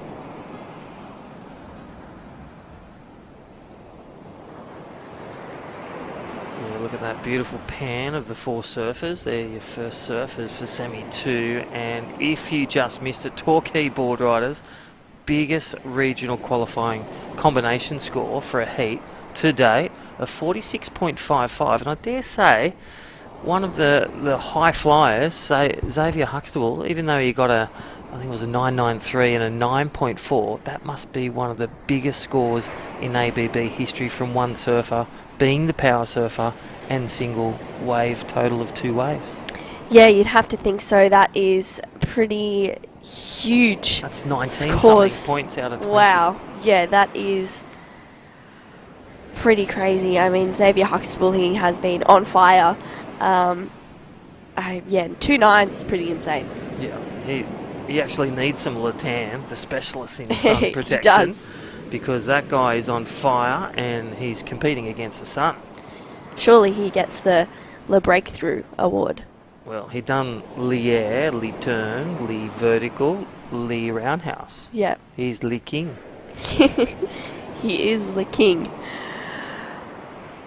Well, for Peninsula Boardriders, looks like they've got a really solid team as well. They've been the first team set up, well, they were the first team this morning set up down on the beach. They brought a barbecue with them. They're preparing for a day of success. And they're in the red. How do you find when you're in a heat in the red, the Guernsey? Give a bit of positive momentum? Yeah, being in a red jersey is always nice. It's always a bit of a leg up. But, you know, I guess it also depends. Some people don't like red as a colour, so yeah, maybe they prefer prefer the blue. I don't know. Or maybe the gold. Yeah, the gold. Yeah. Toledo. Hey. Caroline Marks, they're wearing it. And right now in white, Phillip Island Boardriders, they will be looking to take that momentum and their plan of great waves, great turns into this semi-final. 13th Beach are up against in yellow, and Point Lonsdale Boardriders, nothing to lose. Yeah, absolutely nothing for Point Lonsdale. Wow, really solid first connection there for the Phillip Island Boardriders team. He'll kick out though and get straight back out into the lineup. So I believe that was Carl Wright for Phillip Island. I feel Phillip Island and this Eternals, arm wrestle with Torquay Boardriders, they open their heats quick and they open their heats strong on the best wave. They are on song today. Yeah, absolutely. Phillip Island, they had a really great heat this morning. Torquay Boardriders 46.55. Wow, that is a very solid heat total. I wonder maybe, sometimes people can peak too early, and that was a semi-final. They need to save a little bit, or leave a little bit in the tank for them for that final, because it is another 50-minute heat. It's, pretty taxing on the energy levels. Yeah, it's a big day, so some of these teams could be potentially surfing for 4 hours today as a team. And Torquay, this will be their third heat in the final up next. Phillip Island opening up one step closer, a 4.33 first wave. And that is a big tick for Phillip Island. And you can see him out there wide. To do something different, think about it, 50 minutes, 5 minutes are gone, get the score like 4.33, come in. What would you think if you were coach? Would you pull the flag up, go the green flag? Yeah, I'd be feeling pretty happy with that if I was Phillip Island Boardriders team, but also the other three Boardriders in the heat, they put on great displays of surfing today, so maybe a 4.33 isn't enough, but looks like we have Jess Grimwood down there with Archie from Torquay Boardriders. I do, thank you guys. Archie Hawken. Now, we had to bail you up in the car park because we heard you giving the analysis of Torquay's performance right there. What did you think of Xavier's 9.93? Yeah, it was pretty sick. He did this really big air at the end. I reckon he got ripped off for those last 7 points. Yeah, so you're saying it should have been a 10. I think the rest of the team agreed with you. They were calling the 10s. Yeah, 100%. My dad was ready to storm the tent. And you guys had a bit of internal drama yourself, didn't you, for Torquay? I mean, your dad almost had a false start, but luckily he didn't actually touch the water and compete, so you guys were okay because your twin brother's off getting stitches in the hospital. Yeah, a bit of drama, but Dad wasn't happy about the false start. Kale told him the same, but changed at last minute.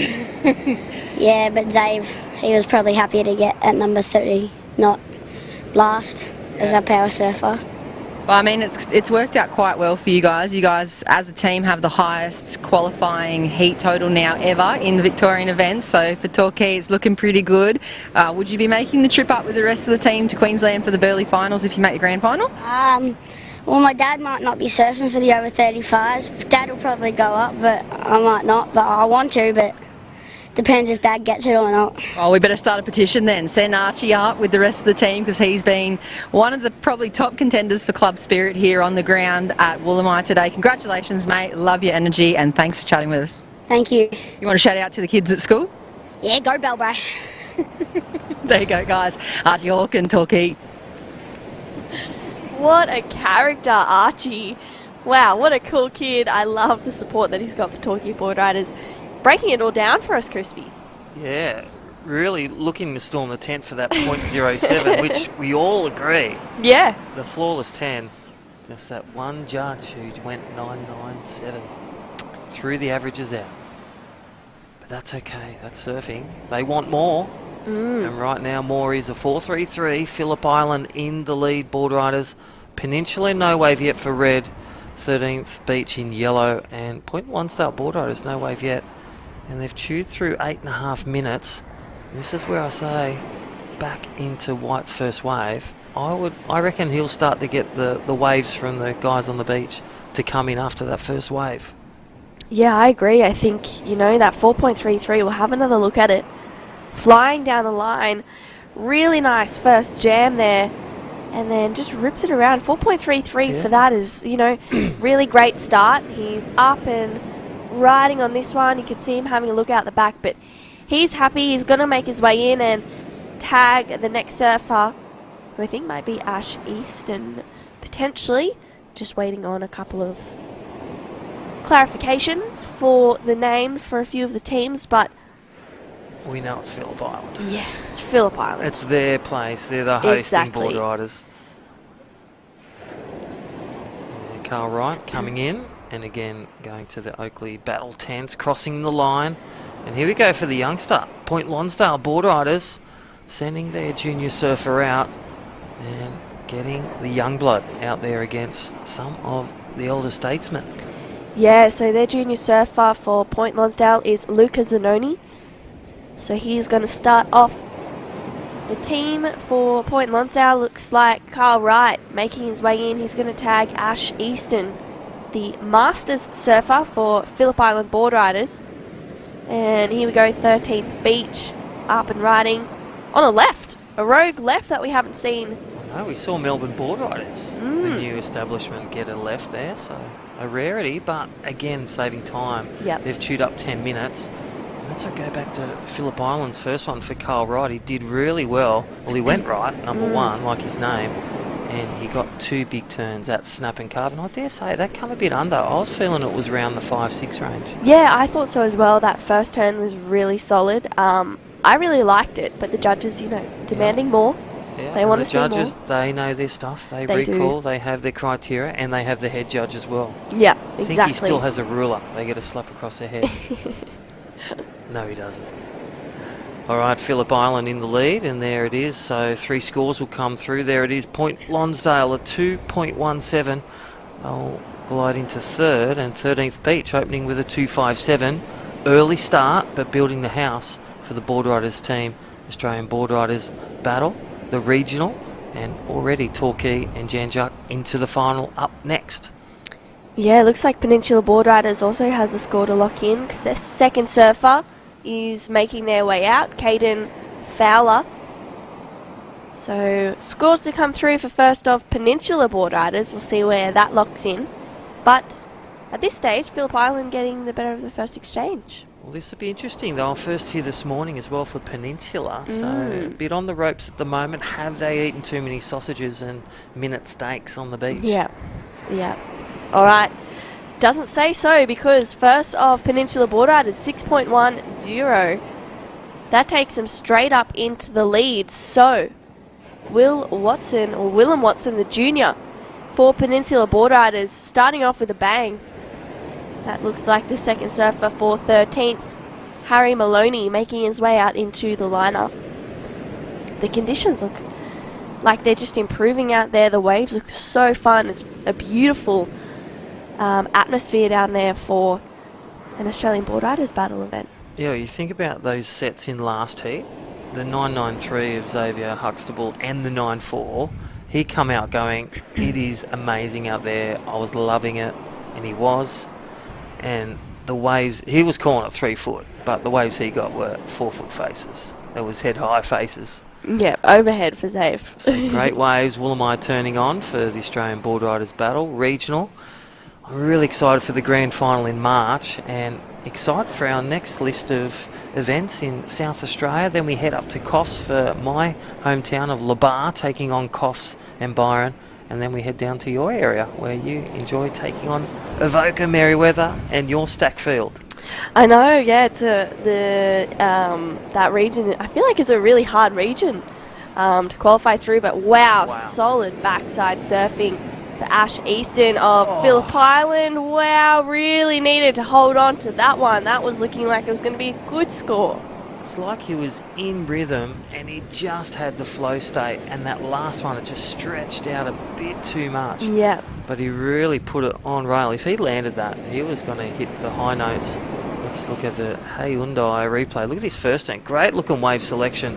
Jams that first one. Look as he swoops down and throws it up there for that nice little vertical 12 o'clock re-entry on the backhand. Yeah, wow, that was he was on his way to another 6. Like we saw him get in that first heat of 6:17. So Ash Easton starting off well, but just not really, you know, finding a finish. And I love the way, you know, the adaptability of the judging scores. They put in that score. So he's just posted a 3.53, and that was for one turn. So there's a bit of positive feedback when they get that on the beach. He knows what the judges are looking for. If he completed that next turn, he was looking around a 6 to a 7-point ride. Yeah, absolutely. He's just, even this morning, he seemed to be really comfortable out there, Phillip Island, the locals, and welcoming all of the other board riders clubs for this regional qualifier. They want to see themselves in the final and go head-to-head against 3 of the other clubs. Torquay and Jan Juck are 2 of them. So we'll find out who the next finalists are in the next 35 minutes.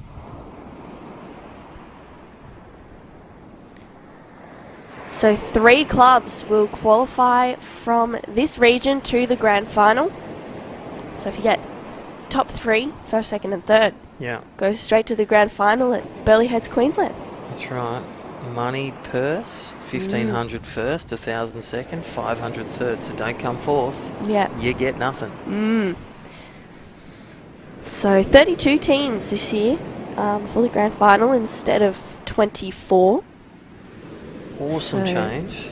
Saw Rowan Fell the other day, event manager. Yeah, he was talking about the new adaptability of Burleigh, and they're still going through some different, you know, you could get a massive swell, a nice cyclone swell there. Where they're going to have the Oakley Dome. Where are they going to, you know, do the changeover? That's going to be all great waves up there at Burleigh Heads, Queensland. Exciting. I know. It's going to be amazing. Hopefully no one has to battle the rocks, because it takes me about 15 minutes to get out on those rocks. They might extend the heats. Yeah. And I do like that, the teams event. You know, they got that first round. If you have a shocker in the first round, you do have that round 2 opportunity. So it's not, you know, you lose your first one, you're out. You do get that second chance, you know, like we saw today.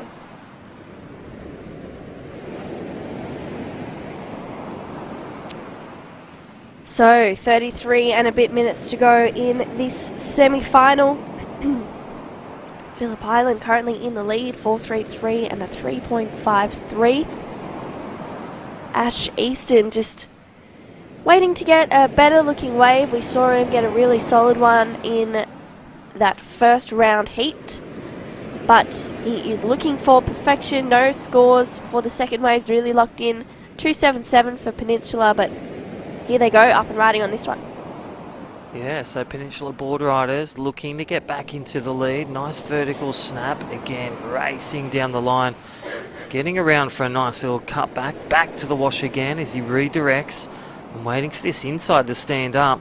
Again, Peninsula Boardriders here first and looking to be the last man standing for the Boardriders. And well, throwing it to the team on the beach and knowing that is the score and the wave to get. Saves some time. 33 minutes remaining. Here's a replay. Yeah, Caden Fowler, solid first turn, and he just waits patiently off the bottom. He knows that's not the section, so he brings it around here for Caden. And again for another one. This wave fattens out a little bit, but he does really well to stick with it, and this is where it opens up a bit more for a solid vertical finish for Peninsula Boardriders. So he's like, yep, do I need to come in? What's the go? Which is, I think that was up and down there from a surfer. I love that. In the blue. So I feel that Peninsula are going to take the lead with that last one. Great start, great finish, and right now here's Phillip Island's replay. Wow. Solid first turn for Ash Easton. And then he's just going to bring that one around. This is a better looking wave for Ash. Wow. Solid finish. And then out behind them, 13th Beach. Yeah, nice swooping turn again, waiting for this steeper part of the wave to grow to get some vertical attack. And again, drifting the fin. So nice little Larry layback for 13th Beach. Only needing a 3.53. So Peninsula Boardriders wave to come. Phillip Island, they've taken the lead back there, True. Hyundai replay. Look at this first turn. Nice jam. Bit of drift, fins out the back. and then sets up for that. And look at this as he carves around for 13th beach. I love this bit right here, the read on that last section. Wow. And 2 layback jams, a bit like one of your components in North Narrabeen, Cooper Chapman. Loves a layback. Yeah, he sure does. But that was really solid connections there for 13th beach. That was Harry Maloney. I feel like they'll see themselves in a good position. This is the second surfer for Point Lonsdale. Jade is up and riding on this one. So she's going to have to really find herself a solid inside connection here. We saw them competing in that last qualification heat. Wow. Requal heat. Great finish there for Jade. So we have some decent scores to lock in for all 4 teams. They're setting out their third surfer with 30 minutes to go. Phillip Island and taking 3 waves, so that was an interesting ride with Phillip Island, really knowing he wanted to bring more. Hyundai, look at the replay. Again, this is Point Lonsdale Boardriders. Nice right-hander, and it actually connects to a left, so reading it well. So great flow, looks like a nice epoxy board as she tic-tacs this inside section, and this is probably the 3rd left of the day there, True Starling. Really fitting in that last turn, and a great technique to finish that strong, nose to the beach. Yeah, and I'm a huge fan of this right here for Ash Easton from Phillip Island Boardriders. Just really flowing through the turns, puts it straight up in the lip, times that perfectly for a finish. He would have to be feeling really happy with that one. That last wave for Peninsula Boardriders, a 5.13. They've got board signals down there. They've got the biggest cheers and the biggest squad down on the beach, so they're a definite contender for the Jim Beam Club Spirit Award. So that last of Peninsula 513, they go into the lead, but we have a score for Phillip Island, 13th beach, and Point Lonsdale to lock in. 29 minutes to go. I feel like the semi-final is like one of the more stressful heats because you're so close, you're almost there to be in the final. Well, you can count your chickens before they're hatched, but I'll tell you what, 13th beach are on the heels of Phillip Island, but Phillip Island just locking in a 5.77, worth the wait for the second surfer. He got his 3.53, as we know. He fell off that second turn, edged away another throwaway, but then brought it back with that last one. So class act from Phillip Island Boardriders. They got their 3rd surfer heading out, and Peninsula Boardriders, and as Jess Grimwood, she gave the tip, it's really, the sets are getting longer in between the time now, so again it's picking and sticking to your bombs, and Peninsula Boardriders are going from the doghouse to the penthouse by getting the biggest wave and sticking the big vertical turns, sticking to their plan. Yeah, and look at that score for 13th beach, 7.33 for that last wave of Harry Maloney. Wow. Really solid wave there for Harry. He'd be pretty happy with that one. Solid wave, and think of that first turn in that replay we have from Hyundai. It was a massive drawback, and you could see the fins. So let's look at it right now. Bigger set, watch his first turn. Jams it right up there. You could see the fins going vertical and out the back, and then he set it no foot wrong as he just carves around and waits for this last section. This is the last moment as we have live surfing again, heat leaders. Yeah, Peninsula Boardriders really connecting through with this one. That is Pedro. He is flying down the line, just looking really solid on his feet. Wow, just connecting the sections here. Flying the flag high for Peninsula Boardriders. Looking to get a finish, which he does. So, wow. Peninsula Boardriders are looking really pretty, and it looks like Jess Grimwood is down there with them now. I am. I'm with Peninsula. It was almost thought that you'd had a few too many sausages midway through the day and you went quiet, but you're back on your game. Back on it. Thanks so much, yes. Yeah, we did have a few snags over there. Yeah, we're stoked. Back on the game now. We're in the semi. Obviously, it's a tough semi, and we've got 3 surfers through, and we've kind of got 3 good scores in. So we've got our girl up now. She's amazing, Ava Holland, and then yeah. So hopefully for a strong finish. What about the club spirit coming from the Peninsula 10 as well? I mean, you guys have got to be contending for that Jim Beam Club Award. If we don't win it, there'll be something wrong. No, definitely the culture in the club is probably is a real strength of ours, and it's something we're super proud of. and it's something that we continue to work on. So yeah, we're psyched on that. Thanks. What about Pedro's number? I mean, it hasn't been thrown out there yet, but we can see him straight to our left here. He's made the changeover. What number are you throwing down for last? Looking at it, I think a 6.5. Nice, healthy 6.5, which will kind of have us like sixes across the board. And so that should kind of, if we can do that for the rest of the heat, should see us go through to the final. And yeah, hopefully we can shake it up there.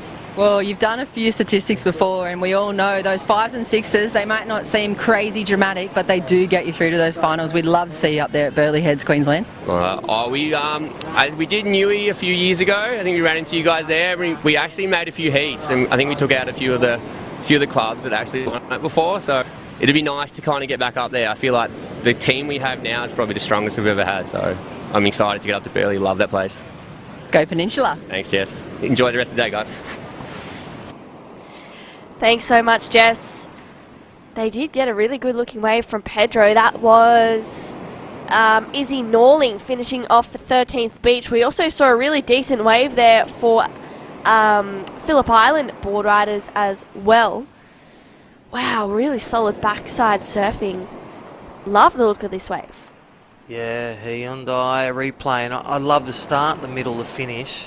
Every bookend, it just had magic moments. And Isaiah Norling, great South Coast surfer, junior surfer and pro junior, just getting a smaller wave but attacking it every moment he could as well. So the goofy foot up, you know, some local knowledge there for him. He surfs Bells a lot and all around the areas down there with Super Dad, and it's great to see him showcase as well. But they're sitting in third. They need something special, maybe a bigger wave. And we're going to have another look at this wave of Pedro's as well. Great first two-turn connections. He's just using his rail so well. Looks like it locks in 5.93 for Peninsula Boardriders. Really solid surfing. They're just looking like the team is gelling really well and just flowing off the back of each other's success in this event. Yeah, I love what the president said. As you see, live surfing, and again, Point Lonsdale Boardriders looking, they're not out of the game yet. They're surfing their skin out and they are going hammer and tong. Here's our young female surfer looking to stamp her authority into this last section. Jams another one and, well, looks to manage another one, but, well, she's going to finish with that without falling off. Yeah, that was Lucy Naylor. Nice finish for Lucy, representing Port Lonsdale Boardriders. They are looking to get a solid score, just a pair of twos, but I feel like that wave for Lucy will come in really nicely. We can see Peninsula Boardriders down there, just having a chat with them. They have their female out in the water, Ava Holland. Ava was competing in the PHILLIP Island Junior Pro over the weekend, so she spent lots of time in the Rashi, but this is a different kind of pressure. Yeah, definitely a team pressure, and every decision you make, you can't just go out the back and get another wave. You've got to look to your team for the signal. Even if you feel like coming in or staying out, you've got to do what's best for the team, like they said. The consistent surfing of 5s and 6s has got most teams through, and right now they posted, you know, it wasn't a 6.5, it was a 5.93, really close, and it was real archy and nice carving and vertical turns from Pedro. Well, looks like Jess Grimwood is down there with Point Lonsdale Boardriders. They just had Lucy tag their fourth surfer going out into the lineup. I'm looking for the magic ingredient right here, because it was almost a melt in your opening heat and you've come back picking out the best wave that we've seen come through right now in the semi-final, Lucy. Yeah, it was a good one, but yeah, a bit rushed, a bit puffed. Yeah, I don't know. We'll be right.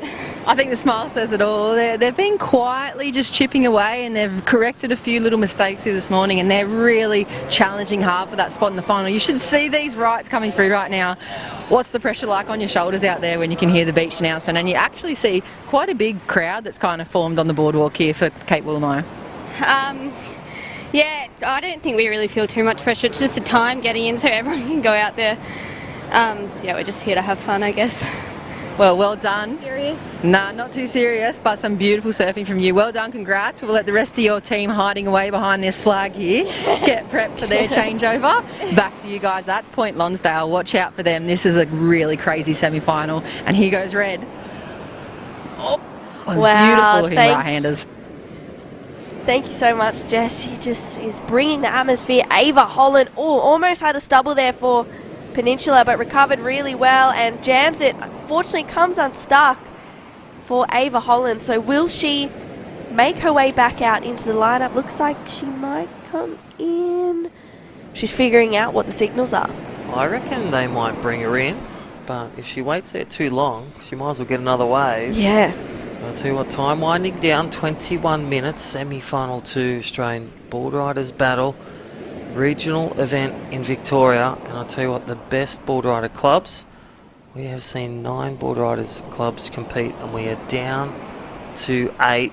2 have made the finals, and 2 more from this heat of 4. Sometimes, you know, when you feel like you haven't really had a solid connection and you're kind of thinking there's time, do I need to come in? I've got more time. Yes. Are they calling me in or are they sending me back out? Sometimes you have to make that decision on your own if you can't see them. That wave of Ava, a 4, so that's actually a really decent score with a fall as well.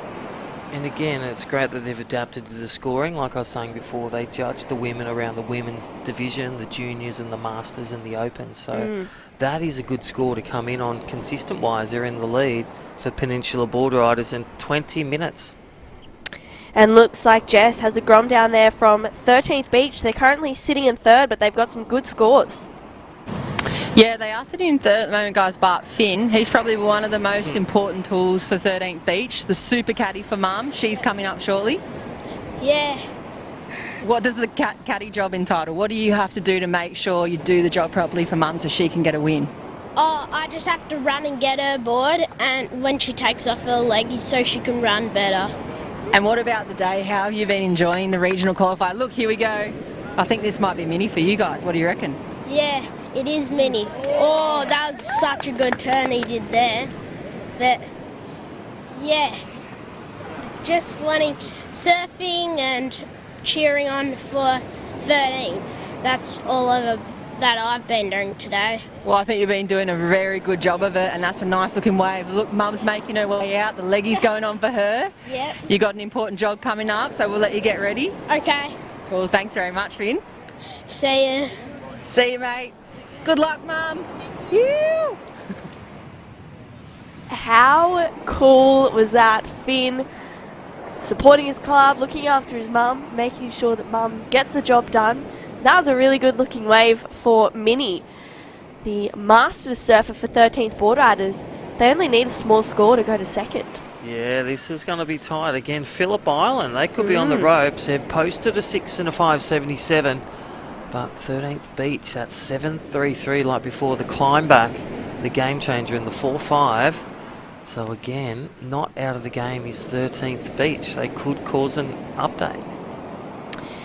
Wow, so he's got a solid run on there. It's looking pretty dangerous between, I think, all 4 of the surfers. Everyone has a solid chance at either taking the lead or moving into 2nd. Looks like Lizzie is going to make her way out into the lineup for the women. That last wave of 13th Beach, a 3.33. So they move up into 2nd position. PHILLIP Island. You are the in locals, they're in 3rd. Wow. Former winners, 2-time winners. Well, put on notice by 13th Beach Boardriders. And again, he was running into the grand final like the Broncos last night. Yeah, he was. Well, PHILLIP Island have their 4th surfer out there, Sage Goldsbury. So Sagey needs to find a wave and really unleash on it, because PHILLIP Island are in a position where, you know, if they let this get away from them, they could really find themselves not getting a final berth. And I'll be hearing it from the beach commentators and the signals from their home tent. But right now we're semi-final. Heat 2, 17 minutes remaining. Peninsula, you could say, a home and hose at the moment if they just, you know, get an average score, get a couple of turns in and save some time and cross the line. But 13th Beach, you know, the rhythm is with them. So let's see how Sage really bottles that pressure. The qualifying series surfer. She's had some great campaigns in the junior series and pro junior all the way, part of the Talent ID program over the years, and now released on the World Tour on the qualifying series. keeping in mind as well, there's no priority in these Boardriders Battle heats. So old school. Oh yeah, I love it. It's one of my favourite things about it. But you know, it's hard because you really have to, you know, hassle amongst everyone. Wow, look at this one for Ava Holland for Peninsula Boardriders. Wow. Nice opening carve for Ava. Looked like there was a set out the back as well.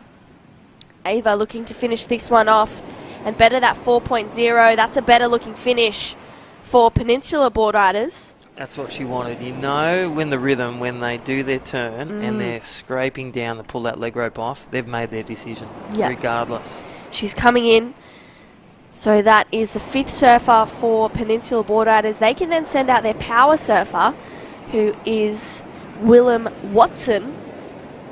Or is that, I think that could be her. You know how she got the 4 and then the 283? I think she's just going to consolidate that 4-0. So again, their 5th surfers lining up, and then Willem Watson's going to explode into the finals with his power wave. Absolutely.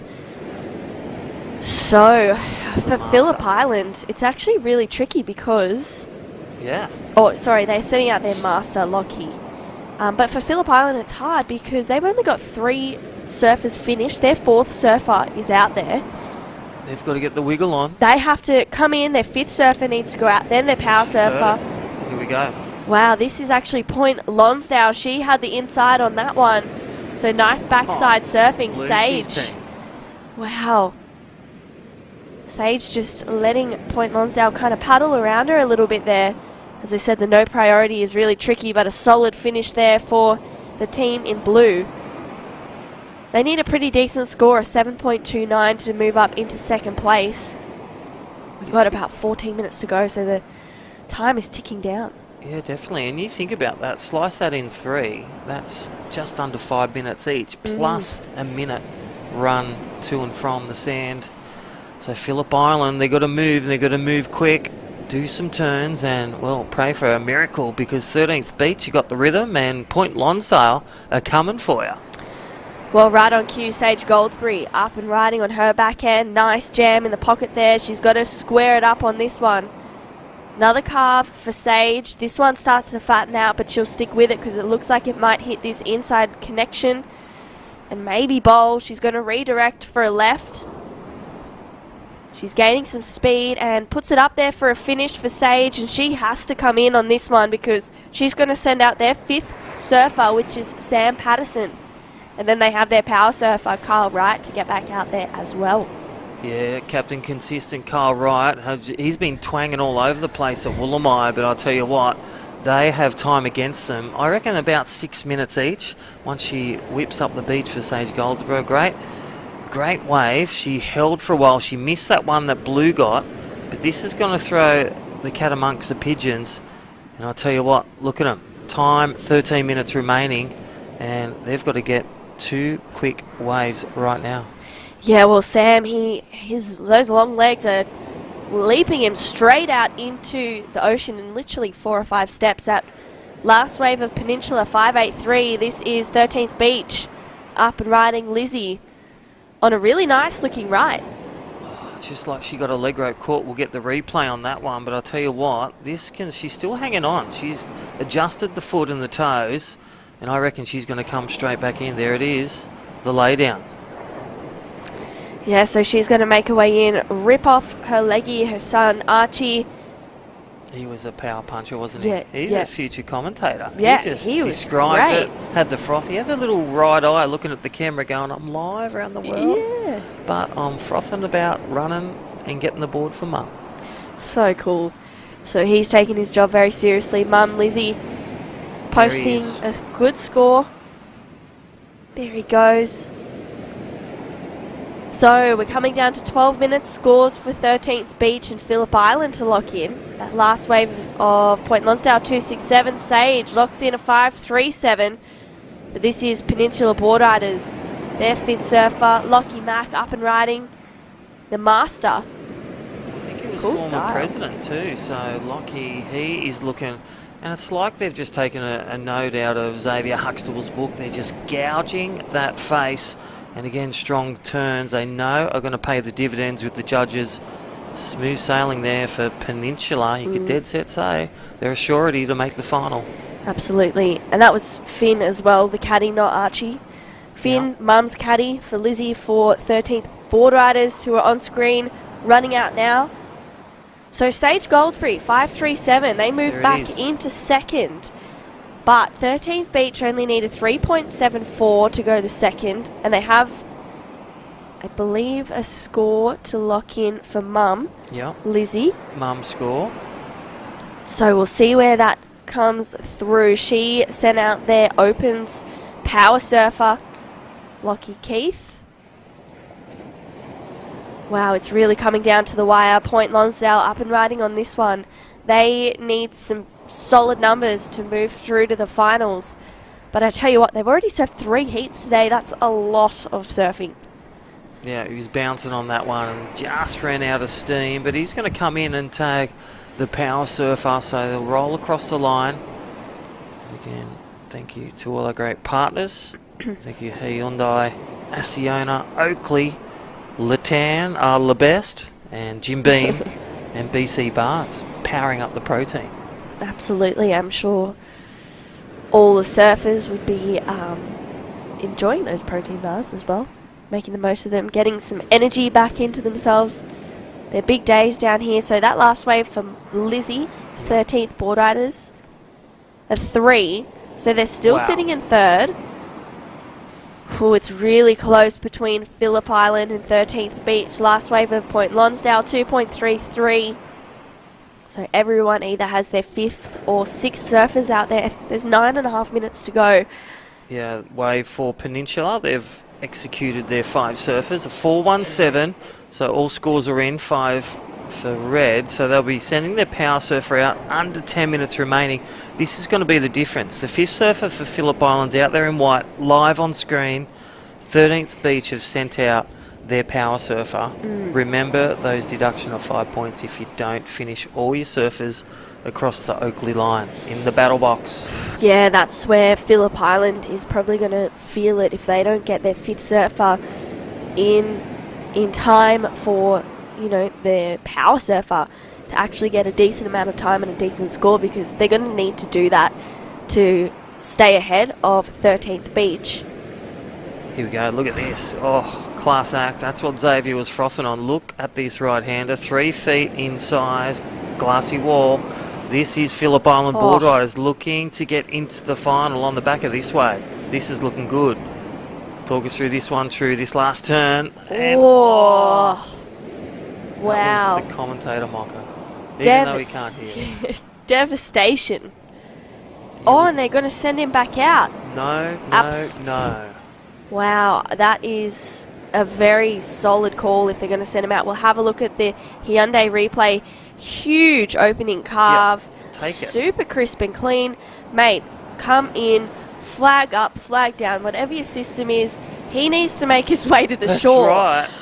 So Carl Wright can get out there and have a solid amount of time. Look, there he is. He's coming in. Yeah, Carl Wrong, and then he's gone to Carl Wright. Yeah. Wow. Oh, I was about to storm down there and be like, what are you doing? He needs to come in. They would have been waving their flags, tapping on their watches. Yeah. But there's still 7.5 minutes, so that is 5th surfer for PHILLIP Island. They're still ahead on the points, but it's about releasing that power surfer, getting the power surfer a wave, then crossing the line so you don't get any deduction on points. Yeah, well, that score coming through for Sam Peterson. Searing carve, nice foam climb, fall off. What are you paying? You're paying about a 4. There it is. I reckon. 4.17. Perfect.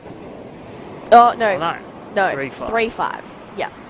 So they've increased their space a little bit. So 13th Beach has to do a 4.24 better than whatever PHILLIP Island gets for a power wave. So Carl Wright really needs to unleash on his power wave.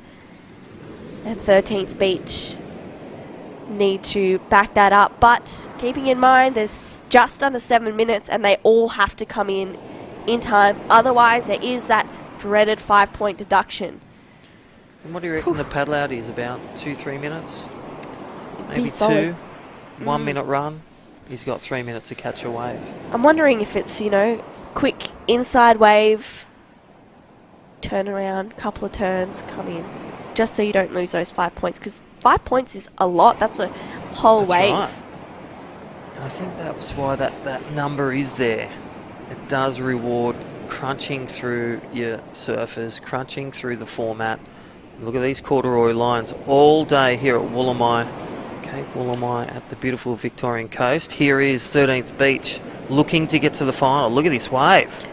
Nice vertical turn, and then again slashing around, waiting for this inside to open up. If he hits all the notes right, he could be singing into the final. And this is 13th Beach.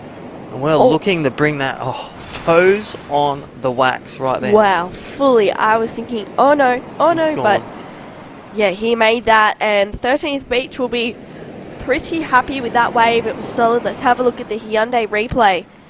Solid first turn.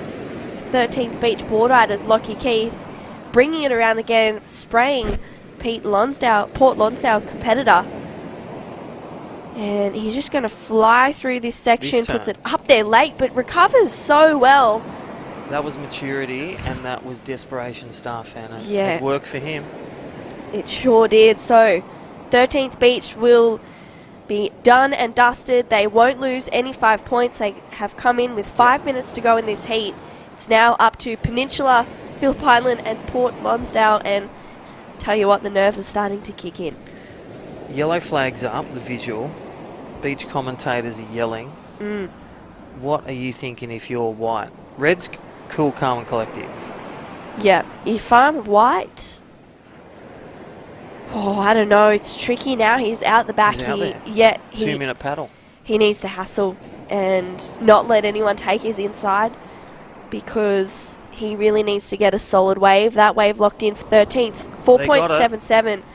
Now, Phillip Island only need a 0.54 to move back into second, but remembering they need to get in time. Here he is. The danger Perfectly well done. Carl Wright, that was great. Huge first turn. That's a 0.54. Very impressive. Well executed. The thing about that, we said there's no priority. That's how you snake, and that's how you play the game. Yep. Paddles up, holds automatic inside, has the right away on a right-hander. Captain Carl. Yep. Phillip Island are singing a song into the final. That was very well done. Big first turn for Peninsula Boardriders. That is Willem Watson. Willem just solidifying their position in the lead. Wow, that was a really solid connection. Can he find a finish? He's looking to see if the left or right will work for him. He's going to stick with the right. A little slash there, and doesn't really get a solid finish, but you know what? He's going to come in time. There's 3 minutes to go. That leaves Port Lonsdale out there with no one else, no hustling. They can catch whatever wave they want. I believe their power surfer is Lucy Naylor. So she needs to make her way in so they don't get that 5 point deduction. Here she is up and riding. Lucy Naylor, nice first turn, nice snap. So again, just surfing for fun. She loves the fun, doesn't like to run, mind you, but loves to surf, and she's been a great personality and a great board riders. Point Lonsdale Boardriders, and well, you can see the pressure's off now. She's just gonna sing a song, and great into the semi-final. They will take 4th. Phillip Island score to come in. All scores are in for 13th Beach. Where do you think Captain Carl's going to land with that one? He only needed a 0.54. Yeah. I reckon he's going to get something like a 5.8, Yeah. 5.5. Yeah, I think so. I think he'll be in the 5 point range for sure. 2 minutes, yeah. Here we go, the replay. Under the skin, Captain Carl, Phillip Island Boardriders in 3rd, pressure everywhere, searing carve, vertical jam, wave selection, A+. Yeah. And Captain Carl, you can see there, he's got the afterburners on, got it done. Yeah, I love that. Paddled out, took the inside straight away, saw a wave, 4.33, straight up into the lead. But we do have a score for Peninsula, which they only need a 2.15. I think they've got that. But yeah, I think that Carl Wright executed that so well.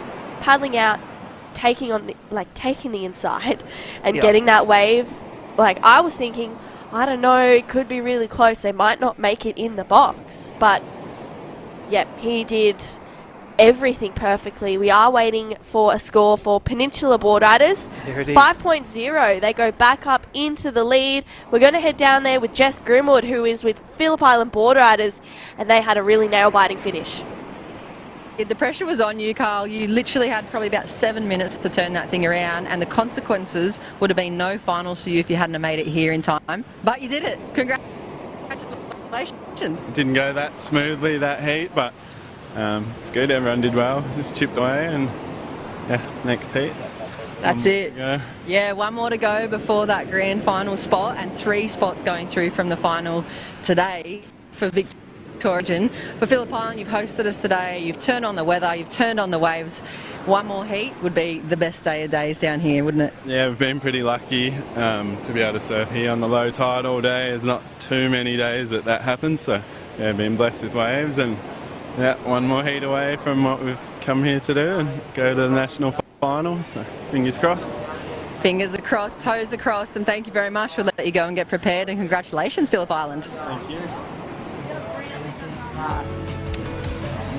Thank you, Jess. PHILLIP Island Boardriders and Peninsula moving on through to the finals. We're going to go straight to a quick ad break, and we'll be right back to see who will move through to the Hyundai Australian Boardriders Battle Grand Final at Burleigh Heads, Queensland.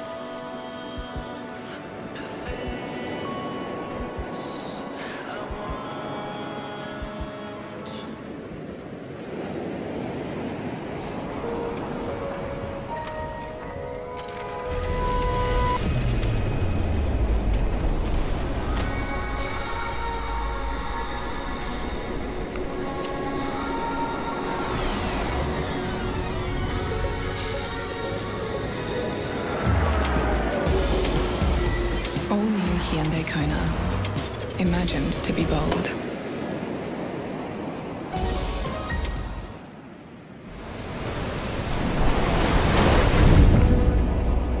Some call me the next big thing. Then the same people said I'd never make it back. I've never paid too much attention to the noise. Control what you can control, block out the rest. The only expectations that matter are the ones that you set for yourself.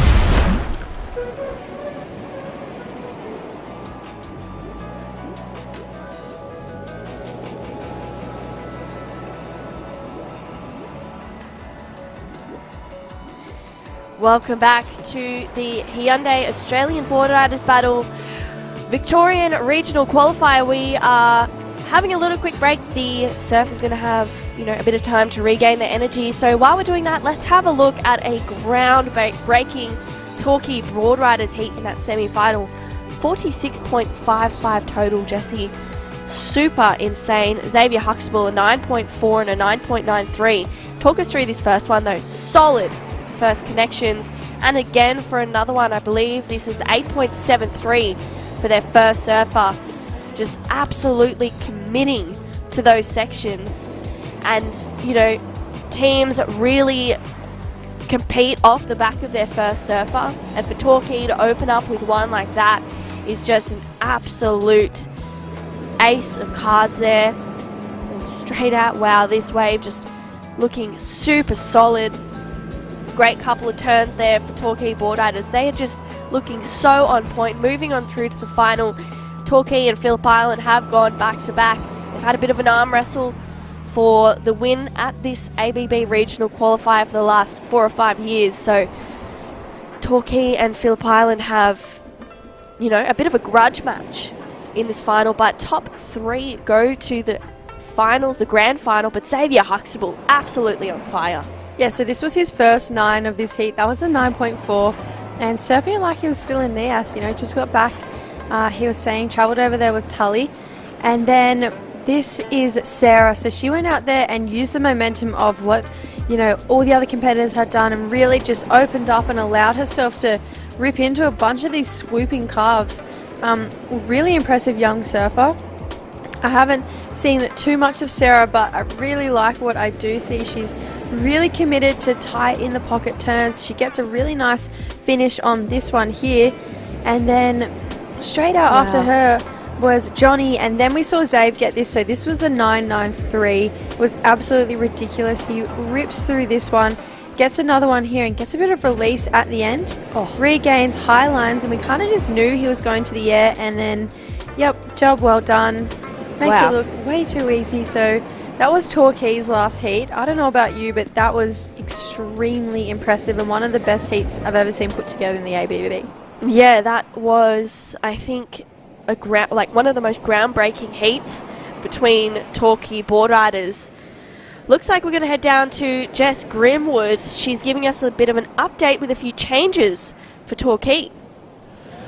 Thank you to the Starlings. Yes, Kale, team manager. Breaking news from Torquay Club. There's been a roster change, and it's all based on performance today. Let us know what's going on for Torquay. Yeah, it's a funny one. Everyone's making a really big deal of it.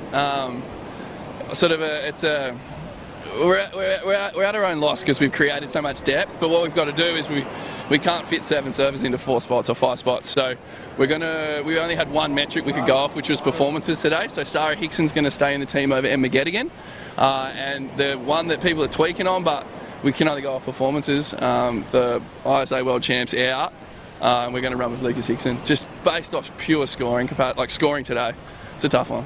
It's the beauty of surfing, isn't it? Sometimes you're on and sometimes you're not, and today it's for those guys jumping back up into the team or holding their spot in the team. It's a pretty important day for you going into the final. Yeah, but that's the thing, like no one's done nothing wrong. Like we've had, I'm the only one who's cooked something with the order. Like, everyone's surfed so well, everyone's played their role. Like Willis has had 2 6s, Em had a 5-5 under time pressure.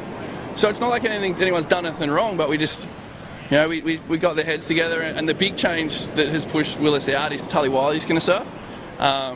He's leading the QS, like he has to surf. Dave's top 10, and then we've even got Ellie Harrison in Portugal right now for the challenges. So depth creates problems, but we just had to make a mature decision, and the only metric we had was scores. So Willis is out, Lucas in, Tully in, and Sarah in over there. And statistics-wise, it's beautiful. It's just like looking across the team roster for an AFL game as well, and looking into finals. Talking about finals, grand final, new location, Burleigh Heads, Queensland. How exciting would it be for you guys to have 2 days of club surfing and to trek all the way up there with your club and all your supporters and your team? 6 ways away, Jess. Let's not get too carried away. What's the first set that's gone off the bank? We want to be at national finals, and we want us to win. If it's not us, we want Peninsula to win, we want Phillip Island to win. Like, we want a Victorian club to win a national title, because it would mean so much. Because you look at some of the rosters; they're so stacked. Like, we just haven't. One of our clubs hasn't broken through. So we'll top 3 go through. We need 6 more waves, and then we'll book a penthouse, go to Burleigh, and tear it a new one. But until then, we've just got one more heat to go. And I'll tell you what, Jess, you've done a million of these things. How much easier is it to stand here and do this? Like, I'm stoked I'm not 35 yet, so no pressure on me. Seriously, I wait for the day when you turn 35, Kale, because I can't wait for that pressure to be mounted back on your shoulders. It's one of the hardest things to do, club surfing. When we talk about the finals as well, going back to that, 32 clubs will make it up there to Queensland, and it's open slather, so no seeding rounds. You just go in, and like you said, you have to just turn up, tear it a new one, or just go absolutely ham at everything that's thrown at you. 6 waves away from that opportunity again, like you said, head in the game for this final, Kale. Yeah, we're having fun. Look how nice it is. It's always sunny down in Vico, but let's just end this interview, get the comp started. But yeah, go TBC, go hard at home, and let the best team get through.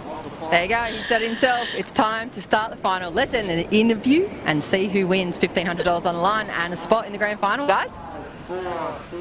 Yes, thank you, Jess. Interview is over.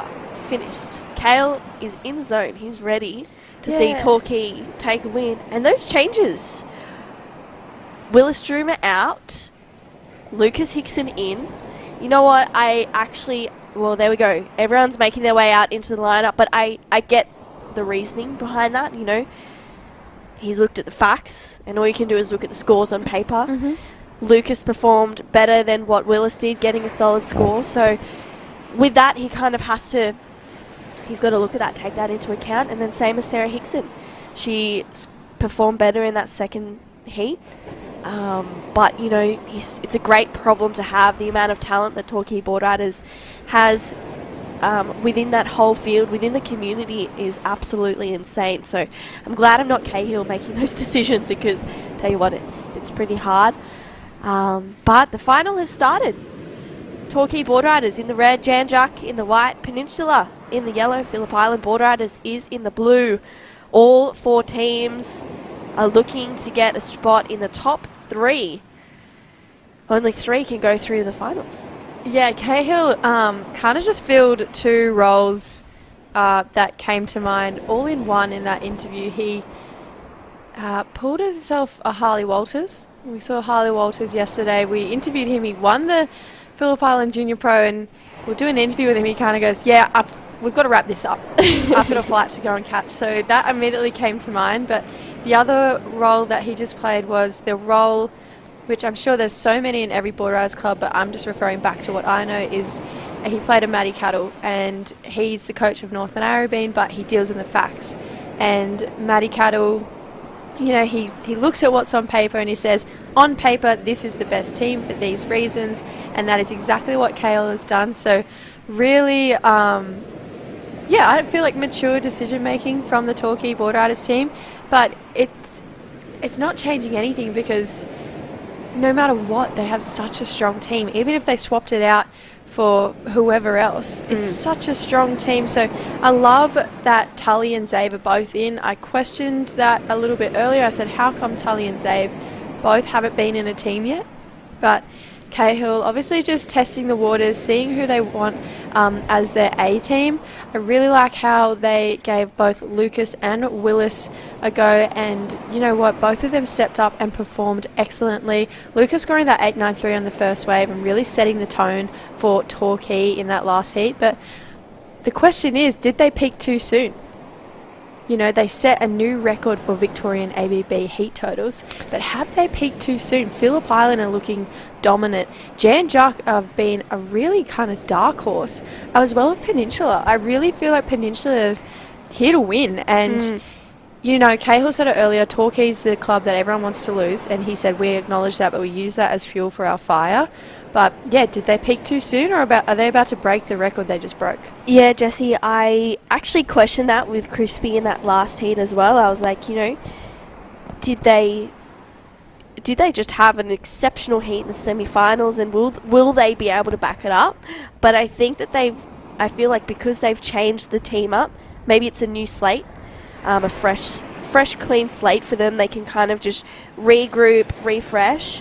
And I love how each heat they've had different surfers in them, just because they probably want to kind of figure out who works well and what works best for them. I mean, if you're a club like Torquay or Phillip Island, Jan Juck and Peninsula, you know, you're expected to be at this top level at this stage where you are in contention to qualify for the national final. And I think you kind of have the opportunities to just play around with your teams and see what works best in these regional events. Although, you know, it was definitely a pretty bold move to be doing that, you know, switching teams up. But I think having Tully and Xavier in this heat right now, it's pretty solid. It's a really solid team. But speaking of solid teams as well, Jan Juck Boardriders have been looking on point all event. Jess Grimwood is down there with Carly Shanahan. I am, thank you ladies, and it was a pleasant surprise when I saw Carly this morning in the car park running down in the Jan Juck merch, surfing for the team. It was a pretty good surprise for us down here for the Victorian Regional Qualifiers. Yeah, I mean, I was so excited to see you as well. We've been blessed with such a beautiful day at Cape Woolamai. The conditions have been good all day, which is so good. And yeah, I love these events. They're always so fiery and competitive, but it's good. It's good.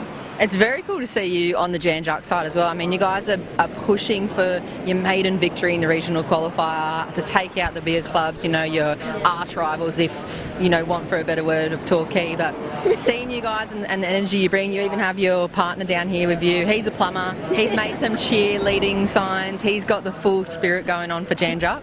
Yeah, Josh is definitely keeping me calm during the event because I'm like pretty nervous.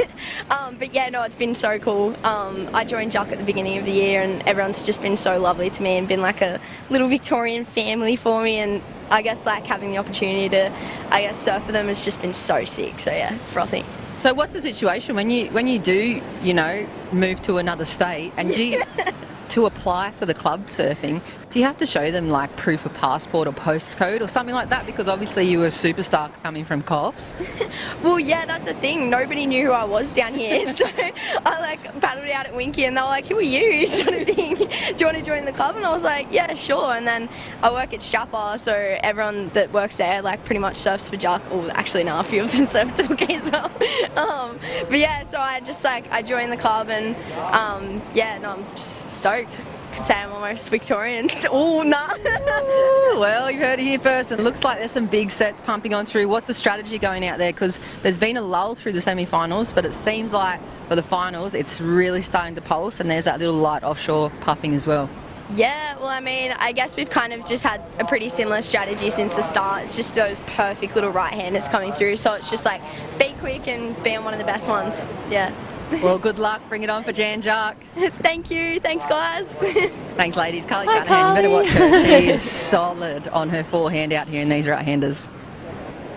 Yeah, she definitely is. She is a powerhouse, Carly Shanahan. We love watching her surf and we just love her as a human being. But I'm so sorry because during that interview, Peninsula Boardriders, their first surfer, Willem Watson, had a solid first wave. That end turn was absolutely crazy.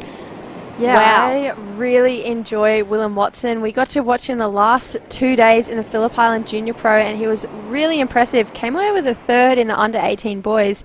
And then, yeah, he was kind of the dark horse throughout the entire event, but he's kept that rhythm, kept that momentum, and he's doing it again today for his team. And I'm pretty sure he's been the power surfer for Peninsula as well, so that's going to be a big score for Peninsula. And this is what I'm saying, don't keep your eye off them. Like Torquay and Phillip Island, I mean, we've been talking their rivalry up all day, but Peninsula, they've been strong and they've been consistent. They even took out Phillip Island in that last event, so taking out one of the top two clubs already and then opening up with a wave like that, that's been really impressive stuff from, yeah, Peninsula. They could be the dark horse, who knows? But it looks like we're going to cross down to Jess, and she's going to talk to the man we've been chatting about, Willem Watson.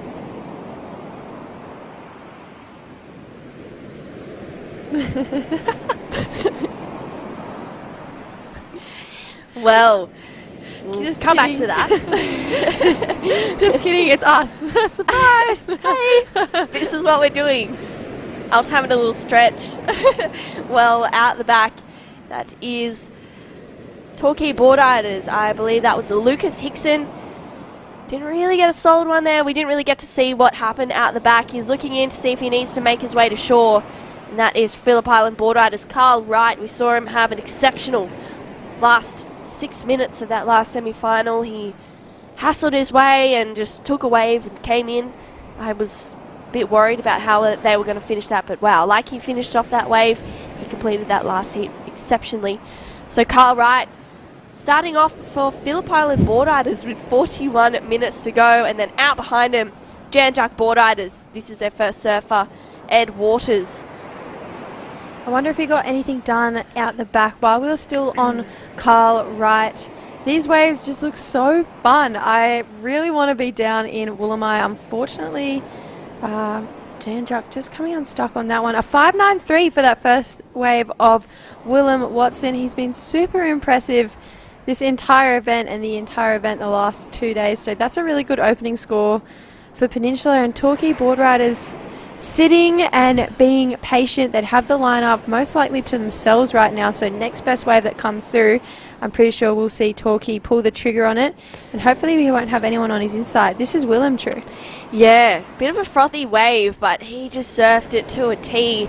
Solid end turn there for Willem Watson. 5.93 for Peninsula Boardriders. We were talking to their, I don't know if it was their president or maybe team manager, but they were saying, you know, they feel like they have the strongest team that they've ever had this year, and they really want to challenge for a win, and starting off with a 5.93 is a great start. First of Torquay Boardriders, 4 for Lucas Hickson. They are sending out Tully Wiley into the lineup. So they, well, at this stage, Peninsula Boardriders getting the better of the first wave exchange. But Jan Juc Boardriders and Phillip Island both have scores to lock in. Ed Waters is sending out Tim Stevenson, the Master Surfer and also the Power Surfer for Jan Juc. 267 for their first wave. And just on 40 minutes to go, so everyone's doing pretty well on time. Yeah, interesting that Torquay decided to, I mean, it's all time management, and that's definitely what the day has been about so far. So a 4-point ride for Torquay, a 5.93 for Peninsula, basically off the back of one turn, and they're already out the back and hoping that a wave comes soon so that they can get a wave out there without any of their competitors around them hassling them. There is no priority in events like this. It's literally old school hassle, and I think that's my favourite type of competition. I love a no priority heat and just having to hassle for the inside.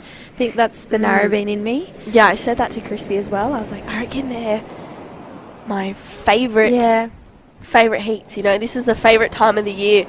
No hassle, no priority, hassle, you know, bring out the mongrel, get yourself ready to get, you know, be on the best waves. So, scores to come through for first of Phillip Island Boardriders. Looks like someone's lost a board. Is that a lost board, maybe? Broken board? Boogie board. Oh, a boogie board. I was going, what is that? Well, 5.93 for first of Peninsula Boardriders. We'll have a look at the Hyundai replay for Phillip Island's first wave of Carl Wright, Jessie. Yeah, 5.2. This one locked in at 2 really strong calves out the back. He navigates this inside section really well. That wave hasn't broken for about 6 seconds, and he's managed to hop over dead water to get to this inside section and bank an extra turn. So 5.2 has Phillip Island in second place. He's come in, totally understand why you'd bring them in like on a wave after that. So time management is key. I actually haven't commentated one of Phillip Island's heats yet.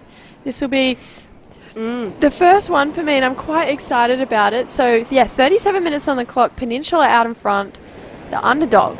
Phillip Island in second, edgy in front of Torquay, so they wouldn't like that, and Jan Juc in fourth. So we've definitely got an exciting heat on our hands. Every single one of these clubs wants to take home that trophy and that $1,500. Absolutely, and word on the ground is that all clubs, they've started to tighten up their camps for finals. You know, there's no more mingling with other clubs. They've all separated. All the members are standing closer and tighter together, and they're watching very closely to see how their teams do, how the surfers do. So there's definite separation from each other. You know, there's only 3 spots that go to the national final at Burleigh Heads, Queensland. So they all want that spot, and they all want the money. $1,500 for first, $1,000 for second, $500 for third. And I feel like, you know, that bit of extra cash in the pocket will go straight to the accommodation up at Burleigh Heads, Queensland, for the Hyundai Australian Boardriders Battle National Final. 36 minutes to go, only one wave, bit of a slower heat this one, but every team has their second surfer out in the lineup. Peninsula Boardriders has the leg up. I just keep thinking back to your little head at the top of the screen. I know. Yeah, Peninsula Boardriders 5.93. It's definitely, you know, almost 2 points ahead of Torquay. So on the next wave, Torquay has to do 2 points better than what Peninsula does to even be in the ballpark of being in first place. So it is a tall task. Phillip Island, they only have to do about 0.7 more than what Peninsula does on the next one. So Peninsula, if they can hold on to this lead, they definitely would be looking to build momentum, which is going to make Phillip Island and Torquay's life so much harder. There is a lot more time in between sets we're seeing. You know, it's not as consistent as we saw this morning. So wave selection and time management really coming into play. And yeah, you just got to hope that you're in sync with the ocean. We saw a paddle there from Janjuk. And yeah, can't quite get in. So conditions getting a little bit trickier as the tide changes. So yeah, I'm not sure. It's a bit of a lull right now. So I think all of the camps will be feeling really nervous. Everyone's on their second competitor. Yeah, times are tense currently.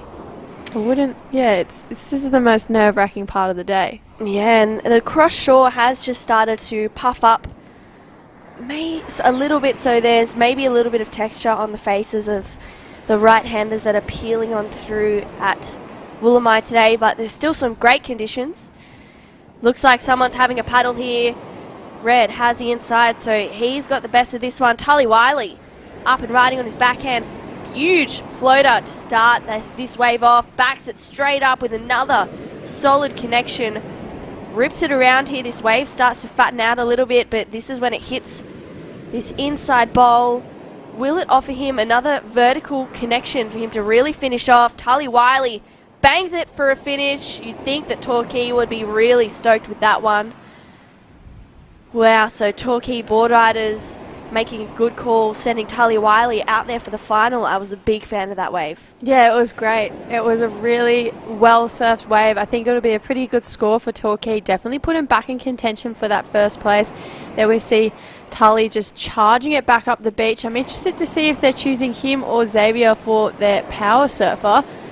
And it is Xavier Huxtable. So that is Tully's job done. He doesn't have to go out and surf another heat again today. He tags in Xavier Huxtable, going out as the third surfer, and with good time too. You know, you want to have your first 3 surfers out there within the first 25 minutes. Look at the leaping that he had on there. The ground, he was like a gazelle. Wow. Wish I could run that fast. Yeah, I'm pretty sure both Tully and Xav play A-League OzTag maybe? Or Aussie rules? I don't know, but probably not OzTag. Far out. That was, he got out there so quickly and then was just jumping in the water as if it was nothing. I'm just the most uncoordinated uncoordinated person there is ever. Yeah, 32 minutes on the clock. Torquay doing well for time. See, this is why I love the no priority heats, because Tully just sat on the inside, waited for that next set to come through and pretty much said, get out of my way.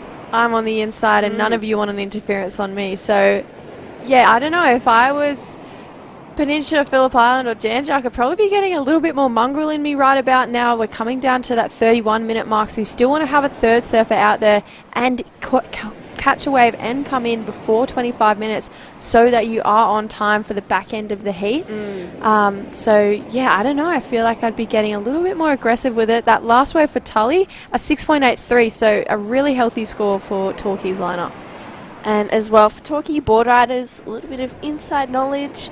Their board caddy we got to speak to a little bit earlier. The character himself, Archie, whose dad is actually the master surfer for Torquay Boardriders, Johnny. So Archie was, you know, he was ready. Him and his dad, they were ready to storm the judges' tent and say Xavier's 9.93 should have been a 10. You know, so they were ready to do that. He was really dissecting their semi-final, so I'm sure he is taking the role of board caddy very seriously, making sure he gets the boards to the surfers. And cheering everyone on, giving everyone a big pat on the back. So big ups to you, Archie, from Torquay Boardriders, who are currently in the lead, 6.83 Xavier for Tully. Xavier's making his way out there now. The ocean's just gone a little bit quiet, unfortunately, for Peninsula, Phillip Island and Janjuk. They really need to get a wriggle on at some point. Yeah, and it's looking like Phillip Island is getting that memo, paddling in a little bit to see if they can jump on one of these, I don't know, mid-size ones, which still look really fun reeling along the bank. 30-minute mark.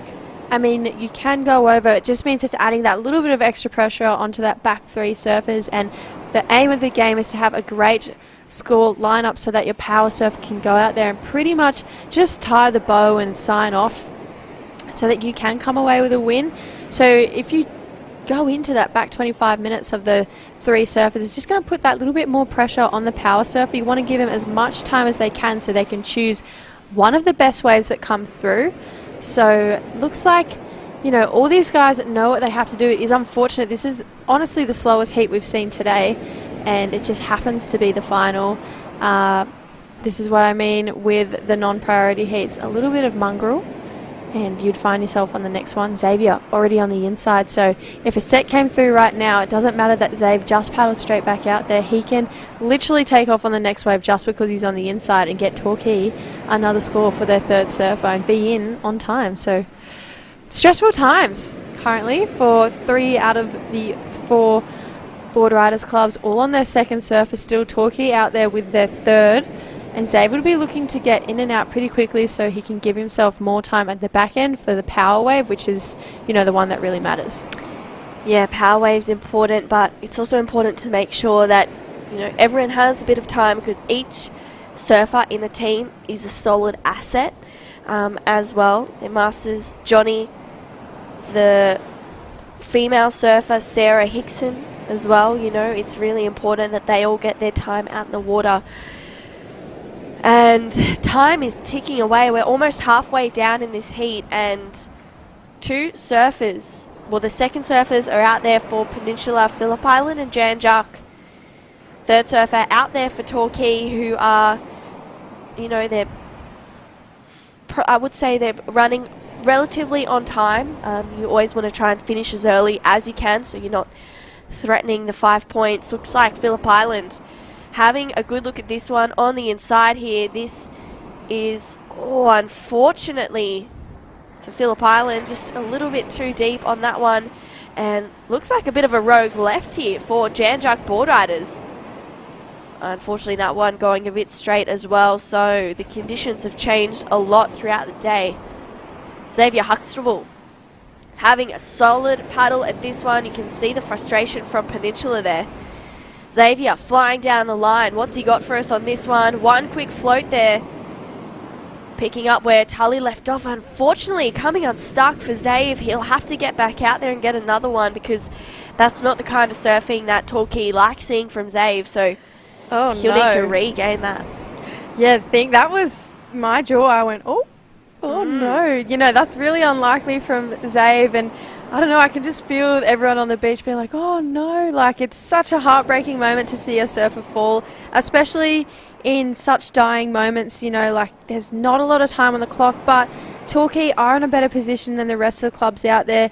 They are 1 surfer ahead, looking like Phillip Island are just trying to get the ball rolling to make sure they don't get that 5-point deduction. Here goes their second surfer, probably not the wave that they're hoping for, but nonetheless, he's going to stick with it. Snaps this one back to the pocket, looking to get that inside re-wall, and finishes that off. He's going to go in and tag their third surfer. But yeah, very, very tense times for all 4 clubs, you know. No one's really solidified. Yeah, that was Ash Easton for Phillip Island Boardriders. Oh, wow, straight away. Up and into it on the back end. Oh, unfortunately, coming unstuck for Peninsula, Caden Fowler. So everyone having a couple of mishaps. The second surfer, except for Torquay Boardriders, not really locking anything solid in right now. And here we go, Jan Juc Boardriders, their second surfer up and riding, Tim Stevenson. He is the power surfer. Ooh, you can see the frustration there for Tim. Yeah, pressure's really on right now for all 4 clubs. I think the second surfers are just trying to get in to be able to give the other 4 surfers plenty of time. No one is on time at the moment, you know, unless Xavier gets a wave right now and gets in on the 25-minute mark. No one's on time right now. Xavier's out there by himself, so he can pull the trigger on the next one that comes through, and here he goes now right on cue. So highlines this one to get round to those long right walls we're seeing. That's more like it from Xavier. He doesn't like it. He's going to get back out there. Okay. And I bet Torquay has probably chewed all of their fingernails down. I bet Kale could be really nervous times. Almost a bit of a mishap there from Peninsula. But they're going to send out their third surfer, so they'll be on equal surfer to Torquay as well as Phillip Island. So if we're running at this stage, everyone has about 6.5 minutes each. Oh, that's not long. So, you know, 1.5 minutes less than what they usually have. Jesse, Have you ever run down on the beach and fallen? Like face first in front of a team's? No, but you have, Yeah, I and it was the best thing of my life. It was so funny. His face planted on. No. Heaviest thing ever. I'm just surprised that we haven't seen that yet because the running length is actually quite long. Do you remember the first ABB final we went to? And Davo like face planted so bad in front of like the entire ABB crowd. No, I don't remember that. Oh wow, here we go. Live action for Jan Jack Boardriders. This is Tim Stevenson. Oh, you could see he was just not happy with that fall. He's going to have to make a decision and come in. It is for Jan Jack Boardriders. That second wave locked in for Peninsula, 4.37. PHILLIP Island locked in at 2.5. Jan Jack, that wave looked like it came through at a 1. He could get a little bonus wave right now. He's going to have to do something pretty special on there. So, wow. All 4 teams are running a little bit behind on time. They need to really get a wriggle on here if they want to finish before the 5-point deduction. But on the same note, if all 4 teams don't finish in time, all 4 teams will have the 5 points deducted. So I feel like it'll just end up the same anyway. Yeah, there's a real grey area right now where one team could really capitalise on what's going on and kind of take charge and take first place. Yeah. So if Zave can really capitalise on this next wave, you know, Torquay could do it, but it's all pretty similar scores right now, you know. PHILLIP Island only needing a 6.96, so they could go out there and really, I don't know, dominate, which like they have been doing, and kind of take hold and take charge of this final. I know every single one of these clubs wants to win just as much as the other. It's just unfortunate that this has been the slowest heat we've seen all day. Yeah. And with 22.5 minutes remaining, it's nervous times for Torquay, Peninsula, PHILLIP Island and Jan Jack. At least they're all in the same boat. Would you change your tactic then? You know, from, okay, we have to win it to we want to get top 3. Because the end goal is the final, right? So do you change your tactic to go, we're just going to focus, if you're Jan Jack, we're just going to focus on getting 3rd and moving up into 3rd? Or if you're PHILLIP Island, I'm going to stay in the top 3.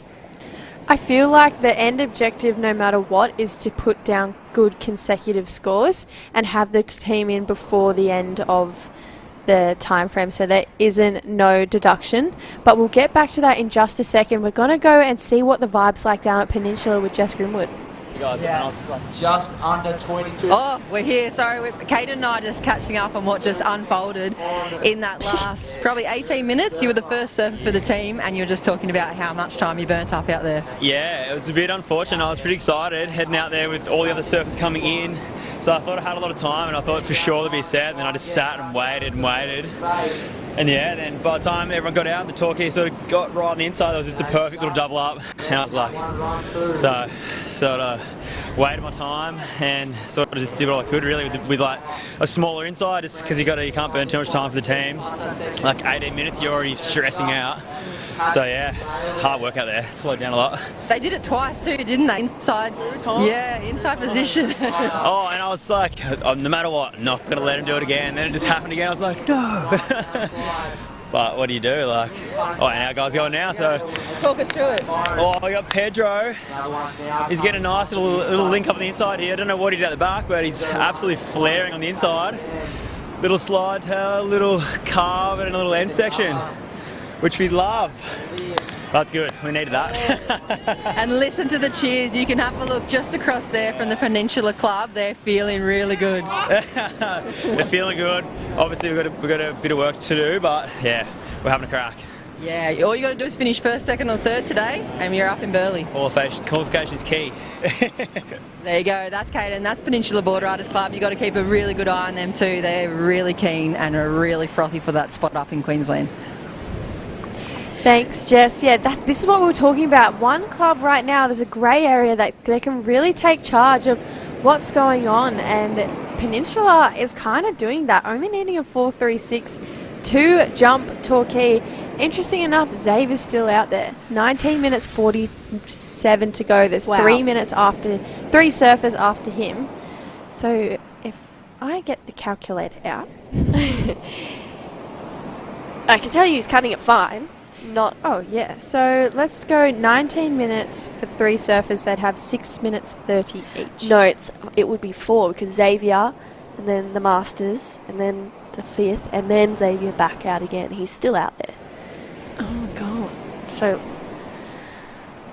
this is I getting don't really even know. You know what? stressful, isn't it? It's cutting it close. There's someone out the back on this one. Looks like blue for Phillip Island Boardriders. Getting a nice wave. 4.75. Oh, sorry, that was a free surfer. Great wave, mate. Come in on that. That was epic. Yeah, why aren't you in the team? Honestly. Well, coming down to 19 minutes to go, Xavier Huxtable for Torquay Boardriders really needs to get a wriggle on here because Peninsula Boardriders just locked in a 5.10 to take themselves up into the leading position. Torquay down to 2nd, Phillip Island in 3rd. Let's have a look at the Hyundai replay, Jessie. Yeah, this wave was super impressive, and we were lucky enough to have it talked through by one of the Peninsula surfers. So 2 really nice, strong opening calves. This is where we've seen the waves hit a little bit of dead water all through the day. He negotiates all of this kind of lump and bump really well. Gets another 2 calves in, and then the end section, he almost overthinks it, has to scratch down. All he had to do was move his shoulders around, but yeah, lands that turn and locks in a 5.1. So a 5.93, a 4.37, and a 5.1 for Peninsula. But we are going to go talk down to Sage Goldsbury, who is down there with Jess. I'm feeling pretty zen right now for the Phillip Island team. Sage is very relaxed. She's very calm. That's all in another day's work for you, isn't it, Sage? Oh, I mean, I'm trying to keep calm. I'm a bit nervous. We're pretty constrained with time at the moment. We've got 4 more people to get through. We've got someone out there with less than 20 minutes, I think, to go. So that's going to be pretty tough. That's less than a heat, and the heats go quickly. So hoping we can get through quickly. Yeah. It's kind of been the vibe of the final, hasn't it? Every single team has kind of chewed up the first 20 minutes of this final, and now everybody's on the back foot. So I guess if you look at it in a positive way, you're all in the same boat, and it's going to really come down to maybe just a couple of backhand or forehand hooks. Yeah. I think I'm going to try and take, one of the first good opportunities, definitely. Yeah, but it does feel like everyone's kind of under and waited a little bit at the start. So everyone's, definitely kind of rushing to get through everyone now. Well, good luck. We'll let you keep getting back to your focus zen mode down here. We can see Xavier Huxtable up and riding as well. He's got an inside section, guys. Have a look at this link up. Finals! Wow, so Xavier Huxtable getting a solid one, but Sage Goldsbury, cool, calm and collected as per usual. Oh, she's just the best, isn't she? Wow, so Xavier taking this one all the way through.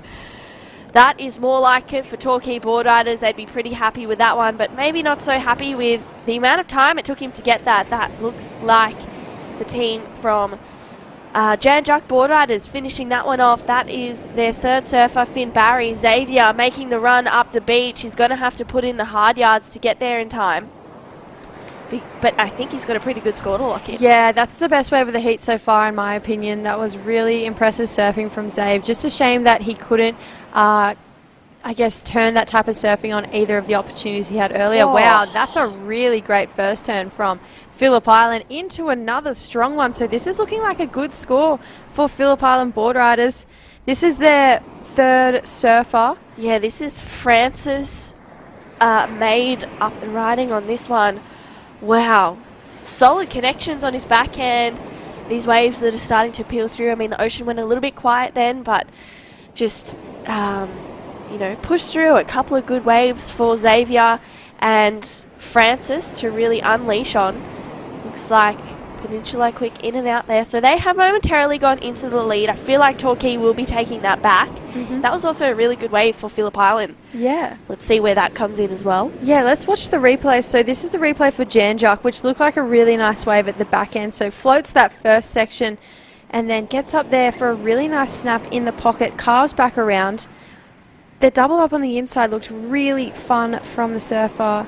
Representing Janjok, so really nice calves. Gets to this inside section, gets a sick little snap in the pocket. And then this is Xavier's wave. So that first turn, super crisp, almost bubbles again. Then he gets another one, carves back to the pocket, and just really negotiates this deep water really nicely, hooks back to the power source, and then you can see as this one comes into shore, it's just going to have a really bowly, nice inside section, and Zave kind of just races down the line just here to make sure he gets a finish on this one, carves back to the pocket. He's miles down the point by now, so this would have been a really long run back up the beach. Finishes it off with a snap, and then straight out the back after him, PHILLIP Island, great first turn. And then I love this carve, projects out of the pocket, so really, really great surfing from PHILLIP Island. And I have a feeling this wave will put them back into contention. They did open up with a 5.2, but now everyone onto their fourth surfer, so still really equal playing fields with 13 minutes and 40 seconds to go. Yeah, I feel like that wave was really nice and really well surfed for PHILLIP Island. Looks like the female surfer for Peninsula Boardriders, Ava, made her way back into the box. Here's the replay. So this is the fourth surfer for Peninsula. This is Ava. She's been really impressive all day. Gets up there for one really nice backhand Rio. And she's kind of been the quickest surfer we've seen all heat so far. So that's Peninsula's fourth surfer. That was a really quick turnaround from the young Ava. Well, look out, this score locked in for Torquay Boardriders. A 7.40 for Xavier Huxtable. Takes him straight back up into the lead. Peninsula Boardriders, PHILLIP Island and Janjak all have scores to lock in. So Ava Holland looking to lock in a score for her team.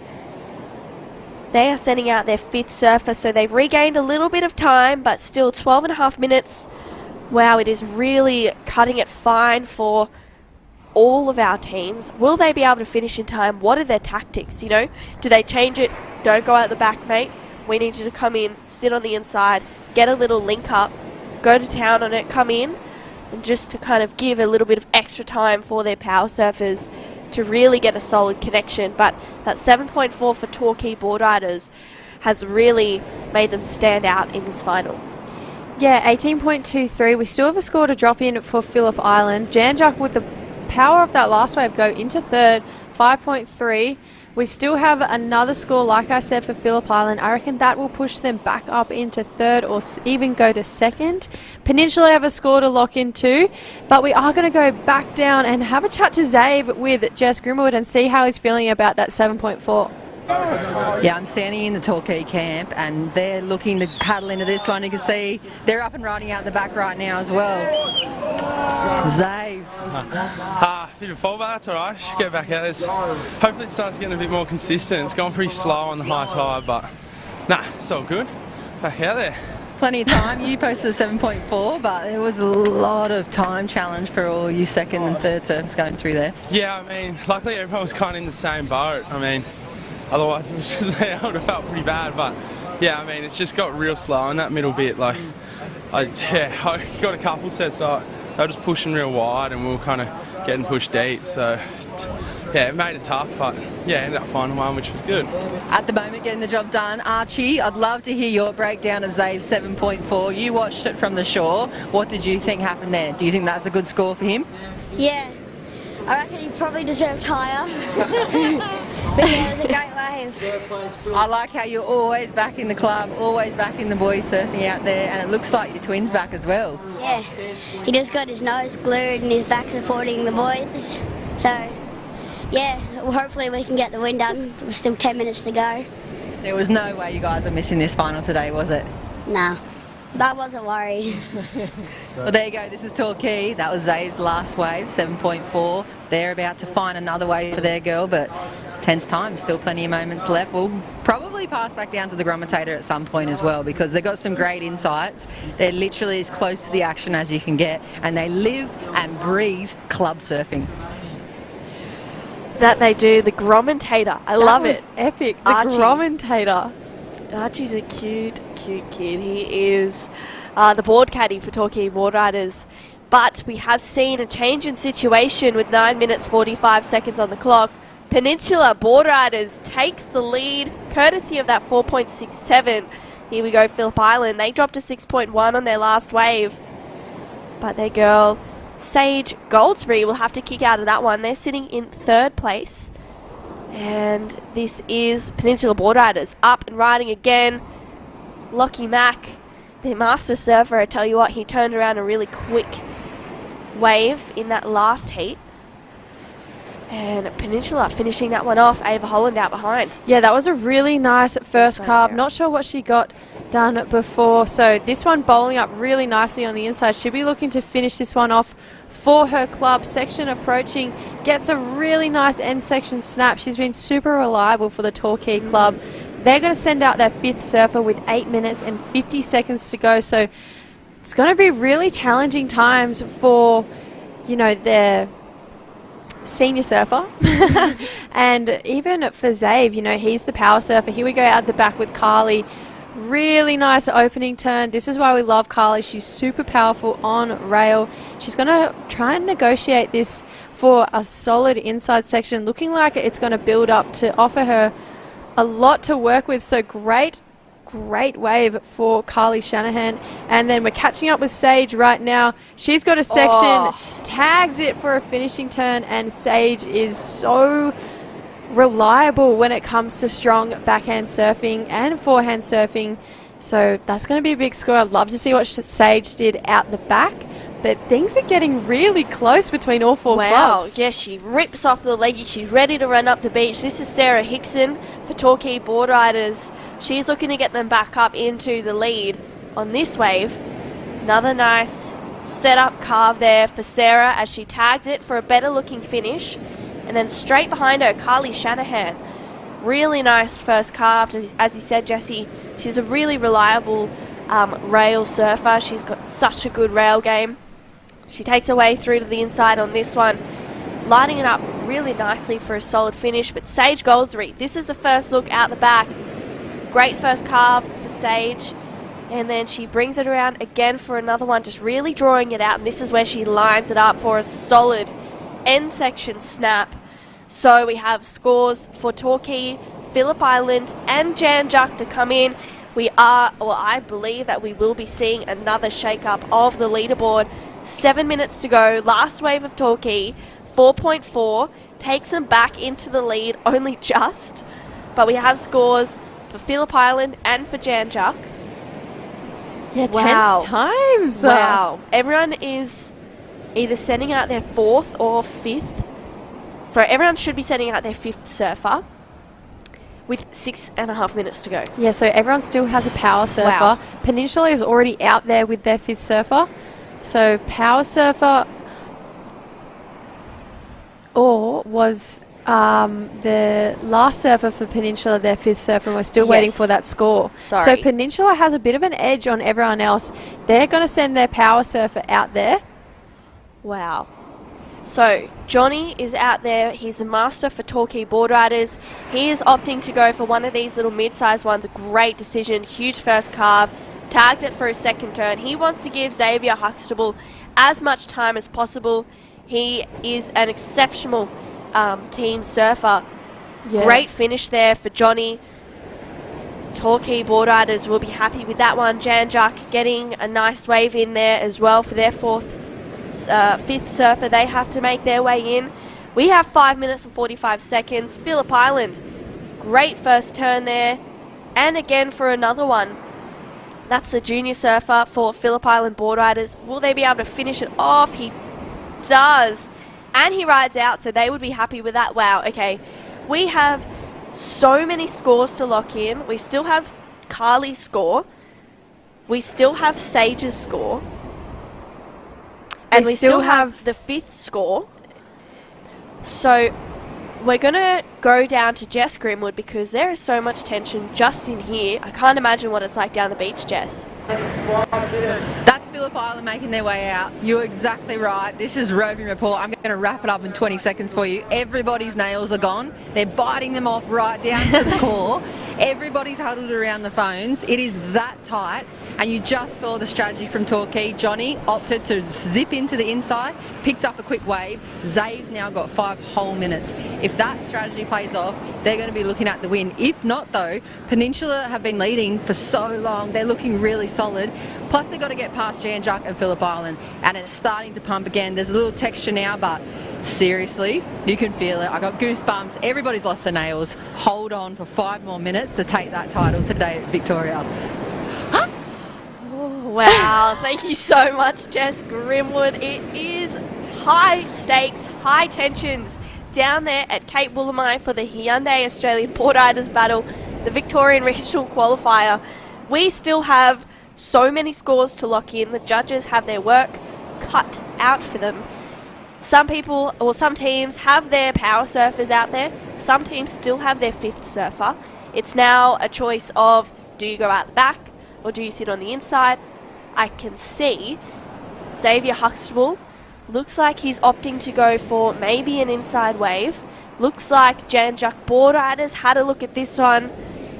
Wow, for the next 3.5 minutes, it is going to be really, really tight between all 4 of the teams. Okay, looks like a score locked in for Janjuk Boardriders and Carly Shanahan, a 7.0. Really solid stuff. Sage Goldsbury, 7.37. They go back into 2nd place. We still have a score for Peninsula Boardriders. Here they are up and riding. This is the power surfer, Willem Watson. This is going to solidify their position in 3rd or potentially better.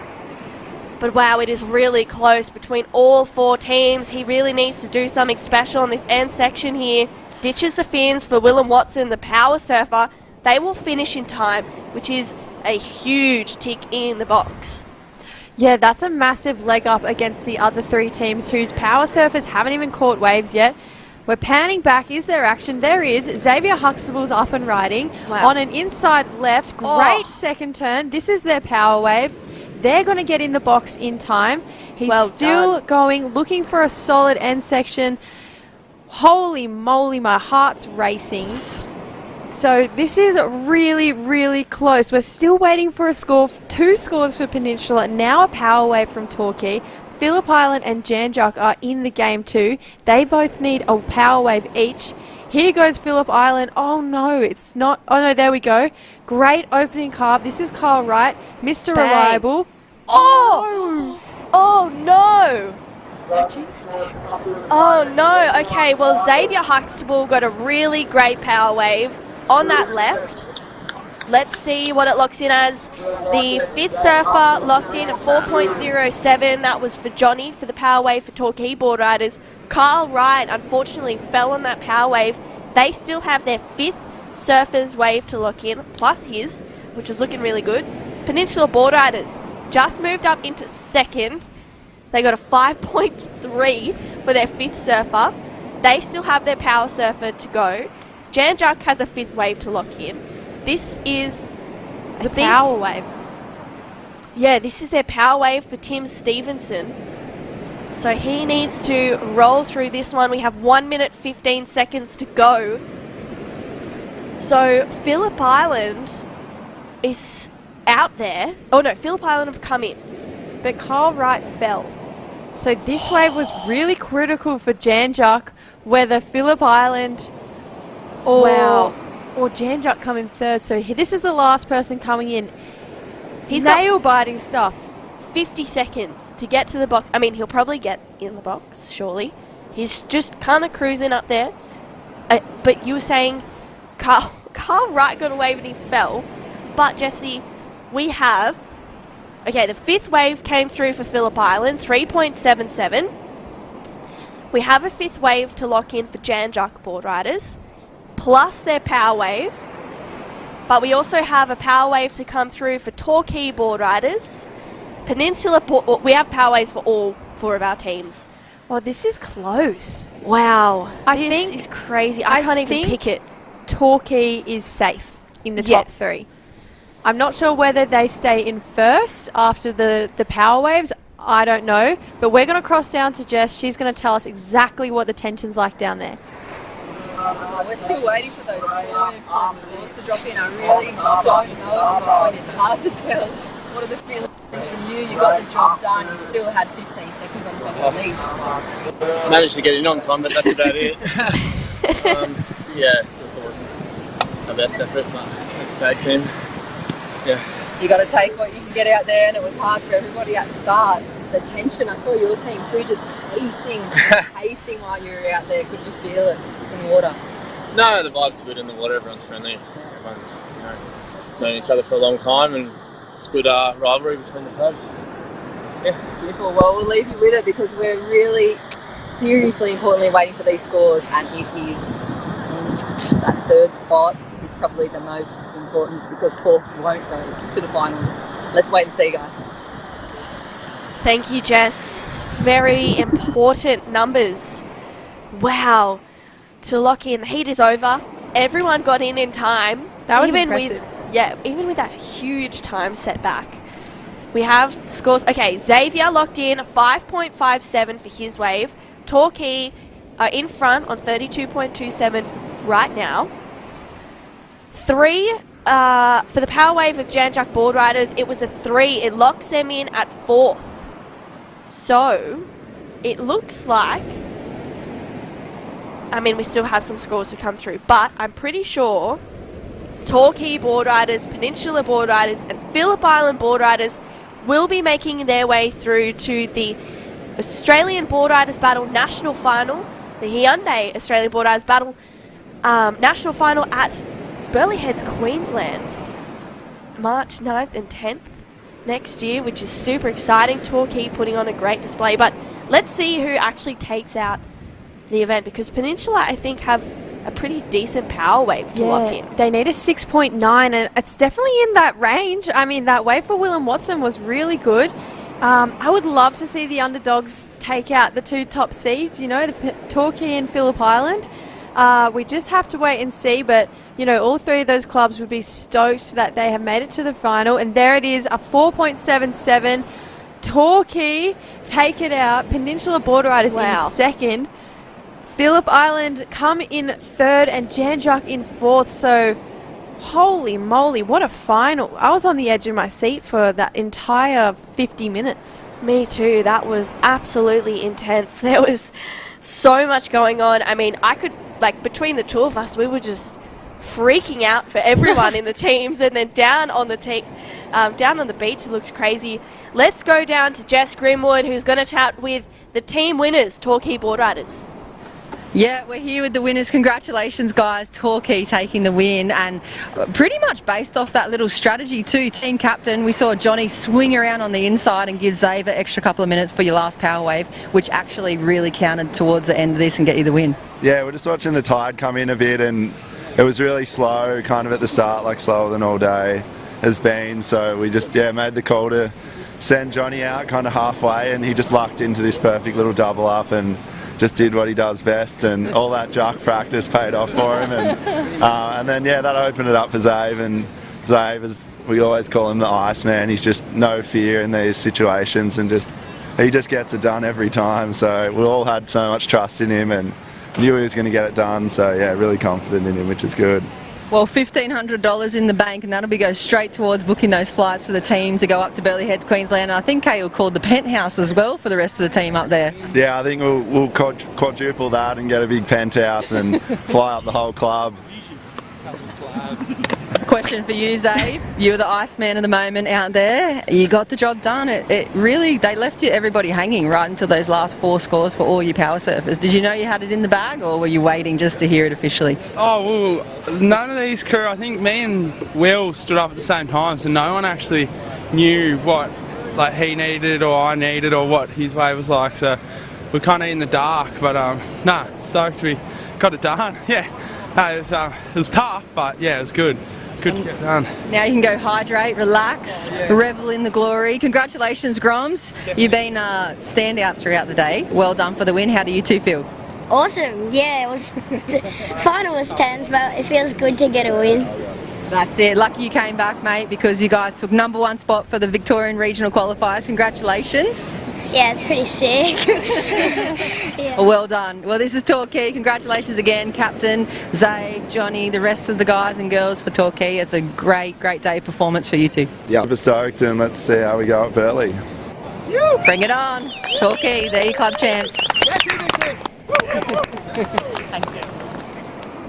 Well, a huge congratulations to Torquay Boardriders for taking out the Hyundai Australian Boardriders Battle Victorian Regional Qualifier. It's been an amazing day of surfing. The conditions have really turned on today.